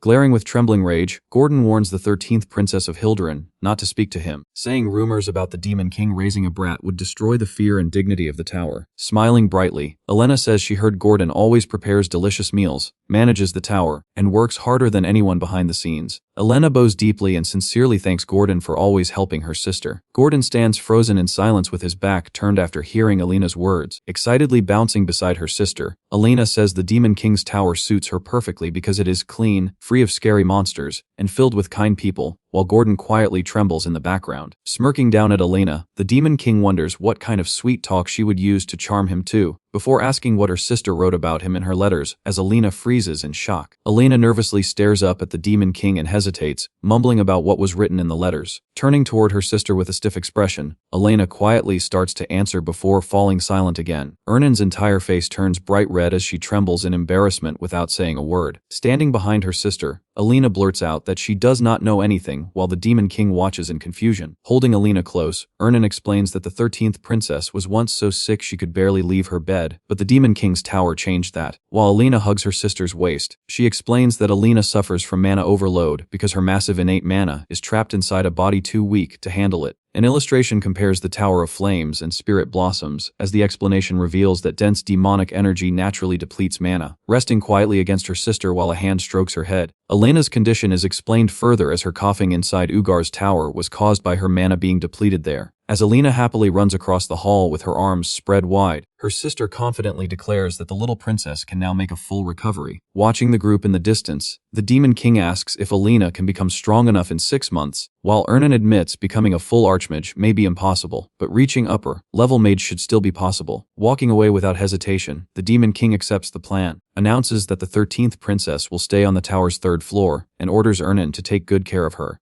Before he can leave, Ernin suddenly stops him and says she has one request. With a serious expression, she asks him not to let Elena participate directly in combat, because Elena is still too young to witness bloodshed. The Demon King silently recalls that Ernin once wanted to destroy Hilderin because of Elena, then calmly tells her to raise Elena properly so he can make that happen. The scene shifts to the strategy meeting room on the 5th floor of the Tower of Flames. Staring around the expanded strategy room in disbelief, Gordon speaks to the Demon King while the Demon King casually explains that he expanded the place using the points earned from kidnapping the 13th princess. Standing beside a glowing map above the strategy table, the Demon King explains that handling everything from the throne is no longer enough if they want to face the heroes of the 10 stars with a proper system. Leaning over the table, the Demon King grants Gordon full authority over the strategy room and tells him to freely expand any future facilities they may need, leaving Gordon shouting his thanks in shock. With a serious expression, the Demon King states that 2 things are necessary to stop the hero's journey: strengthening the tower and delaying the gathering of the heroes of the 10 stars. Sitting at the head of the table, the Demon King asks about spreading the elves, while Gordon calmly reports that the operation through the Golden Moon Merchant Guild is proceeding smoothly. A holographic image of Krutu suddenly appears as the warrior urgently announces that there is a problem, leaving the room stunned. The scene shifts to the Akan Kingdom's massive royal tower as news spreads that the princess has disappeared once again. Inside the royal hall, a kneeling messenger presents a letter to the king while announcing that it was found inside the princess's room. Holding a childish drawing labeled with Khmer ingredients and Cold Mountain, he realizes that Princess Lavinia has gone off once again to gather Khmer ingredients. Sweat runs down the king's face as he mutters that there is only one Cold Mountain the princess has not visited yet. The king shouts for a search party to head to Urgest immediately and bring Lavinia back safely. A giant beast tears through the smaller monsters as blood bursts across the snow. Blood covers the monster's jaws as it crushes another creature in its mouth. Snow falls across Urgest while the giant beasts stand over the frozen battlefield. Lavinia sits atop the giant beast's head. From above the snowy battlefield, someone watches Lavinia in silence. Standing atop the giant beast, Lavinia quietly stares across the snowy mountains and mutters that there are so many of them. Krutu reports that a human mage leading monsters has invaded their tribe's territory. Burjay and Gordon stare at the projected image as the report reveals that the girl is approaching the tower and cannot be stopped easily. Staring at the projection, Burjay freezes as he recognizes Lavinia Akan. Gordon explains that Lavinia is Arian's only chimera creator, while Burja asks if chimera creators are not common even in the demonic realm. Sweat runs down Burji's face, as he says Lavinia stands on an entirely different level from the chimera creators in the demon realm, and that he witnessed her power before the regression. A massive chimera army marches forward as Burja reveals that Lavinia once invaded alone and kidnapped almost all of his vassals. A terrified demon screams while Burja reveals that the tower nearly collapsed. Lavinia Akan's glowing smile fills the darkness as Burji reveals that she earned the nickname of the solo hero's journeyer. Watching the group from a distance, Burji realizes her full-scale activity should have started 3 years later and wonders if Draxon's death caused her to move sooner. Leaning over the table, Burji says Lavinia will never stop until she gets her ingredients and would even target a demon king's flesh if unsatisfied. Even so, he questions why she chose Urgest of all places. Gordon warns that Lavinia Akan is the third princess of Akan and high in the line of succession, meaning the Akan kingdom would invade if she were killed or kidnapped. Burji clenches his fist on the table as he says they would never win if they had to face the Akan kingdom alongside Hildurin's hero's journey.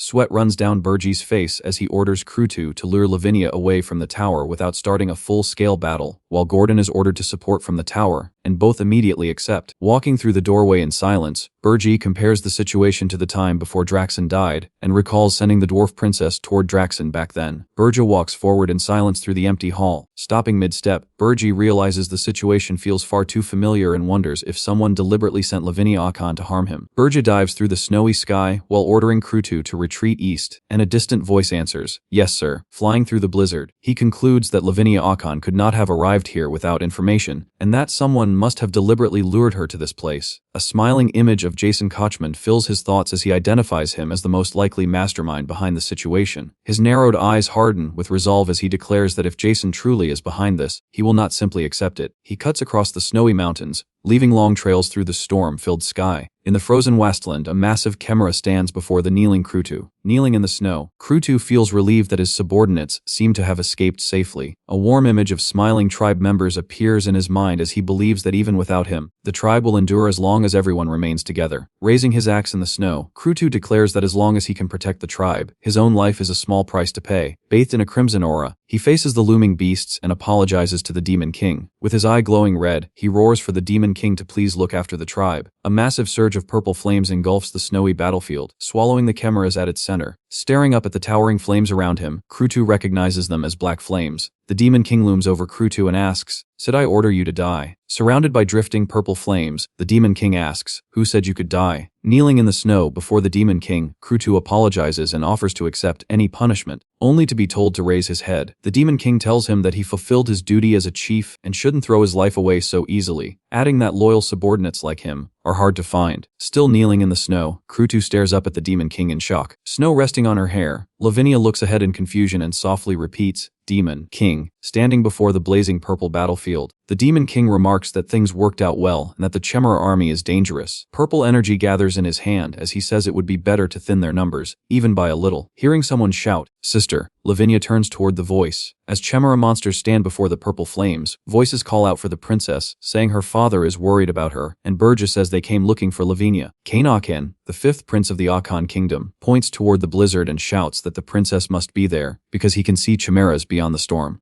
Standing within the purple flames, the Demon King says he has no intention of making an enemy of the Akan kingdom, but warns that next time none of them will be spared. Purple flames fill the entire scene as his threat echoes across the battlefield. The purple flames drift through the snowy air. Several Chimera creatures remain visible on the snow as the purple flames clear around them. Lavinia quietly looks ahead and repeats the words, "Demon King." Soldiers rush forward beneath a green barrier, while calling out that the light came from this direction, and shouting for the princess. A small round creature stands in the snow holding a note while Kane stops and looks at it in confusion. The note reads, "Jado, don't look for me," clutching his head in frustration. Kane shouts for his sister and complains that she disappears like this every time, while a companion urges him to turn back before they encounter dangerous monsters. Standing beneath the green barrier, Kane falls silent before agreeing that his sister would never be defeated by monsters and declaring that she was not kidnapped by the Demon King of Blazing Fire. So they are heading back. Snow sweeps across the mountains as a lone Chimera watches a glowing red tower in the distance. Standing near a window, Burgess says that Lavinia Akan will not return until she gets what she wants, adding that this is exactly what he expected from someone obsessed with obtaining the Demon King's flesh, even before the regression. A report reaches the Demon King that the Akan scouts have left Urgist, and Burja asks whether the princess descended the mountains separately after meeting them. The Demon King concludes that the princess deliberately shook off the search party because of her obsession with Chemera materials, noting that if they knew she was heading for the tower, they would have come there as well. Thinking about the possibility that the Chemera princess could disappear forever within dangerous Urgest, Gordon pauses and mutters, "Forever." A faint smile appears on the Demon King's face as he says the Akan kingdom would have no justification to invade by using him as the culprit. Sweat runs down Gordon's face as he proposes launching an all-out attack immediately. Staring ahead in silence, Burja falls into thought and admits that this may be the only chance to deal with her, yet a nagging sense of unease remains. Hovering before Lavinia with his wings spread wide, the Demon King declares that he will deal with her himself. Lavinia sits atop the giant Chemera as it lifts its skull-covered head. Several glowing eyes stare out from beneath thick black fur as a shocked voice blurts out, "No way." Jason's glowing eye appears as he watches Burja Diaz and realizes the Demon King came out personally to hide whatever is inside the tower, admitting that he is far more cautious than expected. A sinister grin spreads across Jason's face as he utters the name, Burja Diaz. Burja suddenly calls out, declaring that he knows Jason is listening. Seated atop the massive chimera, Lavinia listens as the Demon King says he can sense a faint trace of Jason's energy within the creature and asks if a body infused with demonic energy was used as material. Sitting calmly in a chair, Jason praises him for noticing before adding, "But," a grin spreads across his cracked face as he asks what the Demon King could possibly do even after discovering the truth. A vast line of chimera creatures stretches across the snowy landscape as Jason compares facing a chimera army to a hero's journey. Purple energy gathers in the Demon King's hand as he observes that there are many chimeras, each at the level of a high-ranking monster, and focuses on capturing Lavinia Akan. His expression turns serious as he notes that the chimera contains another energy besides Jason's. Turning toward a glowing communication screen, the Demon King receives new information from Hillen Cargill. A report states that the corpse of the deceased Beast Demon King, recovered by the 10-star hero Rosal Charnt, eventually passed into Lavinia Akan's hands. The massive chimera stands as the report identifies Lavinia Akan as the one who obtained the Beast Demon King's corpse. A close-up of the chimera's face shows its glowing green eye staring forward. Stunned, the Demon King realizes that even Draxon's corpse was used as material. Jason grins and confirms the suspicion, adding that the chimera can briefly replicate the speed Draxon possessed in life. Coins, treasure chests, and valuables fill the scene as Jason remarks that Demon Kings normally strengthen themselves with demonic energy points, while most of those points were converted into money. Lavinia sits atop the chimera as Jason warns that the current Demon King has not been strengthened at all, making defeating both the chimera and Lavinia far from easy. Several monstrous chimeras covered in glowing eyes stand together, as he reveals that he has placed eyes and ears on multiple chimeras, and warns that even one entering the tower would be a problem while the Demon King chases Lavinia. Jason displays a book and claims it allows him to grasp the tower's internal situation and devise the perfect strategy to conquer it. Smiling confidently, he says this is exactly what heroes do to Demon Kings. With his head lowered in shadow, the Demon King is challenged with the question of what he will do now. Demon King of Blazing Fire, Burja Diaz. A strained smile crosses Burja's face as he admits he has been completely played by Jason and ended up just like Draxon. Purple energy flickers around his gloved hand as he declares that once the battle starts, there is no turning back. Gripping his cloak tightly, he steels himself and says that since it has come to this lull. Throwing off his cloak, he declares that it is all or nothing and calls out Lavinia Akan's name. Appearing through a communication screen, Gordon frantically warns the Demon King that revealing himself in front of those chimeras is dangerous. Jason narrows his glowing eye and wonders what the Demon King is trying to do. Standing before the towering chimera, the Demon King calls out to Lavinia and proposes a deal, leaving her questioning his offer. With a confident grin, he offers one of his horns if Lavinia cancels her deal with the Demon King of Lies. Fixing her with a steady gaze, he swears the offer on the standards of a Demon King. Lavinia thrusts a contract forward and cheerfully declares, "Deal! Contract!" Holding the contract in his hand, the Demon King hesitates and nervously answers, "Sure." Purple smoke billows around a small object on the snowy ground as crackling energy surrounds it. As the Demon King walks away, Lavinia bluntly demands, "Jimmy Horn," and he replies that he knows, but this is not a very dignified place and they should go inside first. Lavinia turns with a sharp, focused look, smiling confidently. The Demon King says there is no need for a contract because he already swore on the Demon King's standards, while Lavinia silently stares back at him. The massive doors stand open as the Demon King and the giant chimera head inside through the snowy entrance. Watching from afar, Jason breaks into a wide grin. Laughing to himself, he marvels that the one who considers the Demon King's standards garbage actually swore by them, admitting that the trick worked and that Burja Diaz got him. Standing before a massive glowing map of Jespine, he admits that Burja Diaz is the first person to cause him this much trouble. The name Jespine fills the glowing map as he declares that he still has his next move. A grin spreads across his face as he says, "Let's see how long you can hold out, Burja Diaz."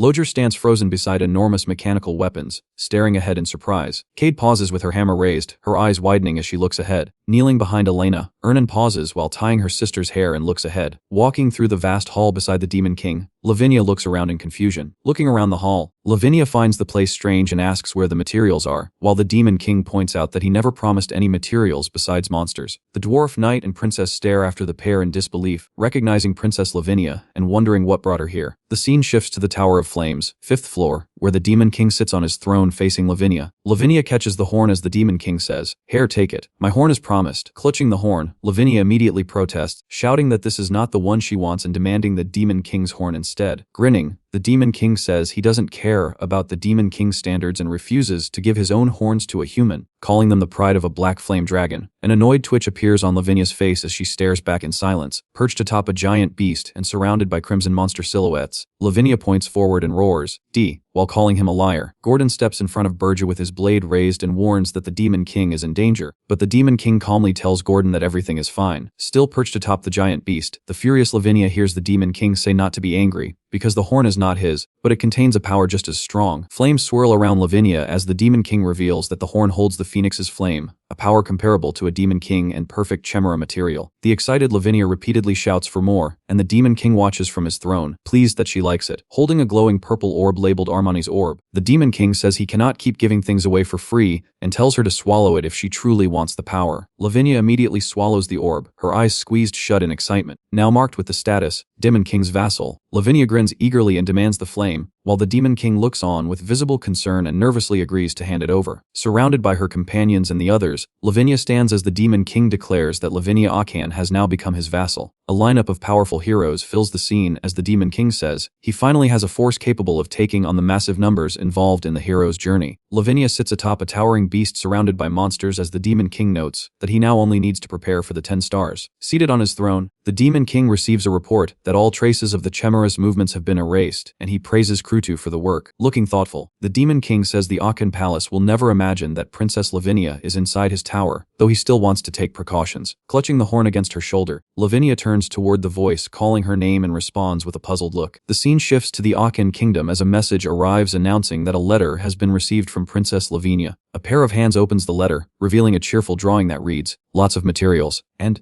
"Don't look for me," inside the royal court of the Akan Kingdom. A kneeling official asks whether another search party should be sent to find the missing princess. The elderly king sits on his throne holding Lavinia's cheerful letter and refuses. He points out that the previous search teams could not even retrieve the 5th prince, and seeing how happy Lavinia seems, he decides to leave her alone for now. As the magnificent tower rises over the kingdom, the king jokingly remarks that if the princess somehow turns Urgest into a wasteland, he will personally take responsibility, and the official reluctantly agrees. Far away at the Tower of Frost, the conversation shifts to a different matter. A delicate hand takes a colorful candy from the jar as someone asks whether Burji Deus was truly helpful. A projection of Ugar appears, explaining that Burji discovered the hero's journey in advance, warned him beforehand, and provided valuable information. Enjoying a candy, Rina, the Demon King of Winters, questions whether Burji Deus is really more trustworthy than Jason. With a calm but skeptical expression, Rina points out that Jason has been supplying useful information for much longer and in far greater quantities. Ugar admits that Jason Kochmund has provided the information they need to survive in Irene, yet for some reason he still cannot fully trust him. Inside the icy chamber, Rina asks if she may offer an explanation. Holding a glowing sphere filled with images of towering structures, Jason appears as Rina points out that she, Draxon, and the others survived in Irene for decades with Jason's help. A field of fallen bodies fills the scene as she points out that new demon kings always fall to the hero's journey in less than 3 years, like the Demon King of Lust, who died fighting the hero Hillen Cargill. A close-up of Reyna's eye accompanies the claim that Jason could have saved those new demon kings if he had truly wanted to. Staring ahead, Ugar asks if that is true, whether it means Jason killed Draxon, and what they should do now. Turning away from the projection, Rina says that as a demon king, he should think and judge for himself, adding that she does not trust Burj Deas either. Reyna's expression hardens as she says there is a way to learn the truth, though it means asking that vulgar woman, unpleasant as it may be. A smoking volcano towers over a massive stone gate as the location is introduced as Burfet. Far below the cavern ceiling, Burfet Palace comes into view, revealing a fortified city beneath it. Floating in midair under the status of invisibility, Vivian, the demon king of lust, asks if they want her to kidnap the dwarven princess. With Reyna's projection beside her, Vivian listens as it is explained that Draxon's death began with the dwarven princess's invasion, and they suspect one of the demon kings sent her to Ormouth. The city stretches across the cavern, while Reyna explains that Vivian arrived after Draxon died, placing her outside the list of suspects and making her suitable to uncover the truth impartially. While a smug Vivian proudly agrees, wearing a sly grin, Vivian remarks that she still has not heard those words yet, while Reyna's projection visibly tenses beside her. Reyna's face reddens with embarrassment as she struggles out the words, "Please do it." Heart-shaped eyes light up Vivian's face as she excitedly declares that she never asked Reyna to say that, and jokingly wonders why she is being made out to be the bad guy. Landing in the dwarven city, Vivian cheerfully asks if she should show off her skills a little, peeking around a corner while hidden. Vivian reminds herself that she came under Archduke Arcane's orders to find the culprit behind Draxon's death. Facing the Grand Dwarven Palace, Vivian thinks that completing this mission should earn her a return home, while wondering if Arcane would really turn the entire succubus race into enemies. Inside the palace halls, Vivian confidently strolls past a dwarf and boasts that nobody can see her while her invisibility remains active. A mischievous grin spreads across her face as she notes that only a top-tier hero could notice her, and that the dwarven princess's room is just around the corner. As she rounds the corner, Hillen turns to look at her. Vivian freezes in place, her eyes going wide with shock. Sweat forming on her face, Vivian nervously asks if he can actually see her. Blue lightning crackles around Hillen as he draws his sword, smirks, and calmly confirms that he can see the demon king of lust. A surge of blue energy explodes from Hillen's attack, crashing directly into Vivian as she lets out a scream. Thrown back through the lightning, Vivian panics that a top-tier hero can see through her stealth and wonders why someone like him is guarding the princess. Sweat pours down Vivian's face as she yells that she can't stand this filthy dimension. Hillen swings his sword, unleashing a surge of blue energy that slams into Vivian. Tears in her eyes,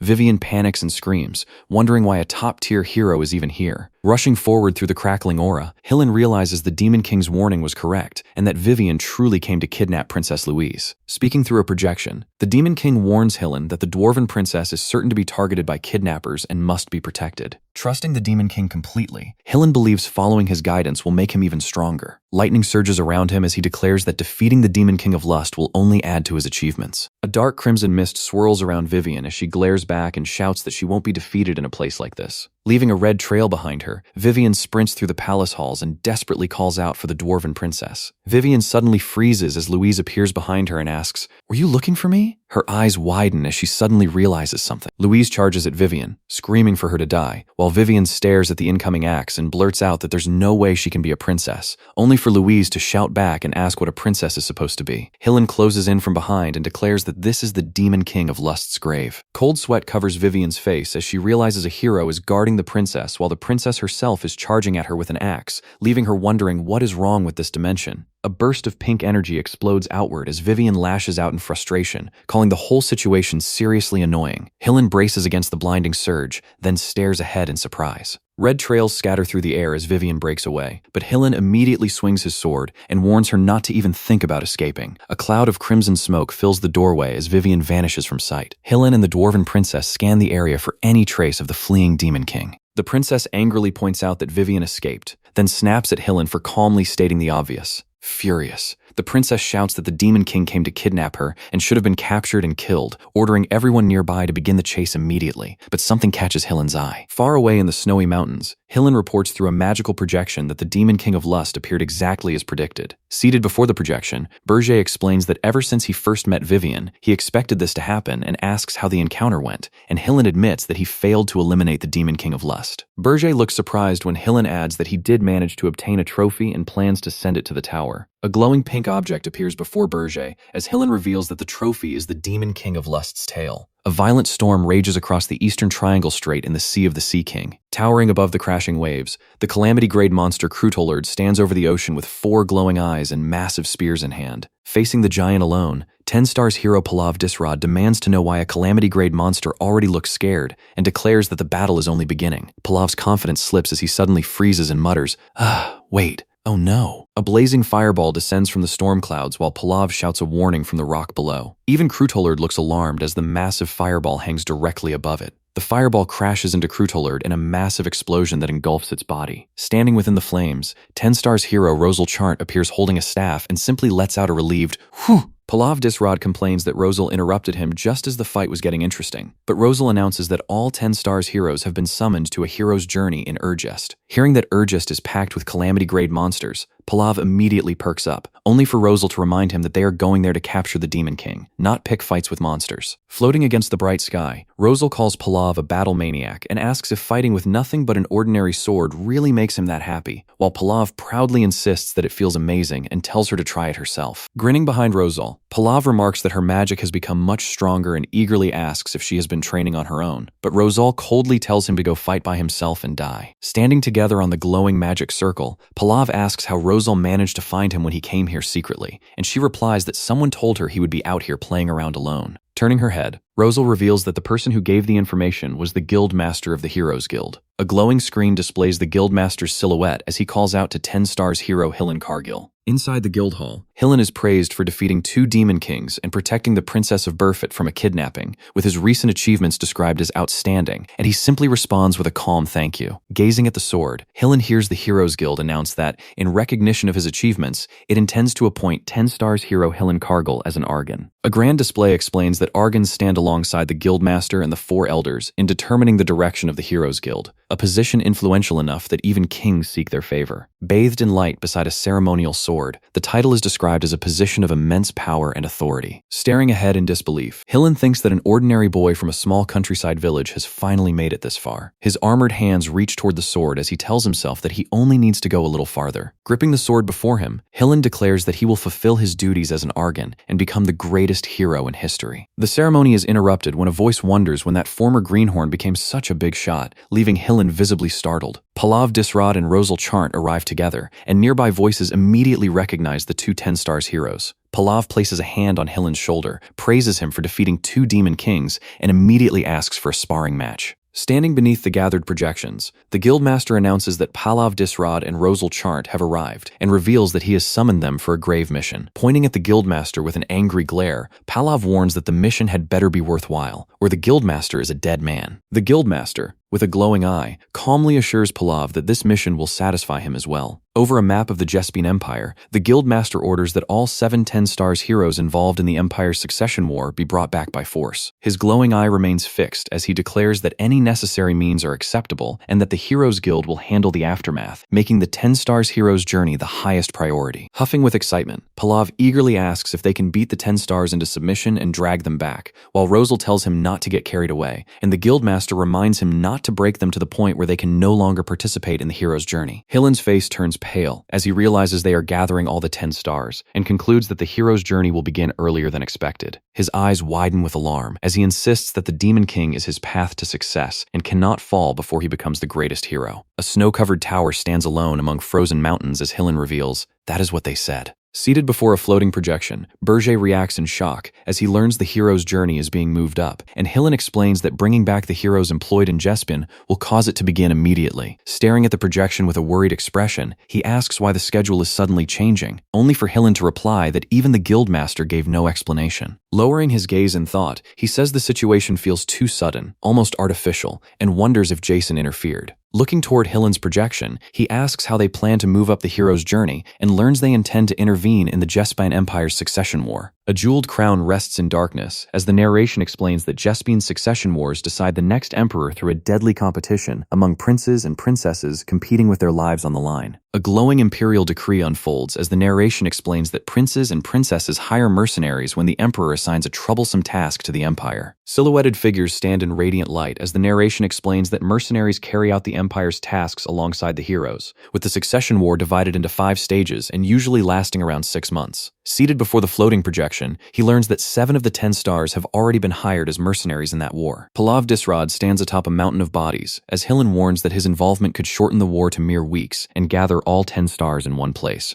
Rising with a determined expression, he decides that whether Jason interfered or not, he has no time to waste and must act immediately. Walking across the room, he tells Lodger it is time for the next stage and orders him to create a golem, leaving the shocked Lodger staring in disbelief. As the floating projections surround him, he reminds them that Magitech is essential for creating a golem, recalls fighting such weapons in his previous life, and asks Lavinia to help Lodger build one. A glowing purple item labeled the tail of the succubus queen hovers above his hand as he offers it as a reward, instantly exciting Lavinia when she learns it is a crafting ingredient. Looking ahead with urgency, he asks Ernan how Elena is doing. Ernan reports that Elena's mana has almost completely drained away, but starting tomorrow, she will begin teaching her basic magic, earning a satisfied nod and a firm promise to continue. Brilliant feathers drift through the air as a massive fiery wing unfurls. With blazing wings spread behind him, the Demon King tells Gordon he will buy them some time and leave the tower in his care, while Gordon anxiously asks where he is going. Surrounded by glowing feathers, the Demon King declares that he will personally take part in the Jespine Empire's succession war. The scene shifted to the territory of the Jespine Empire, revealing Udera Island surrounded by the open sea. A narration explained that a massive outbreak of undead monsters had recently spread across the island, leaving the Empire's citizens trembling in fear. Deep within a dark chamber, the final task of the succession war was officially announced. The target was revealed to be the Black Mage of Utura Island, a high-rank monster with dark and cold attributes whose whereabouts remained unknown. As the focus returned to the island, purple energy erupted across the forest, and an undead army began pouring out from every direction. The moment the monsters appeared, voices immediately shouted for everyone to protect the First Prince. Seated atop an ornate throne carried by his followers, First Prince Rufus Jespin ordered them to sacrifice as many vassals as necessary, declaring that the path to the throne was paved with blood. His men charged directly into the undead horde, repeatedly shouting their loyalty to the First Prince as they cut down monsters. Watching the slaughter, Naya Diaprin warned that even though this was the final task, there would soon be no vassals left at this rate. Resting his chin on one hand, Rufus coldly reminded her that regardless of how famous a hero might be, she was still a subject of the Empire. He then asked whether she dared oppose his orders. Naya immediately lowered her head and quietly assured him that she would never oppose His Highness. Elsewhere on the battlefield, a desperate princess begged her older brother for mercy and offered to abandon any claim to the throne. Kneeling before a green-haired prince, she trembled in fear as he gently touched her face and calmly assured her that he could never harm his own sister. A moment later, blood erupted behind her as one of his subordinates struck, leaving the horrified princess frozen in place. Smiling at the sight, Second Prince Florian Jespin declared that there was no need for him to dirty his own hands because he intended to become a noble emperor. Standing beside Ralph Schmitz, Florian remarked that since this was the final task, it was the perfect opportunity to do some cleaning in advance. With that, he ordered his men to locate the remaining heirs. As explosions continued tearing through the undead army, the focus shifted to another part of the battlefield. Watching the fighting, Princess Tiorin praised Gillian's authority and claimed his bearing was worthy of a monarch. Gillian modestly replied that the princess was flattering him. Grinning as undead monsters approached, Tiorin declared that every citizen of the Empire should possess a magnificent physique like his, because the current generation was far too weak. A vicious smile crossed her face as fourth Princess Tiorin Jespin announced that once she became Empress, she would begin by purging her frail siblings. She laughed loudly and insisted that the Empire would prosper once only the strong remained, while Gillian Ain't awkwardly agreed that she was absolutely right. 2 hours after the Black Mage subjugation began, the number of surviving heirs dropped from 17 to 15. Sunlight filtered through the forest canopy as a massive wave of undead monsters continued rampaging through the island. Among them, 17th Prince Noah Jespin desperately ran for his life while screaming for the monsters to stop chasing him. Tears streamed down his face as he clutched several artifacts to his chest and cried that the undead had wiped out all of his vassals. To make matters worse, even the heroes he had hired had abandoned him. As he fled through the forest, Noah reflected that the only things he had left were the artifacts his brothers and sisters had given him after he failed the previous task. Unfortunately, he did not even know how to use them. While running, he suddenly became entangled in a vine and cried out in shock. The accident sent him tumbling through the air as all of his belongings scattered across the ground. Noah crashed hard onto the forest floor, and with undead monsters rapidly closing in behind him, he struggled through the pain and refused to give up. Images of the first prince, the second prince, and the fourth princess flashed through his mind. Realizing that the Empire would be drowned in bloodshed if any of them became emperor, he remembered the people who had sacrificed their lives protecting him. Their desperate pleas to safeguard the Empire echoed through his thoughts. Tears continued streaming down his face as Noah clenched his fists and resolved to stop them. Reaching toward a nearby artifact chest, he realized that a true emperor was someone who protected everyone. However, as his hand stretched forward, he suddenly noticed an undead standing directly in front of him. More undead quickly gathered around him, their glowing eyes fixed on the helpless prince as terrifying shrieks filled the air. Looking at the monsters surrounding him, Noah quietly wondered if this was truly the end. A tear rolled down his cheek as he apologized to his brothers and sisters and admitted that he could not continue any longer. At that exact moment, a massive pillar of blue lightning erupted from the ground. The sudden display instantly drew the undead's attention away from Noah. Blue lightning crackled across the battlefield as a mysterious figure appeared and calmly remarked that he had arrived just in time. Hearing the unfamiliar voice, Noah froze and looked up through his tears. Wrapped in a cloak of blue lightning, Hillen stood before him and asked whether Sir Noah Jespin had been injured. Noah stared in disbelief after recognizing one of the legendary 10 stars. Sir Hillen Cargill. Before he could even process what was happening, a glowing phoenix feather slowly drifted down in front of him. Looking toward the sky, he saw fiery feathers swirling around another figure. Holding a fireball in his hand, Berger offered Noah a deal, saying they might be able to help him if he was willing to hire them. Noah sat frozen on the ground, barely able to believe what he was hearing. Still crying, he immediately shouted that he would hire them. A confident smile spread across Berger's face as he declared that the contract had been established. With that, he slammed the fireball into the ground, causing flames to explode across the battlefield. The story then shifted 10 minutes into the past. Standing in a forest clearing on Utera Island, Berger explained that their objective was to prevent the 10 stars from joining the hero's journey. He stated that the 10 stars needed to remain occupied while the succession war continued. During the discussion, Hillen pointed out that Palav Disrod would eliminate all of the 10 stars before the succession war ended. Berger calmly replied that they would deal with Palav first and then find a suitable prince to hire them. He then revealed that their chosen employer would be 17th Prince Noah Jespin. Despite Noah's reputation as a coward who ranked near the bottom of the succession order, Berger remained confident in the decision. Returning to the present, Noah dropped to his knees and burst into tears while repeatedly thanking the two men for saving his life. Still sobbing, he vowed to stop the princes and princesses responsible for the bloodshed. However, he admitted that he could not afford to hire famous heroes. Berger placed both hands on Noah's shoulders and assured him that money was not what they wanted. With a confident smile, he explained that all he needed was a sense of justice and the determination to save the empire from the wicked princes and princesses. He then declared that a true emperor was someone who protected everyone. Hearing those words, Noah looked up in stunned silence. 2 system windows immediately appeared, confirming that both Phoenix, Master, and Hillen Cargill had officially become employees of the 17th Prince. A sly smile spread across Berger's face as the contract was successfully completed. Dark energy swirled around him as he quietly remarked that humans were surprisingly easy to deceive. Meanwhile, Noah beamed with excitement and eagerly agreed to protect everyone, while Hillen lowered his head in embarrassment and apologized to him. Elsewhere on the island, Rosal suddenly paused after sensing a familiar presence. Turning toward a distant blaze rising above the forest, she quickly realized that it was the Phoenix's flame. Noticing her reaction, Palav pointed out that someone interesting seemed to be on the island. Striking an exaggerated pose beside the defeated bodies around him, he declared that fighting this mysterious person sounded far more entertaining than battling a group of young stars. Rosal immediately rejected the idea and explained that the individual in question had been brought here by Hillen Cargill. Palav looked confused by the explanation, but Rosal firmly repeated her warning. As confusion continued growing in her mind, she began wondering what exactly Hillen Cargill was planning. Far away from the battlefield, the scene shifted deep into the forests of Utera Island, where a hidden cave remained concealed in silence. Water steadily dripped from the ceiling as faint echoes traveled through the dark passage. Inside the cave, Berger led the way while Hillen and Noah cautiously followed behind him. As they ventured deeper underground, Berger recalled how, in his previous life, he had searched for powerful monsters that could become his vassals. That search had eventually led him to this very place. Soon, a vast underground chamber opened before them. Berger identified it as the Black Mage's Cave. At the far end of the ancient ruin,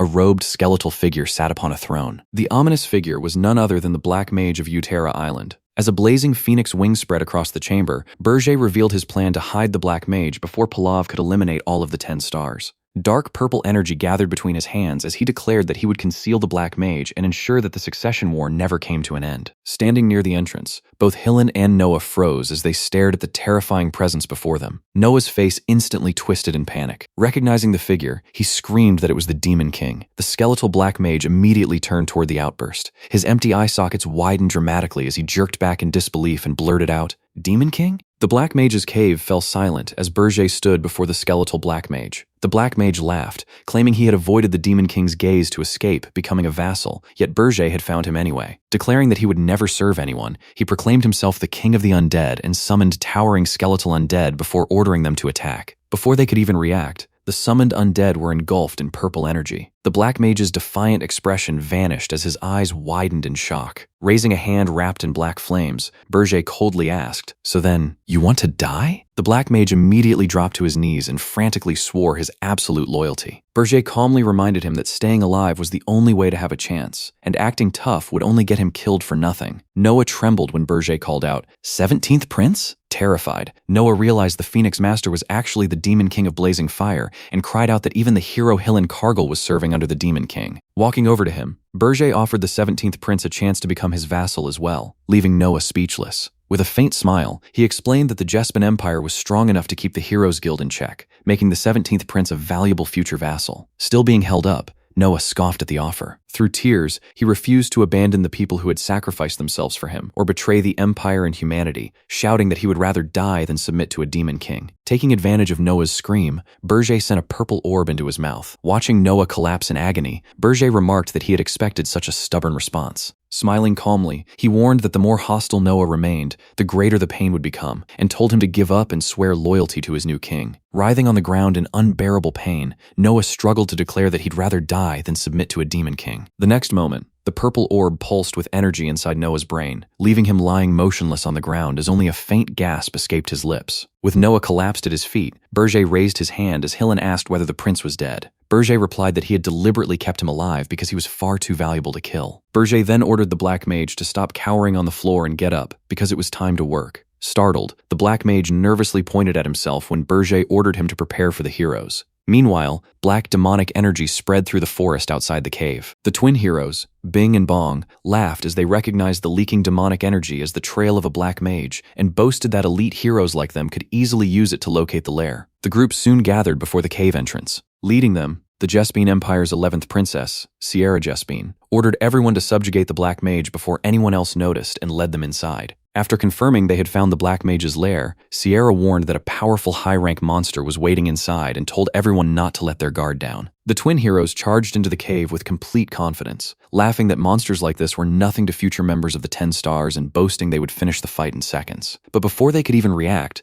the black mage instantly froze all 3 intruders. He proudly declared that the Demon King's demonic energy had amplified his power so much that he now surpassed even calamity-grade monsters. Watching from the side, Berger calmly told him not to overdo it and to move the frozen captives into the freezer as quickly as possible. The black mage immediately obeyed while undead servants dragged the frozen heroes and princess deeper into the icy chamber. Looking over the growing collection of frozen prisoners, Berger noted that they had already captured 3 princes and princesses. With the black mage's sealing magic strengthened by his demonic energy, he believed even one of the 10 Stars shouldn't be a problem. Looking ahead, he concluded that if he kept luring powerful figures into the cave and freezing them, the succession war would drag on, preventing the 10 Stars from returning to the Heroes Guild anytime soon. Just then, Hillen Cargill stepped forward and warned that the 10 Stars wouldn't be defeated that easily. Berger remained unfazed, insisting he already had a plan for everything before asking Hillen about the situation outside. Hillen's expression immediately turned grim as he admitted the news wasn't good. He revealed that the 10th Star, Wharton Kolo, had already been defeated by Palav Disrod, leaving only 6 members of the 10 Stars remaining. The report completely caught Berger off guard. Berger was stunned that less than half a day had passed, yet the situation had already spiraled out of control. He realized that gathering all 10 Stars had only been a formality, and if the King of Hilderin changed his mind and sent even 7 or 8 of them on the hero's journey, everything he had planned would collapse. Determined to buy more time, Berger declared that he would personally deal with Palav Disrod. Hillen immediately asked if he intended to face him alone before warning that Palav was an absolute monster, insisting that even a demon king couldn't defeat him. Berger calmly questioned how he could be so certain. Hillen shouted in panic that Palav had been powerful enough to subdue the demon king of beasts alone, making a one-on-one victory impossible for anyone. Elsewhere on the island,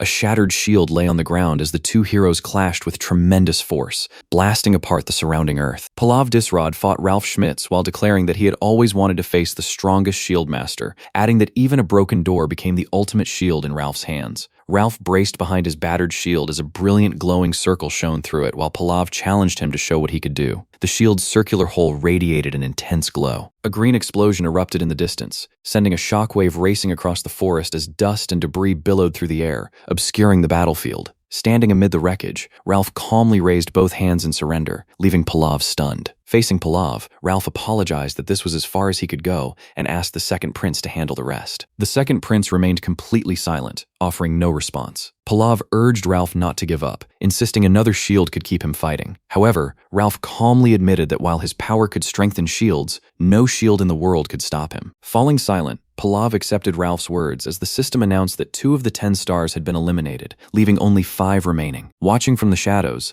the Demon King observed Palav Disrod and Ralph standing across the shattered battlefield. He immediately recognized Palav as the man Hillen Cargill had warned him about. Looking at Ralph's shattered shield, the Demon King realized that even Draxon had failed to break it, yet Palav had reduced it to pieces, proving just how overwhelmingly powerful he was. Seeing Palav's strength, the Demon King questioned why the Demon Kings were still alive if a hero like him existed. Hillen explained that Demon King towers were valuable resources filled with rare materials and treasures. He further revealed that heroes were forbidden from killing a Demon King without the Heroes Guild's permission, calling it one of the Guild's strictest rules, leaving the Demon King dismissing it as pure arrogance. The Demon King then asked how someone as powerful as Palav could exist and who he really was, but Hillen could only admit that nobody knew. According to Hillen, Palav had appeared out of nowhere and defeated a calamity-grade monster by himself with a single sword, while both his origins and the source of his transcendent power remained a complete mystery. As Palav stood with his massive sword, the Demon King decided it would be best to avoid clashing with him whenever possible. Fixing his gaze on Palav, the Demon King directly asked who his employer was.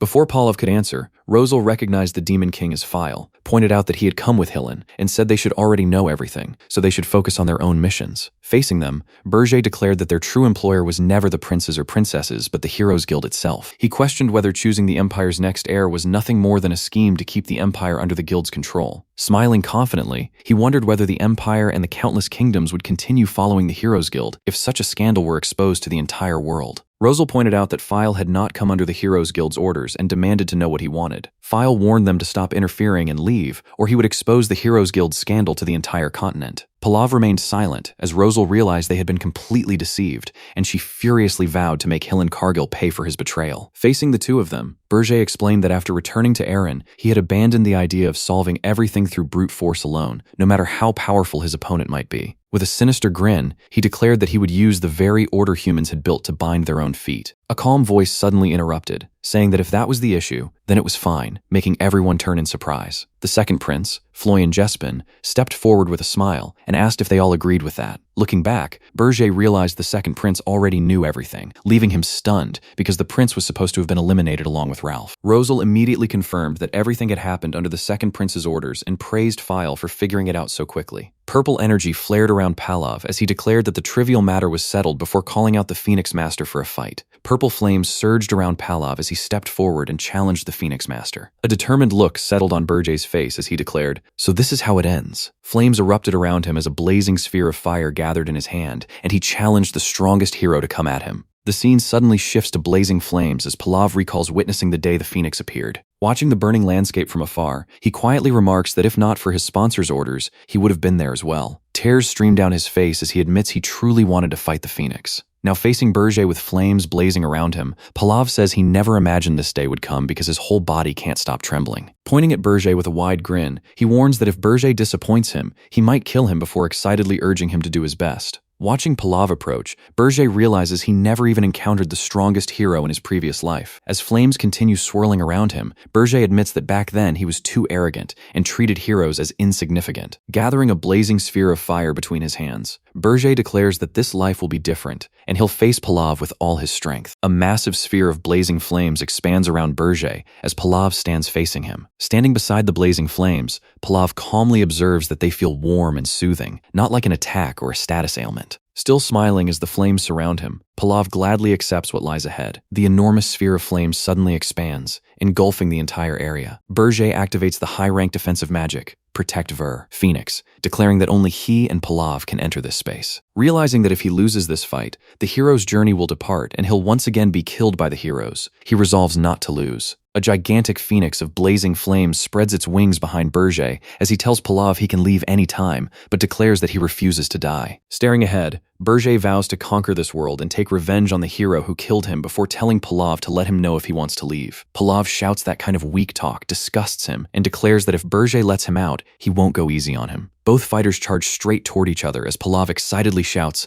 "Let's play!" Their collision erupts into a massive explosion of blazing energy. The scene shifts to the Black Mage's cave, where several people stand facing the Black Mage as the cave begins shaking violently. As everyone panics over the earthquake and urges 12th Prince Evan Jespine to escape before the cave collapses, he continues standing in silence. Then Evan furiously refuses to retreat, declaring that if they don't catch that guy, they'll all die. An ice spell freezes Evan and the others inside massive blocks of ice. Walking through the cave with a basket of fruit, Hillen says the earthquake made it easy to catch 4 of them. As he heads toward the tunnel, he reminds himself that the 10 Stars hero still hasn't been captured and wonders if that freezing magic can really stop one of the 10 Stars. Entering the chamber, Hillen calls out, "Lord Noah, I brought some snacks, as two undead guard the doorway. Looking ahead, Hillen finds the chamber empty, with Noah nowhere to be seen. Outside the cave, the 17th prince remains hidden beneath the invisible mantle, a Jespine imperial family treasure, and realizes he escaped unnoticed thanks to the earthquake. Back inside, Hillen demands to know why the Black Mage let the 17th prince escape, but the Black Mage calmly replies that he was busy using magic. Grimacing in frustration, Hillen tries to contact the Demon King, only to complain that there's still no response in this emergency. Meanwhile, amid the blazing battlefield, Palav and Berger continue charging straight at each other. Blaming himself for not checking properly, Hillen orders the Black Mage to keep freezing the intruders, and the Black Mage immediately agrees.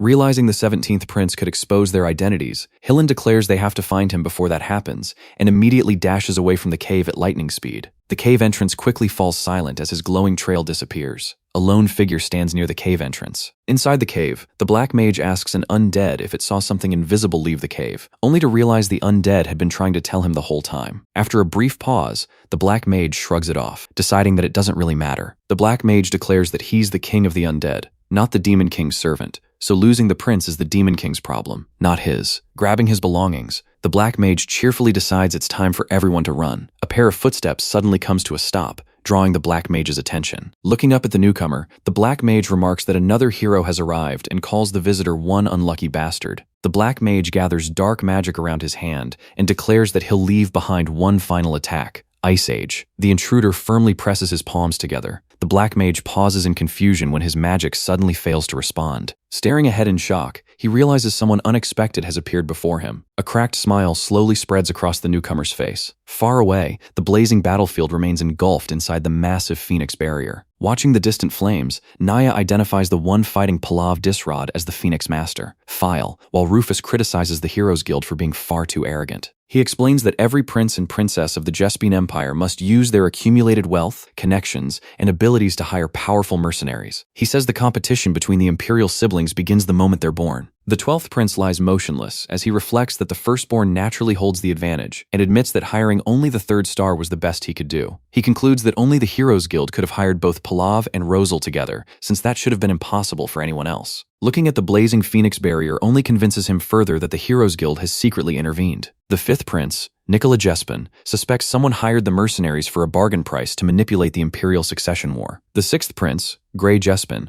orders his followers to capture the Black Mage first so they can report the Heroes Guild's interference directly to the Emperor. The 7th prince, Marilla Jespin, believes capturing the Black Mage could give them an advantage over the other royal competitors. Meanwhile, Tierin Jespin eagerly charges toward the Black Mage with Gillian rushing in behind her. Elsewhere, Rufus dismisses his siblings as short-sighted and orders his subordinates to find whoever hired Palav and Rosal, kill that person first, and claim the two powerful mercenaries for himself. While discussing how difficult it will be to uncover the mastermind behind the mercenaries, a faint rustling sound catches their attention. Hidden beneath a transparent camouflage sheet, Noah freezes in place after being discovered. As the prince's procession passes by, Rufus notices Noah and, without any hesitation, coldly orders his men to kill him. But panicking, Noah desperately begs his older brother to listen, insisting this isn't the time for the royal family to fight among themselves. Rufus immediately sees through the excuse, declares Noah is only trying to buy time, and repeats his order to kill him. Realizing he has encountered the Empire's most ruthless eldest prince, the terrified Noah is overwhelmed with fear. At that moment, Hillen races through the forest at incredible speed, leaving a trail of blue lightning behind. As he sprints forward, Hillen vows that the Demon King must stay alive until he becomes the greatest hero, so he has to find the 17th prince before anyone else reaches him. Sensing something ahead, Hillen's expression suddenly changes just before a massive earth wall erupts from the ground, forcing him to stop as he realizes someone has used earth magic to block his path. Rosal calmly steps out from behind the stone wall, questions Hillen's actions,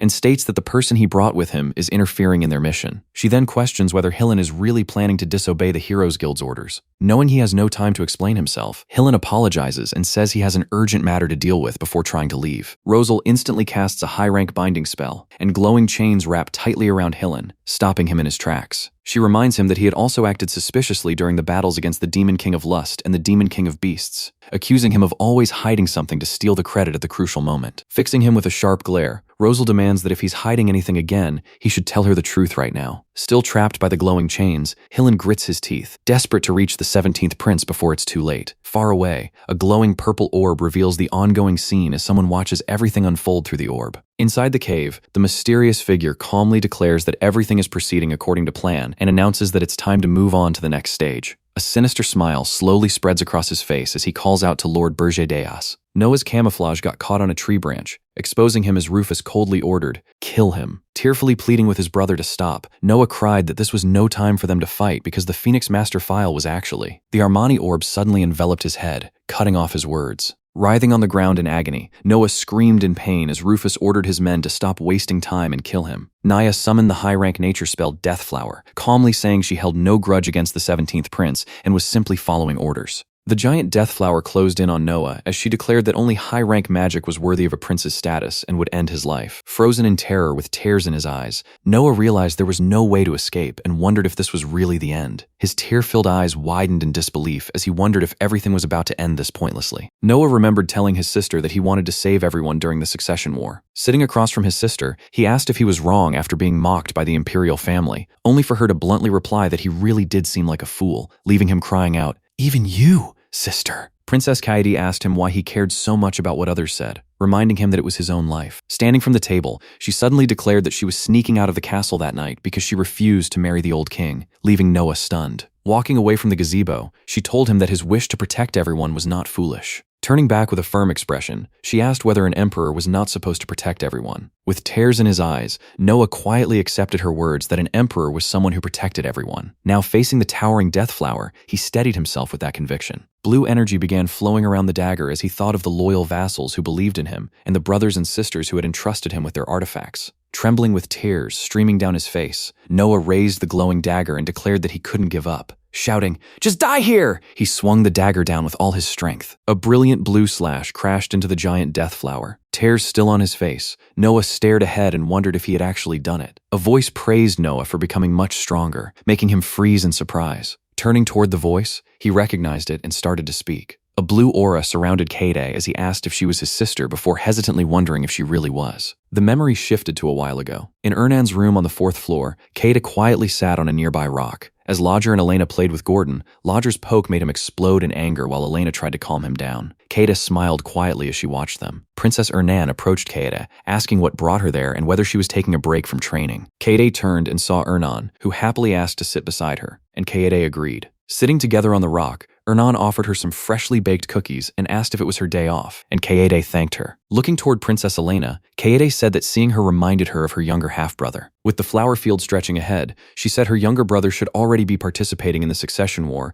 and admitted she regretted leaving after speaking to him insensitively. Lowering her gaze, she wished she could escape the tower to save her younger brother, though she wondered whether her current abilities would be enough to help him. Princess Ernan brightly insisted that she was already very strong, leaving Kaede staring back in confusion. Surrounded by a naturally flowing blue aura, Kaede was told that her vigorous presence showed she had become incomparably stronger than when they first met. As an image of the Demon King appeared, Ernan mentioned that even the Demon King had to use his wings, and Kaede recalled that he blocked the final strike with them instead of his hand. Looking at her own hands, Kaede realized she had grown far stronger inside the tower than during all her training with the Imperial family. She then wondered if she had reached a level close to the 10 stars and thought she might now be able to save Noah. Princess Ernan eagerly clasped Kaeda's hands and said that if she had decided, they would go speak to the Demon King right away, leaving Kaede caught off guard. Smiling brightly, she cheerfully suggested getting Kaede an outfit suitable for one of the 4 heavenly kings. Blinking in confusion, Kaede asked what the 4 heavenly kings even were. Back in the present, Rufus demanded to know who she was. Raising her sword,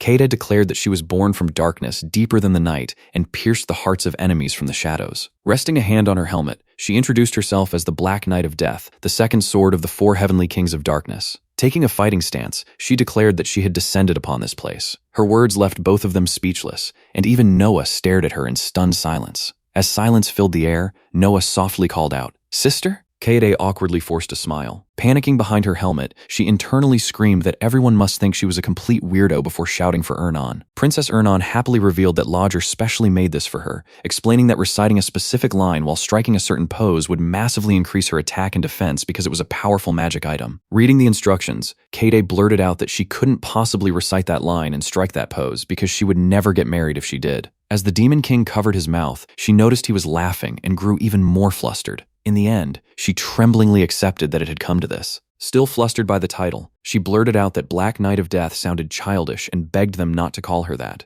Naya calmly said she didn't know which of the 4 heavenly kings the Black Knight was, but if they interfered, she would eliminate them all at once. Without changing her stance, Naya told Kaede that this magic wasn't something a weak hero could handle. She added that she only needed to kill the 17th prince and advised her to run away if she couldn't stop it. Archmage Nada Diaprin unleashed her original high-rank nature spell, Colony Grand March, covering the battlefield with a massive wave of carnivorous plants. Terrified, Noah urged his sister to dodge, but she calmly corrected him, saying it was Black Knight before assuring him that it was fine. Raising her sword, Kaede declared that if she were going to retreat over a little scare, she never would have done something this embarrassing. Recalling her sparring, she realized that her relentless training in the Tower of Flames had made her far stronger than before. As the giant carnivorous plants surged forward, she declared that if she still couldn't face a hero of the 10 stars, then she couldn't claim she had grown at all. Declaring that she would never leave her younger brother alone again, Kaede unleashed her, combined Jespian Dark Elf combat sword and magic sword technique, scattering Waxing Moon, slashing through the sea of carnivorous plants. Watching in disbelief, everyone stared in shock. Looking ahead,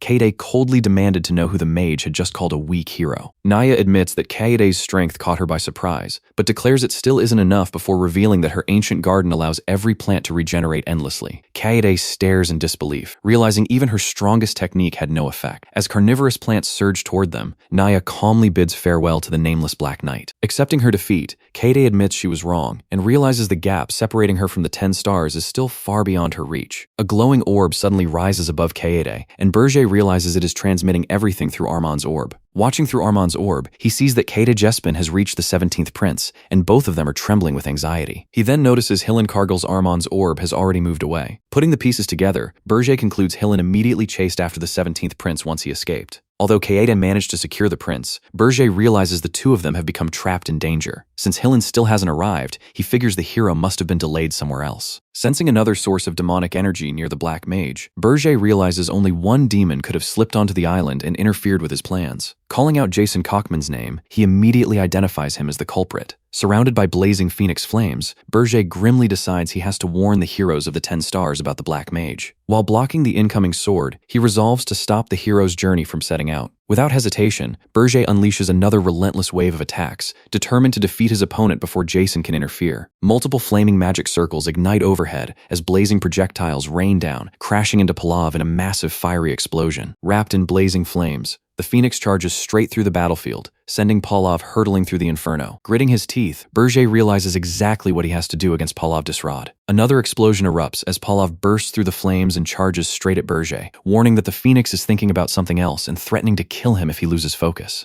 Even while facing the relentless assault, Berger admits his opponent is incredibly strong. Even so, he coldly claims he is the one getting bored as he finally witnesses the true strength of the strongest hero of the 10 stars. Pallav grins and warns him against saying something that dirty before dashing forward in a blazing purple streak. As the explosion continues to consume the battlefield, Pallav laughs and blurts out, "What? Trying not to laugh! Captain!" The instant the blade races toward him, Berger realizes the situation has become dangerous. Surrounded by flames, he admits he wanted to avoid using that method, but it has become his only remaining option. A blazing burst erupts as a massive crimson slash tears straight through the explosion. Moments earlier, Hillen had asked Lady Rosal whether the reason he came here was really that important. Pointing toward the corpse of the Demon King of Beasts, he explains that Rosal had researched the Phoenix's mana carved into its body. Still hanging upside down, Hillen says studying only a tiny fragment of the Phoenix's mana had already made her this powerful, making him wonder how strong she could become after researching its complete mana. As Rosal watches, Hillen firmly declares that he will obtain it for her. Blue energy suddenly tears through the giant carnivorous plants, shredding them apart in every direction. Kaede and Noah can only watch the destroyed plants in stunned silence. Hillen lands atop the shattered remains before turning his attention to securing the 17th prince. Standing before them wrapped in blue flames, he asks Rosal to help him instead. Rufus is stunned to realize that Pallav Disrod, Rosal Chart,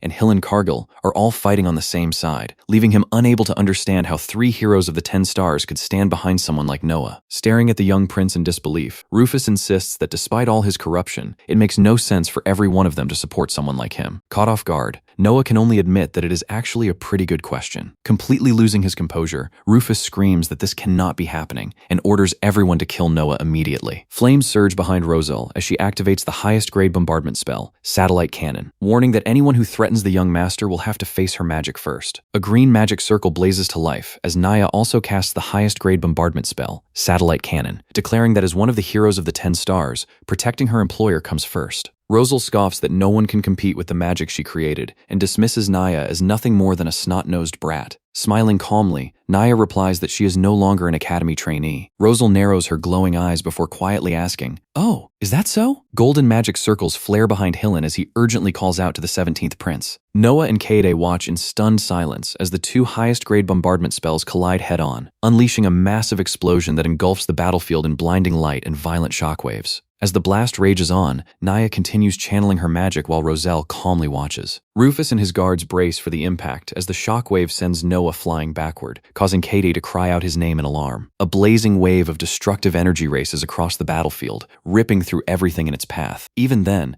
Naya remarks that her opponent is truly merciless before declaring she still has one final trump card left. Before she can act, Rosal confidently tells her she should have used it sooner because she seems to have forgotten there are 2 of them. Naya freezes as Hillen suddenly charges at her from behind, and before she can react, his sword crashes into her with overwhelming force, blasting her away in a violent explosion as he shouts an apology. Once the dust settles, the shattered battlefield comes back into view with the defeated enemies scattered throughout the crater. Battered and exhausted, Rufus can only watch as the system declares that the first prince of the Jespin Empire has forfeited after losing the will to fight. Rufus cries out in relief while Rosal coldly remarks that the prince was too pathetic to accomplish anything on his own. Hillen then calls out to the 17th prince. Kaede trembles as she struggles back to her feet. When Hillen realizes Noah is nowhere to be seen, he immediately looks around in concern and asks where Lord Noah is. Kaede instantly shouts that those were supposed to be her words. The scene then shifts deeper into the forest, where Noah lies alone on the ground, trembling. After being blasted deep into the forest, he painfully forces himself to his feet, wondering how far the explosion sent him and why every part of his body aches. A hooded stranger suddenly addresses him as the 17th prince, prompting Noah to raise his dagger and demand to know who he is. The cloaked man simply smiles before asking whether Noah truly wishes to defeat the Demon King and save everyone. Without hesitation, the mysterious stranger offers to help Noah achieve that impossible goal. Noah quietly walks back toward the battlefield. The heroes rush over, calling out to the 17th prince and asking if he's hurt anywhere. Kaede checks him over in relief, but Noah quietly says he'll go back to the cave. Watching him agree so easily, Hillen is left wondering if everything that just happened has finally changed his mind. Believing the prince is safer with the others, he asks Kaede to escort the 17th prince while he goes to speak with Lady Rosal. Using Armani Orb, Hillen realizes the Black Hero is a Demon King's vassal just like him, and decides that if he can just separate Lady Rosal from him, he'll handle the rest himself. Even then, he still wonders whether the Demon King can really defeat Palav. Before anyone can move, a familiar voice suddenly interrupts them as Palav casually walks over, saying he's had enough fun and wants to hurry up, wipe everyone out, and then destroy the Tower of Flames. When Hillen asks about Sir Phile, Palav praises him for bringing him there and says he had plenty of fun thanks to him. Looking toward the distant smoke, Palav remarks that a beast summoner is already impressive, adding that with a little more refinement, he could even become a worthy match for Rosal. Meanwhile, the Demon King remains buried inside a massive crater. Seeing the defeated Demon King lying motionless, Palav bluntly calls him a little disappointing. Hillen freezes in disbelief, wondering if the Demon King has actually lost. The thought leaves him wondering what will happen to him if the Demon King loses. Will Armani Orb disappear as well? Before he can think any further, glowing chains suddenly wrap around him as Rosal calmly tells Hillen that he's coming with her. Still bound by the glowing chains, Hillen desperately protests about his future, but Rosal says she has no reason to trust him before taking him away, while Palav casually waves them off. After Rosal leaves, Palav calls for the hidden observer to come out, saying there's no reason to keep hiding anymore. Gillian steps forward and casually greets him, remarking that he's just as arrogant as ever. As the 4 heroes surround Palav, Gillian points out that he's already fought 4 heroes of the 10 stars, and asks if he's still confident enough to keep fighting. Palav grins, praising them for finally bringing him such an entertaining challenge. Following the prince's and princess's orders, the 4 heroes charge together while Palav laughs and tells them to come at him with everything they've got. The battlefield erupts into a storm of colorful explosions as the fierce clash begins. Still lying inside the crater, the Demon King hears the distant battle and realizes Palav Disrad is still fighting, leaving him wondering who could possibly be keeping him occupied. As the sounds of battle continue without stopping, he realizes the heroes of the 10 stars are locked in a prolonged fight, and once it finally ends, the hero's journey will begin, then the tower will fall. Staring into the darkness, he questions why he returned to life if he was only going to be killed by heroes again before rejecting that thought. A vision of his former life appears before him as he reminds himself that he came back for only one reason: to change the future. Remembering the Demon King's standards, he regrets choosing Aran, believing he should have avoided the land filled with heroes like the other Demon Kings. He imagines conquering one dimension after another, believing that if he had started somewhere else, he could have claimed the first dimension before advancing to every world beyond it. He imagines the future he once dreamed of, believing he would have been honored throughout the demonic realm as a great Demon King before rising to the rank of Archduke. In that vision, he sees himself one day ascending the throne of the Demon Emperor, but even after imagining reaching the very top, he quietly wonders what would have come after that. He realizes he would have spent countless years protecting the demonic realm alone, waiting for the next Demon Emperor to finally appear. As his eyes slowly close, that lonely future weighs heavily on his mind. Just then, a cheerful voice suddenly interrupts his thoughts,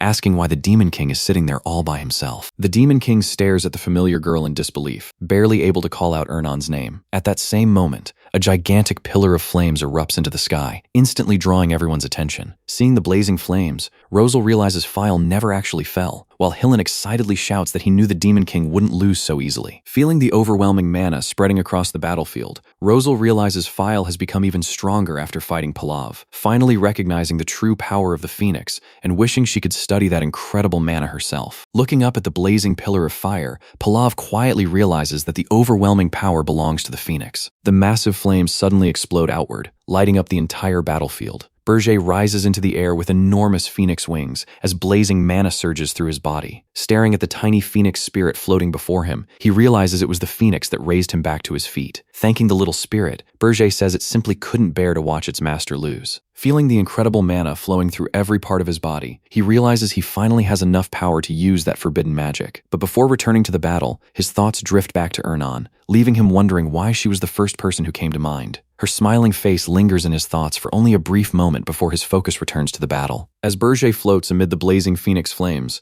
Palav suddenly charges at him from behind. Grinning, Palav praises the phoenix before declaring that he's even more excited for the fight now. Without wasting another second, he charges straight at Berger and swings his massive sword with full force. But Berger effortlessly blocks the attack with a single phoenix wing, leaving Palav frozen in disbelief. In the very next moment, Berger's counterattack blasts him high into the sky with overwhelming force. Palav suddenly comes to an abrupt stop in outer space. Floating silently, he admits that everything finally makes sense, saying File's strength is far beyond that of an ordinary human. He then asks if File is actually a Demon King. A dark purple sphere of demonic energy spins between File's hands as Palav explains that, this high above the surface, the heroes below won't sense demonic energy, allowing him to fight at full power. Palav quietly apologizes before transforming, releasing an even more terrifying aura as he reveals that he's a little special himself. Shrouded in a galaxy-like aura, he declares that the worst fate for a Demon King is becoming his prey because everyone he accepts a contract to kill dies without fail. Bathed in purple energy, Berger rejects that idea. With a cold stare, he says the true worst fate is being unable to do anything and ending up alone forever. A massive dragon materializes behind Palav before locking him inside a sphere of demonic energy. The sphere suddenly compresses, crushing Palav with immense force.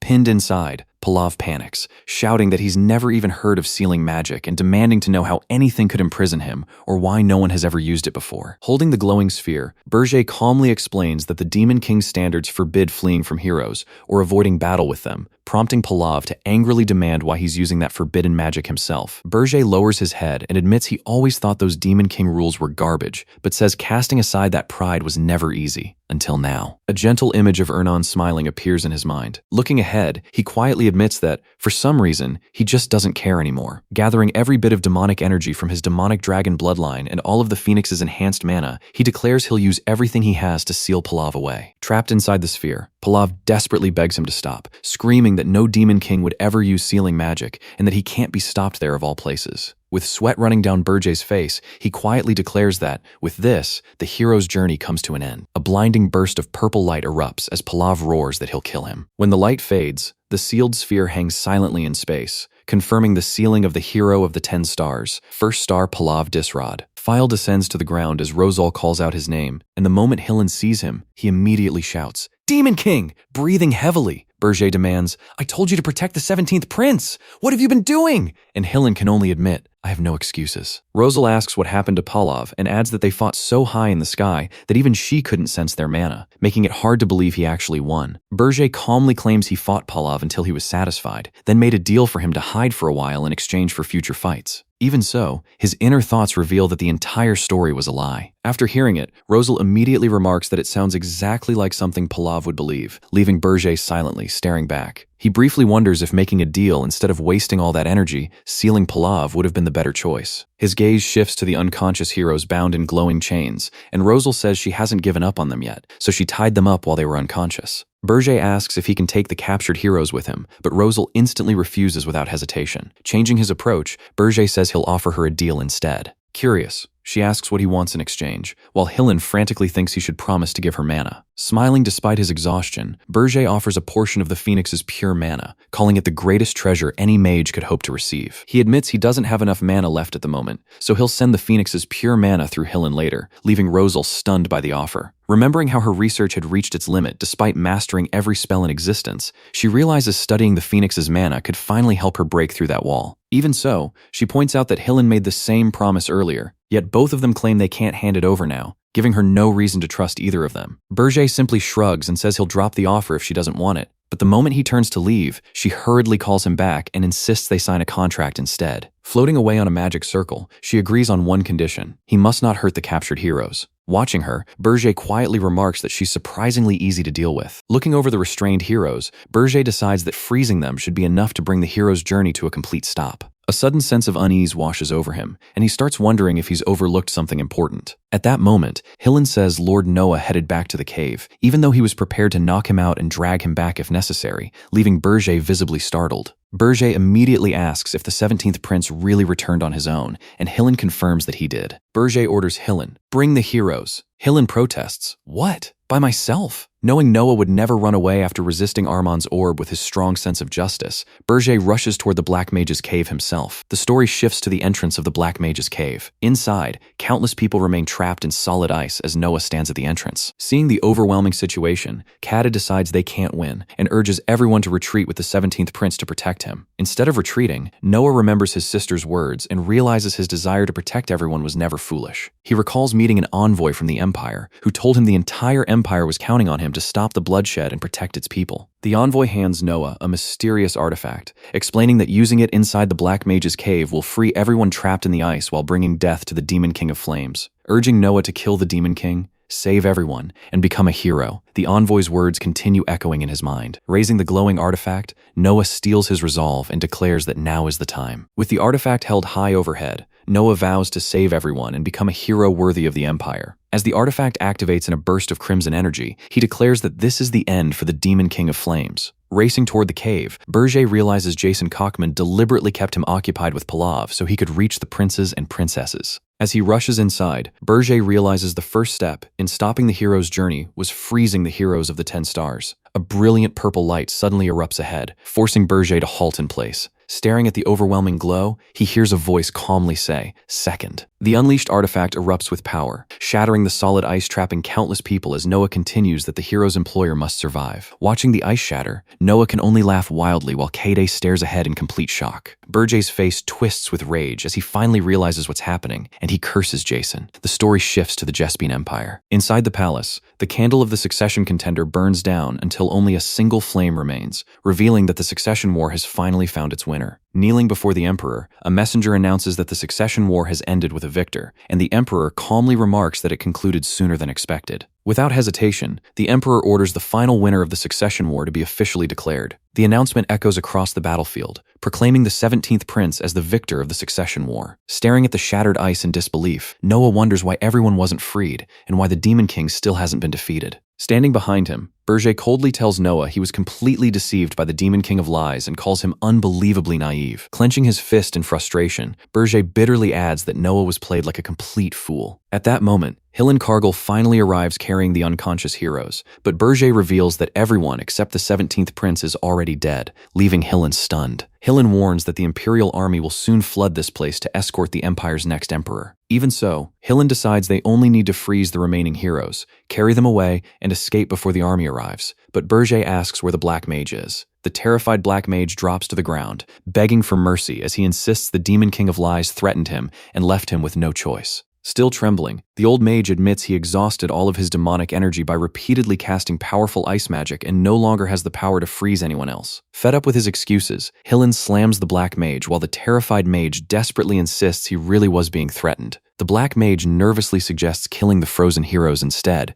but Kaede immediately refuses. She explains that an unconscious hero's aura automatically protects its owner, and using excessive force could wake the heroes. Determined to stop any more deaths, she refuses to let anyone else be sacrificed. Just as Hillen prepares to knock the Black Mage out, the mage hurriedly claims he could still freeze the heroes if the Demon King shared his demonic energy. Berger immediately rejects the idea, explaining that he exhausted both his mana and demonic energy while fighting Palav, making it impossible to kill the heroes without waking them. With no remaining options, Berger clenches his fist and admits there's nothing more he can do. His eyes widen in fury as he realizes everything unfolding here had been part of Jason's plan from the very beginning. Meanwhile, Jason watches him through a glowing purple orb. Jason calmly praises Berger for putting up such an impressive fight despite being a newly crowned Demon King, even revealing that he had unknowingly manipulated a hero for his scheme. Confident in his overwhelming experience, Jason declares that Berger has no chance of defeating him, adding, "This is as far as you go, Berger Deus." Realizing the Black Mage is still alive, an Imperial soldier orders everyone to protect the 17th Prince first and capture the Black Mage. Before the terrified Black Mage can finish begging for mercy, Berger instantly strikes him down. Facing the Imperial soldiers, File declares that he'll be taking the spoils of war. Recognizing him, they call out, "File, Phoenix's master," before respectfully saying, "It is an honor to meet you. You are welcome to do so." With that,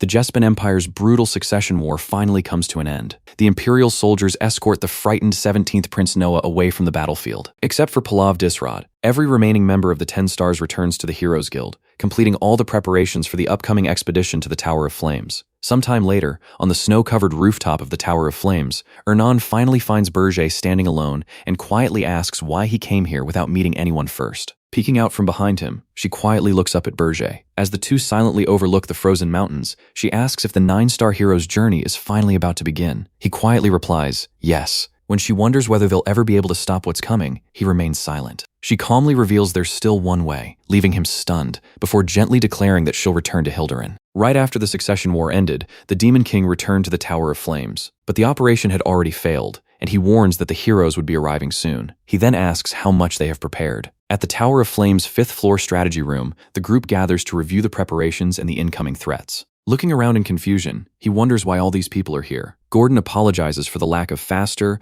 more reliable reports, while Elena admits she suggested bringing everyone together. Gordon considers sending them away, but Berger says it's fine and asks for their reports. On the 1st floor, Lodger Friedrich reports that the mana cannon battery is ready, with all 100 mana cannons completed, confidently claiming they can blow the heroes away in a single shot. On the 2nd floor, Lavinia Akan reports that the chimeras are also fully prepared, with plenty of materials and chimeras available. According to the report, they're ready to handle 500 heroes, excluding the stars. On the 3rd floor, Kaede Jespen admits that even after growing stronger through the Dark Elf's combat sword technique, a hero of the 10 stars was still too much for her, leaving her to conclude that she needs more training. Also on the 3rd floor, Elena Hilderin says she'll soon be able to teach advanced magic. Her student is learning quickly and excitedly calls out to the Demon King to look. On the 4th floor, Ernan Hilderin confidently claims that even a hero of the 10 stars is no problem for her, as long as there's only one. Even though Krutu's tribe is expanding its forces, a head-on battle against the heroes on their journey is still impossible. Instead, their avalanche and monster-luring strategies should prove effective. Hearing this,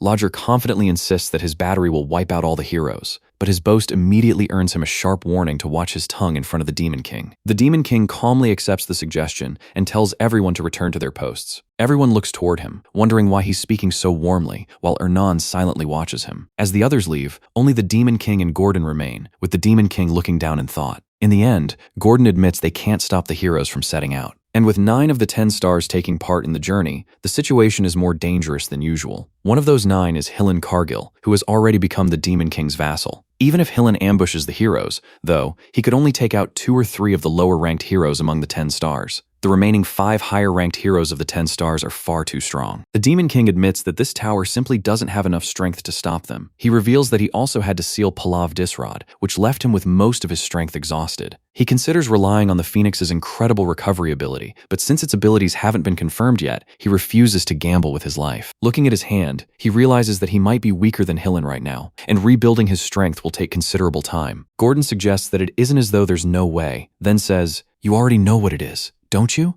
The Demon King looks down in thought for a moment before closing his eyes and saying, "I'll be back shortly." Soon, he arrives at the top of the tower, and according to Gordon's suggestion, there really is a way. As Ernan steps forward, he says, "The one I already knew about." Ernan stands beside him and says, "I'll return to Hilderin," leaving him shocked. He looks at her in surprise and asks, "Did Gordon tell you?" She smiles and reveals that it was actually her own idea. Then she points out that a hero's journey costs quite a lot of money. If the hero's journey begins, she explains, it will cost half of Hilderin's treasury, and her father is bound to be deeply worried about that. With a confident smile, she believes that if she returns, her father will gladly have a reason to cancel the hero's journey altogether. He admits that she's right, saying that would solve everything. After all, she would probably prefer the royal palace over a Demon King's tower. But he recalls her declaration that she wants to destroy Hilderin. He then quietly considers her words, wondering if that assumption isn't true. After returning to the tower, seeing Ernan, there was the first plan that came to mind. Clutching his chest, he wonders, why? And asks himself if he only thought of such a simple plan after the succession war was over. As he continues clutching his chest, he adds, "No, there has to be more to it,"